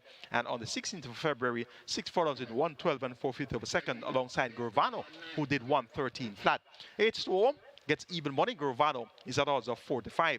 Number 13 is Gravano. He has raced twice already. Second on debut by 13.5 lengths behind Supernatural Power. And on the 11th of January, second by 4.5 lengths behind stablemate Fred the Master. So Gravano with experience under his belt versus his stablemate H2O who's making a debut. Gravano should have an advantage there. Visor, figure 8 and lay 6 on again. Rather Sneaky Fox Roman, he picks up the mount, replacing Tevin Foster. And Gravano has been supplemented for the BGLC TOBA Millionaire Series bonus by a payment of 150,000, and so has been his stablemate H2O. So any of them wins, and owner Carlton Watson gets $1 million. So it's going to be an interesting matchup here with these two stablemates. Now 4-5 Gravano, 6-5 H2O, and they're both being bet as if losing is out of the question. Could be a show Quinella here. Of the others, number 6, the local bred Strong Mind, led for a long way in the Jamaica 2 Stakes on Boxing Day, was served by 11.5 lengths in the end to Burning Hedge and Novisa. 2 fitters beat him there. He's also been supplemented, and he's getting odds of 8-1. The Wilder County Cardinals rides for Patrick Wackett, also known as a professor, and owner Joyous Racing. Going 9-13, 6-2 in the BGLC TOBA Millionaire Series, H2O to wet them up on debut and get the better of stablemate Gravano, then Strong Mind. And for 4th, it's a grab bag. I'm going for number 2, Nephew, 9-13, 6-2.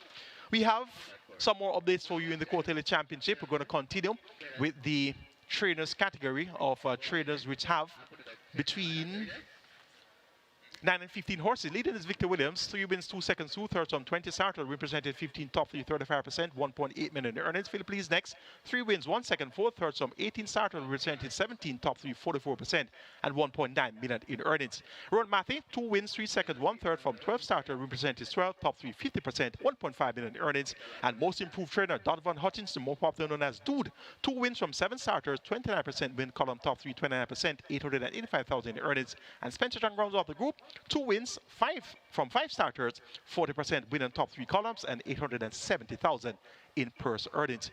Next category, Gear Sabati leads, trainer between 16 and 35 horses, 6 wins, 7 seconds, 7 thirds from 37 starters, represented 16, top 3, 54%, and 5 million earned. Filipiano leads next, 4 wins, 3 seconds from 17 starters, represented 24, top 3, 41%, and 2.8 million earned. Adrian Prince, aka Dan Dan, 4 wins, 1 third from 18 starters, represented 22, top 3, 28 and 2.3 million in earnings. Hall of Fame trainer Richard Zan, 3 wins, 3 seconds, 2 thirds from 13 starts, represented 23, top 3, 62%, and 2.6 million earned. The runner of the group, Peter Dumpassard, 3 wins, 3 thirds from 10 starters, represented 30, top 3, 60, and 2.3 million in earnings. That's an update in the George Hosang OD meet. And we are now on to post for the BGLC TOBA Millionaire Series.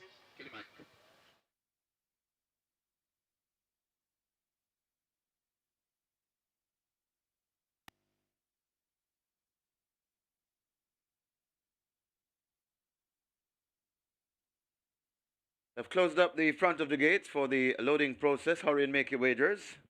This is race number 8, the BGLC TOBA Millionaire Series.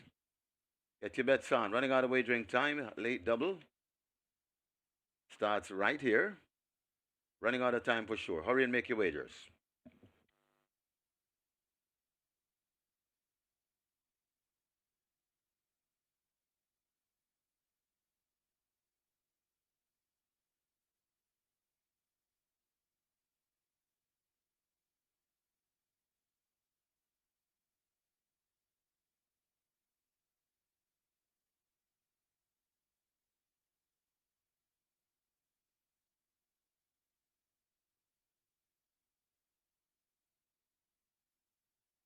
Horses loading, last chance to make your wagers. Horses loading, first one to load, Bowmore. Goes in at 1. So horses loading, Shine Light the Sky could be next. Coming to gate 3. Shine Light the Sky goes in. Fearless Mission in gate 4.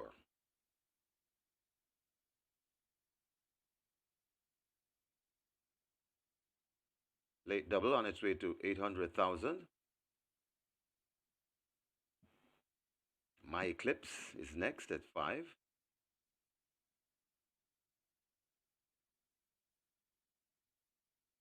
Wayne's Cherry Links. It's to gate 7.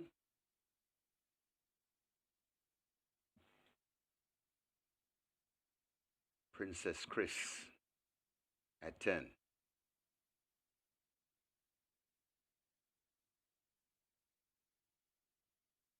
Mr. Lee in at 11.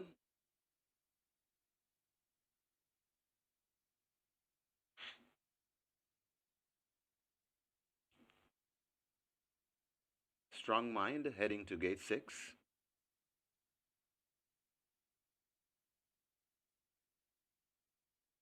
Strong Mind is in. Almastilist in at 12.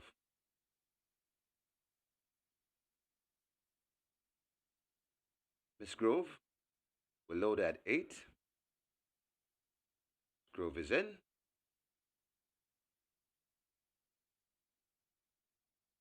Nephew comes to gate number 2.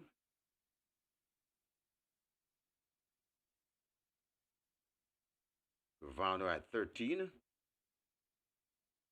And the final one, H2O, at 9. Looks as though we have a line. Michael Sims is scurrying to his spot.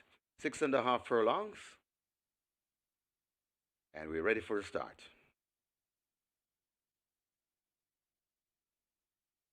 They're off and racing.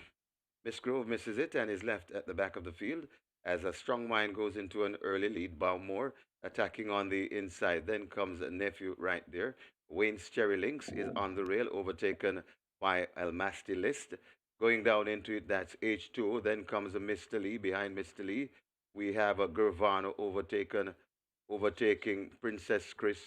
Fearless Mission comes next. Then comes a Shine Like the Sky, My Eclipse, and racing at the back of the field, a slow starter, Miss Grove. They head towards the 3, and on that lead and making the running, it's Bowmore, just the leader from Strong Mind. Watching them from 3rd, that is Nephew. Coming on the outside, that's Gurvano. H2O is also in the mix on the rail. Mr. Lee, they're coming at the top of the lane, and it is Bowmore still in front and traveling well, but coming on the outside. And now Nephew strikes the front. It's Nephew in front. Here comes Gurvano. H2O is also coming on the premises. It's Gurvano and Nephew and Gurvano. Nephew still clinging to the lead from Gurvano. H2O still coming on the rail. It's Nephew in front and resilient on that lead. Nirvana trying to get to Nephew, but Nephew refusing to lose today. Nephew just beating Gurvano. Then comes H2O. It got tight for 4th between Fearless Vision and Miss Grove running on.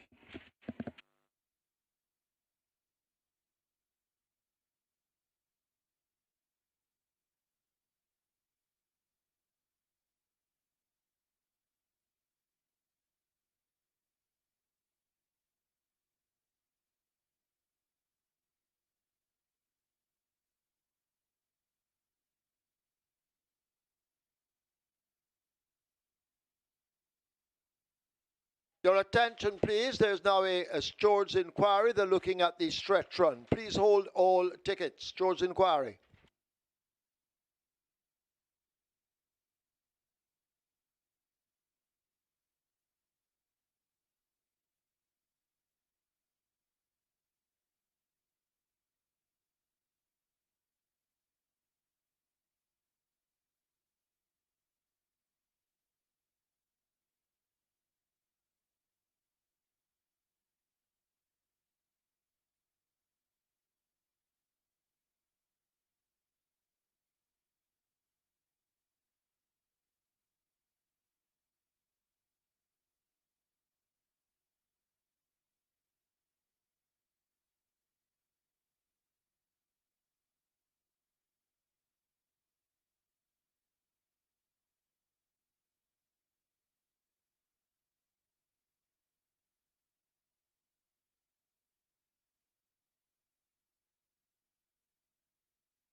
So as well as the steward's inquiry, there is now a jockey's objection.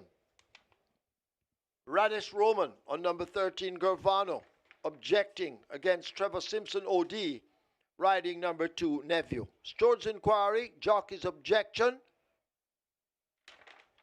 Second past the post, objecting against first past the post. Please hold all tickets.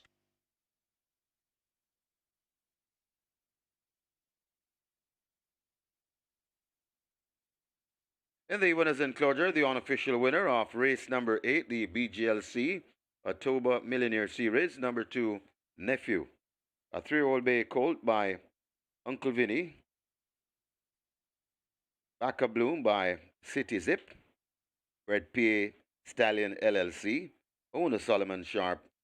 Train Owen Sharp. The winning rider, Trevor Simpson OD. The groom, Neville Butler, second. A number 13, Gervano. A third, number 9, H2O, fourth. A number 4, Fearless Mission. And a fifth, a number 8, Miss Grove. Final time for 6.5 furlongs, 1:20 and 2.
They're off and racing.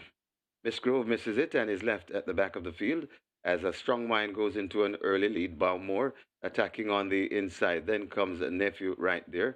Wayne's Cherry Links is on the rail, overtaken by El Masti List.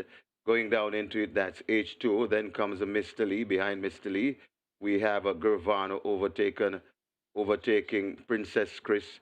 Fearless Mission comes next. Then comes a Shine Like the Sky, My Eclipse, and racing at the back of the field, a slow starter, Miss Grove. They head towards the 3, and on that lead and making the running, it's Bowmore, just the leader from Strong Mind.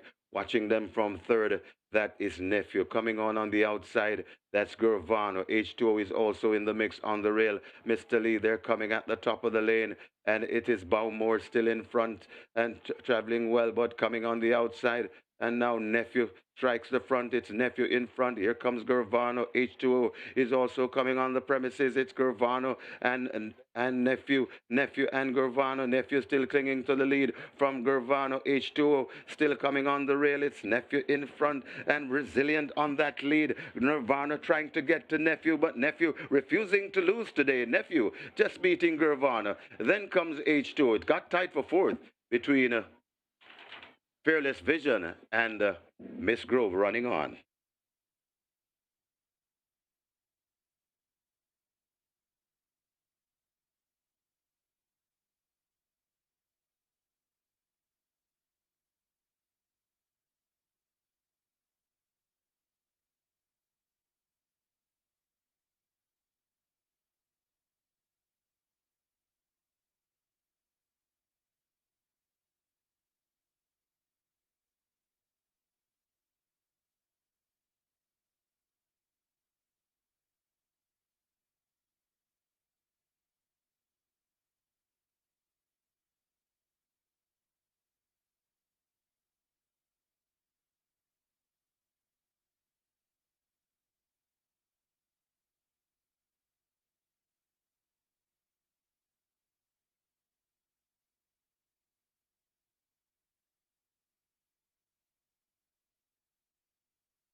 And after the steward's inquiry and a jockey's objection, the objection has been upheld. Number 2, Nephew, first past the post, disqualified and placed behind horse number 13, Gervano, for intimidation and interference in the final 200 meters. Have a look at your monitor for a replay of the incident. The new placings: first, number 13, Gervano. Second now goes to 2, Nephew. Third, 9, H2O. Fourth, 4, Fearless Mission. Fifth, 8, Miss Grove.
Ladies and gentlemen, your attention called to the winners enclosure for a presentation of the TOBA BGLC Millionaire Series. A presentation being made by Petal Hilton, Customer Service Manager, and Donique Tomlin, Corporate Intern of BGLC. And they make the presentation to the winning trainer, Jason DaCosta, $1 million. Also in the presentation party, Mr. Desmond Lewis and Derek Brandt. Congratulations to the winning connections race number 8, the BGLC TOBA Millionaire Series.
Result of the 8th, now official. Horses to the testing barn: 4 Fearless Mission, 13 Gervano.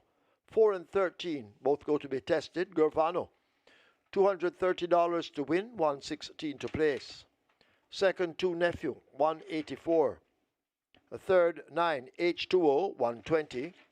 Fourth, 4 Fearless Mission. Fifth, 8 Miss Grove. The double, 318. Exacta, 744. Quinella, 952. Trifecta, 1,356. Superfecta, 4,275. 13 high fives, 19,745 each. There were 107 triples, 2,344.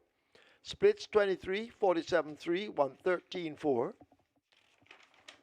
They raced 6.5 furlongs in 120 and 2, the margins ahead by 5.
Number 2, Money Miser, takes the track early.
horses take the track for the 9th. It's the Lloyd Lindbergh Lindy DELAPENHA Memorial Trophy. A non-restricted overnight allowance for 3-year-olds and up. The distance 1,600 meters or 1 mile. Number 1, Stomp the Rhythm.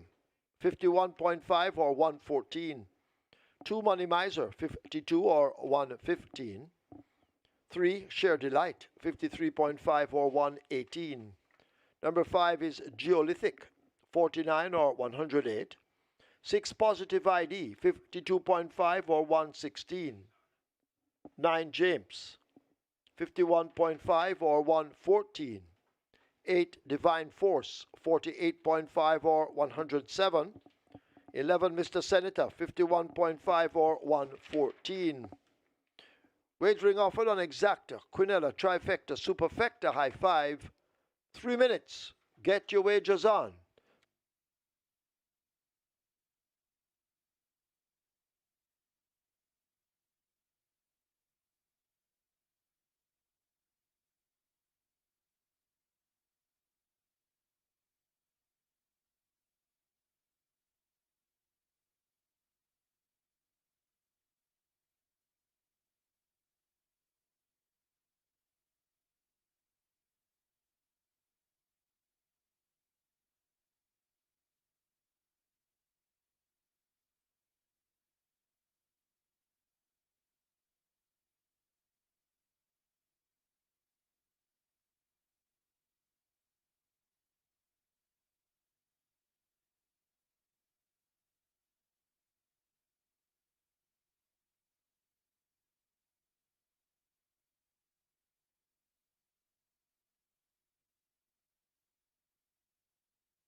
An exciting finish there to the 8th event, but just before that though, on your monitor right now is a photo of the great Lloyd Lindbergh Lindy DELAPENHA, veteran sportscaster. And I've known Lindy DELAPENHA for quite a few years. As a matter of fact, the program I do right now on radio, that's on Omega Sports Turf Talk. The previous host was Lindy DELAPENHA and of course Dr. Paul Wright. So I really have fond memories of Lindy DELAPENHA, and he was one of the persons I used to listen to coming up as a youngster on the radio. Would have listened to Lindy DELAPENHA, Dr. Paul Wright, as well as Cliff Williams and all of the other former sportscasters, and in particular horse racing analysts. So Lindy DELAPENHA, indeed, we have some great memories of him here at Caymanas Park. And of course, he was a major football player, a real expert baller there. And indeed, we honor Lindy DELAPENHA with the Lindy DELAPENHA Memorial Trophy, the upcoming 9th and final. How about that 8th event a while ago? And that one definitely brought the horse down. Indeed, Radish Roban met up with five-time champion jockey Trevor Slicer Simpson O'D. It was a slugfest for the final further half there. And indeed, the stewards had to intervene after the inquiry and objection.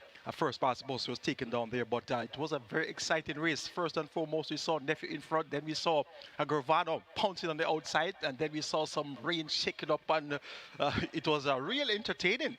In the end, though, the top two places were reversed. So Gravano, one of two entries, owned by Carlton Watson. Both were supplemented, and of course you know that H2O had the big reputation coming into the event, but both horses were supplemented, and any of them winning would have seen champion owner Carlton Watson on the receiving end of the BGLC TOBA $1 million bonus. So kudos to the connections there of Gravano.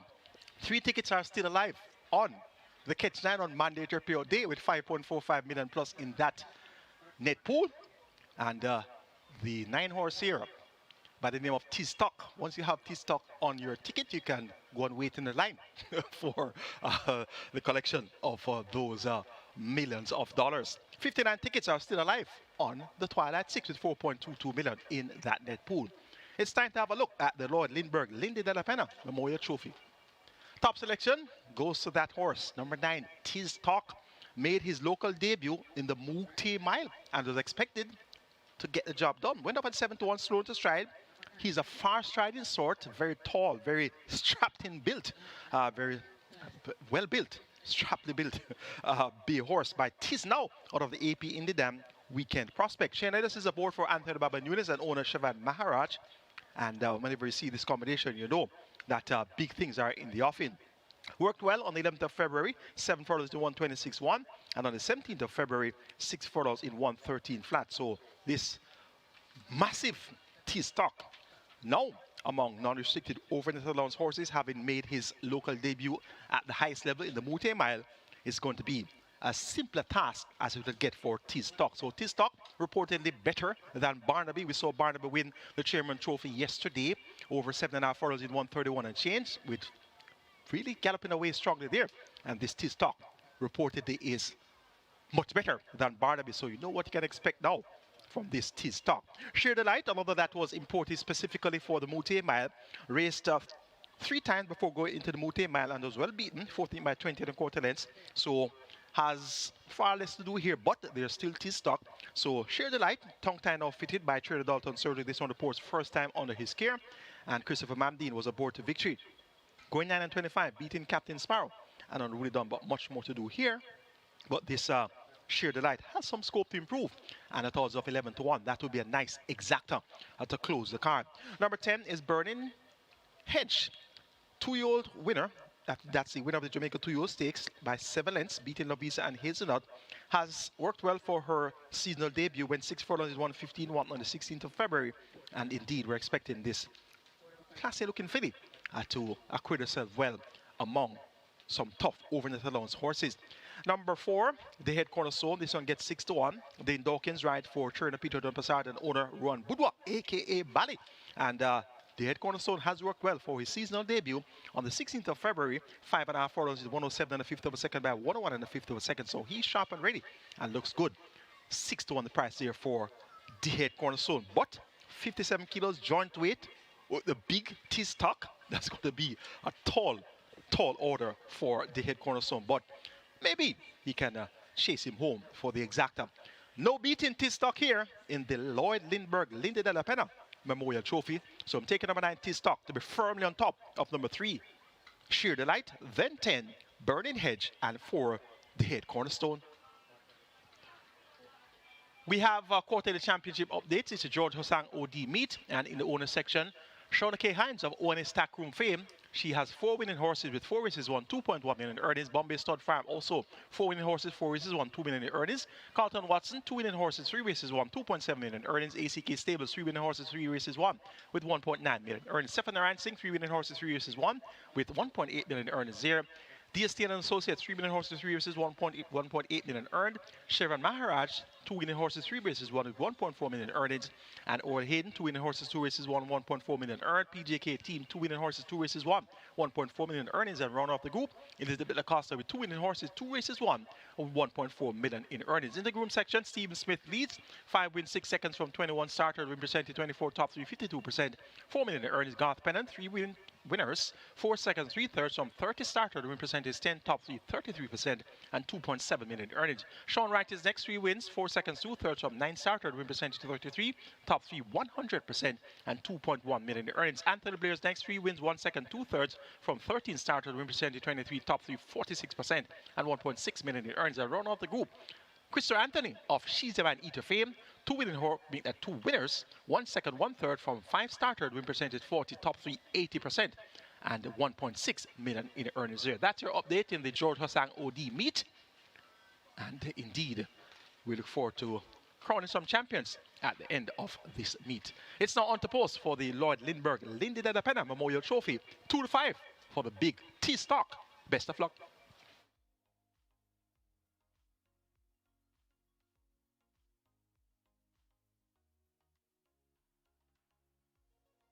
They've closed up the front of the gates as they prepare for loading in the 9th, the Lloyd Lindbergh Lindy DELAPENHA Memorial Trophy. And the high five on its way to 300,000. Get your wagers on quickly. Loading up, about to begin.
Horses now loading. Horses loading. First one in Money Miser.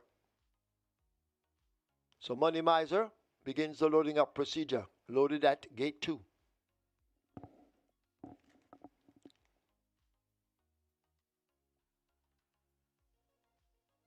Could we stomp the rhythm next? Being led to 1.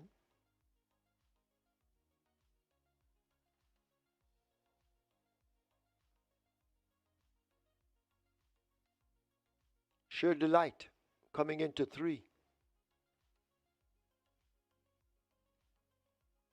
Geolithic moving to 5.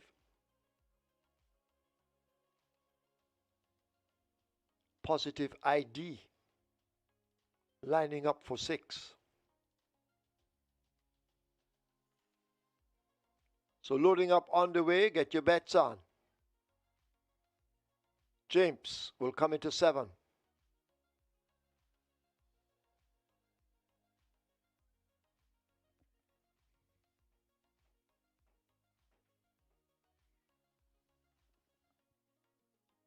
Burning Hedge loads at 10. 5 to 1. Second choice in the betting. Mr. Senator will join at 11. The head cornerstone coming into 4.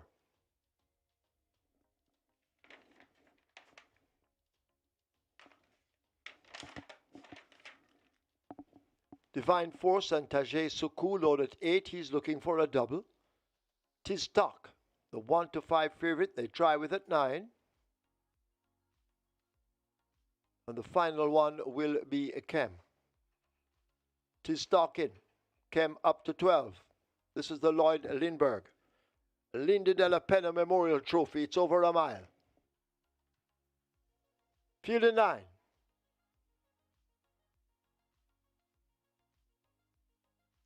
They're off for the Lindy DELAPENHA Memorial.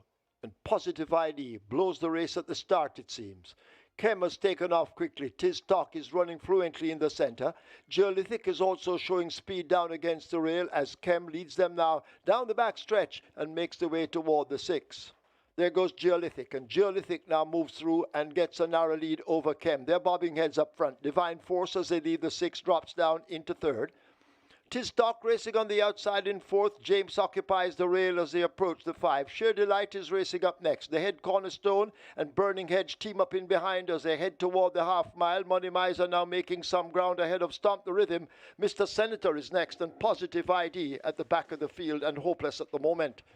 They go driving past the half mile and run the turn for home, and Tiz Talk now makes a big move on the outside and grabs the lead from Geolithic, beginning to fade.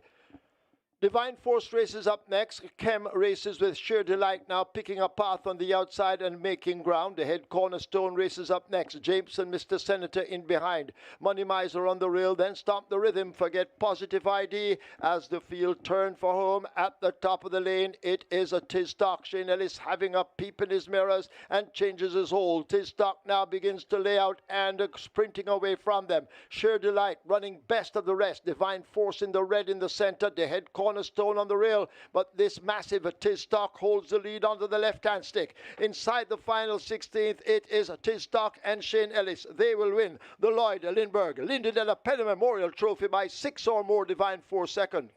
Could be the Head Cornerstone third, just ahead of Sheer Delight, and Money Miser back in 5th.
In the winners' enclosure, the unofficial winner of race number 9, the Lloyd Lindbergh Lindy DELAPENHA Memorial Trophy, number 9, Tiz Talk, a 5-year-old bay horse by Tiz Now, Weekend Prospect by AP Indy, bred Calumet Farms, owned Chevan Maharaj, trained Anthony Baba Nunes, the winning rider, the Canterman, the very happy and dancing Shane Ellis, the groom Adrian Taylor. Second, number 8 rather, Divine Force. A third, number 4, the Head Cornerstone. Fourth, number 3, Sheer Delight. And fifth, number 2, Money Miser. Final time for 8 furlongs, 1 mile, 139 flat.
They're off for the Lindy DELAPENHA Memorial.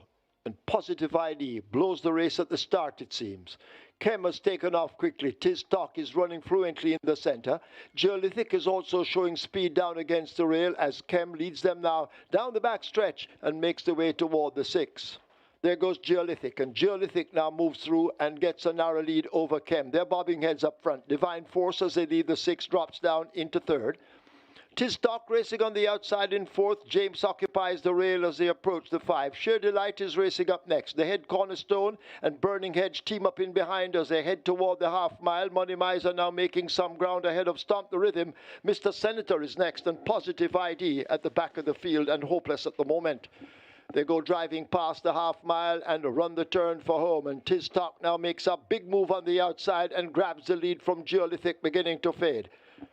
Divine Force races up next. Kem races with Sheer Delight now picking a path on the outside and making ground. The Head Cornerstone races up next. James and Mr. Senator in behind. Money Miser on the rail, then Stomp the Rhythm. Forget Positive ID as the field turn for home at the top of the lane. It is a Tiz Talk. Shane Ellis having a peep in his mirrors and changes his hold. Tiz Talk now begins to lay out and sprinting away from them. Sheer Delight running best of the rest. Divine Force in the red in the center. The Head Cornerstone on the rail, but this massive Tiz Talk holds the lead onto the left-hand stick. Inside the final 16th, it is Tiz Talk and Shane Ellis. They will win the Lloyd Lindbergh Lindy DELAPENHA Memorial Trophy by 6 or more. Divine Force second. Could be the Head Cornerstone third, just ahead of Sheer Delight, and Money Miser back in 5th.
Result of the ninth now official. Horses to the testing barn. 8, Divine Force, 9, Tis Talk. 8 and 9 go to be tested. Tis Talk, 134 to win, 116 to place. A second 8, Divine Force, 160. Third 4, The Head Cornerstone, 178. Fourth 3, Sheer Delight. Fifth 2, Money Miser. The W event, 296. Exacta, 437. Quinella, 674. Trifecta, 1,140. Superfecta, 1,434. 43 high fives, 6,660. 1775 triples, 463. 59 winners of the strike 4, 1,292. And that should be 509 winners of the strike 4. 509 winners of the strike 4, 1,292. Single winner bonus, 594,461.24 cents. 645 winners of the late 5 star, 1,399.50. Single winner bonus, 1,952,706.99 cents. 500 or 36 winners. 36 winners of the Twilight 6, 117,231. One lucky punter with the catch 9, 5,458,865. 19 winners of the place spot 8, 19,415. Single winner bonus 453,479 and 5 cents. The splits 24-1, 46-4, 112-4. They raced a mile in 139. The margin 6 1/4 by 2.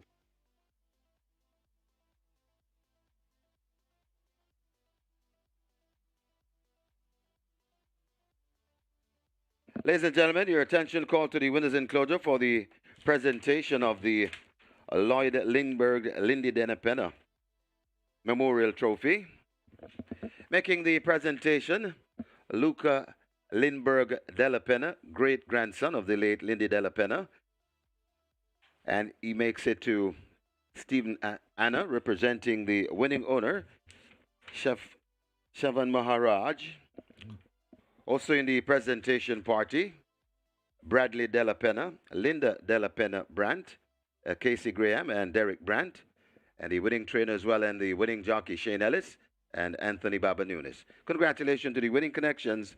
Race number 9, the Lloyd Lindbergh Lindy DELAPENHA Memorial Trophy.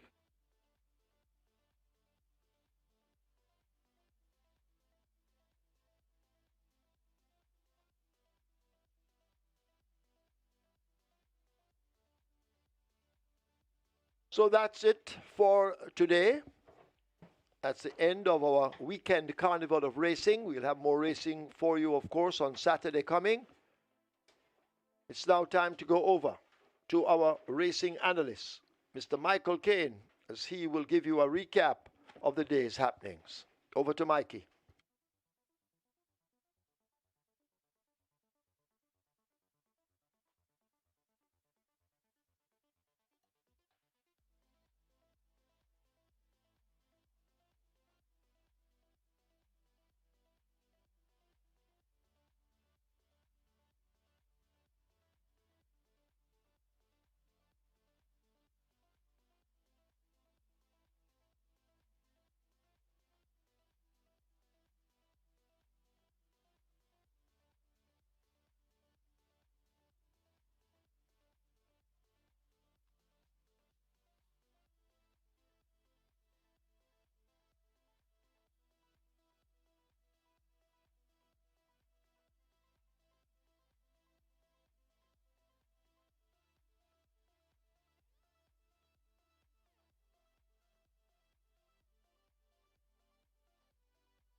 19 races in the history books once again. We had 10 yesterday, 9 today, so the weekend carnival has come to a closure here once again at Caymanas Park.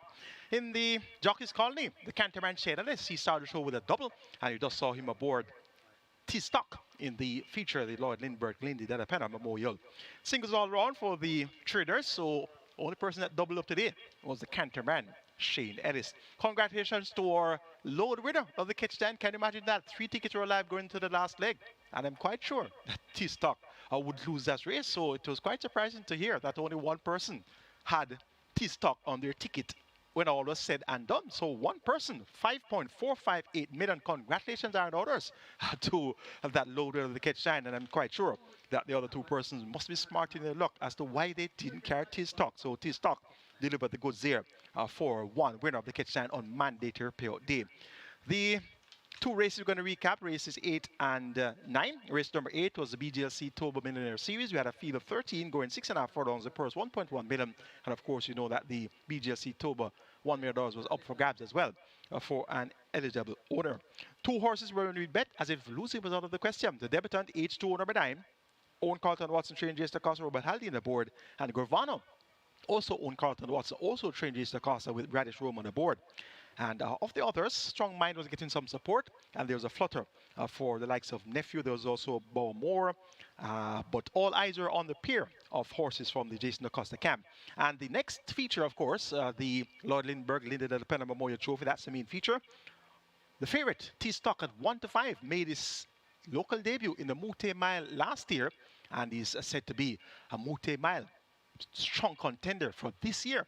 And this was his seasonal debut. So we're going to have a look at those 2 races in quick succession, races 8 and 9. They're often racing. Miss Grove misses it and is left at the back of the field as a Strong Mind goes into an early lead. Bowmore attacking on the inside. Then comes a Nephew right there. Wayne's Cherry Links is on the rail, overtaken by El Masti List. Going down into it, that's H2. Then comes a Mr. Lee. Behind Mr. Lee, we have a Gurvano overtaking Princess Chris. Fearless Mission comes next. Then comes a Shine Like the Sky, My Eclipse, and racing at the back of the field, a slow starter, Miss Grove. They head towards the 3, and on that lead and making the running, it's Bowmore, just the leader from Strong Mind. Watching them from 3rd, that is Nephew. Coming on the outside, that's Gurvano. H2O is also in the mix on the rail. Mr. Lee, they're coming at the top of the lane, and it is Bowmore still in front and traveling well, but coming on the outside. And now Nephew strikes the front. It's Nephew in front. Here comes Gurvano. H2O is also coming on the premises. It's Gurvano and Nephew. Nephew and Gurvano. Nephew still clinging to the lead from Gurvano. H2O still coming on the rail. It's Nephew in front and resilient on that lead. Gurvano trying to get to Nephew, but Nephew refusing to lose today. Nephew just beating Gurvano. Then comes H2O. It got tight for 4th between Fearless Vision and Miss Grove running on. They're off for the Lindy DELAPENHA Memorial. And Positive ID blows the race at the start, it seems. Kem has taken off quickly. T-Stock is running fluently in the center. Geolithic is also showing speed down against the rail as Kem leads them now down the back stretch and makes the way toward the 6.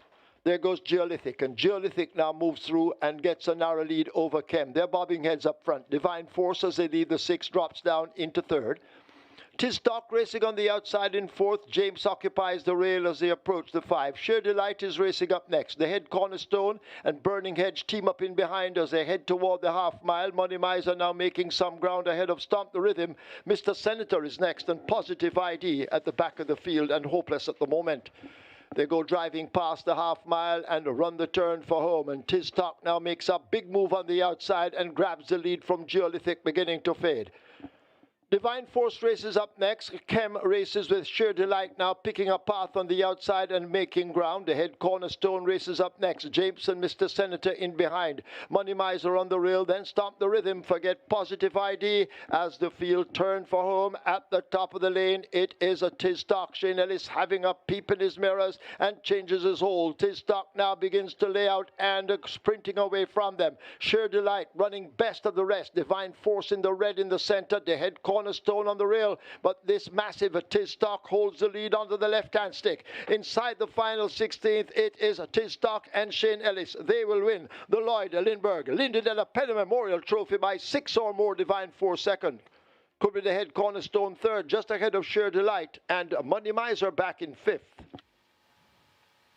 So first and foremost, first past the post in the BGLC TOBA MILLIONAIRES series. Nephew was disqualified after an inquiry and objection, and now first past the post, Badisto, Zoom, Gervano, Radish Roman, therefore Jason Costa and Carlton Watson, and they took home the $1 million bonus, the BGLC TOBA MILLIONAIRES series bonus. And in the LLOYD LINDBERGH Lindy DELAPENHA Memorial Trophy, you saw Tistock in fine style victory there in 139 flat by 6 1/4 lengths, and he was really never asked a serious question inside the final furlong there. So he has much more in the tank, and he's going to be one to look out for the 2025 season. That's going to be it in a nutshell from us here at Caymanas Park today.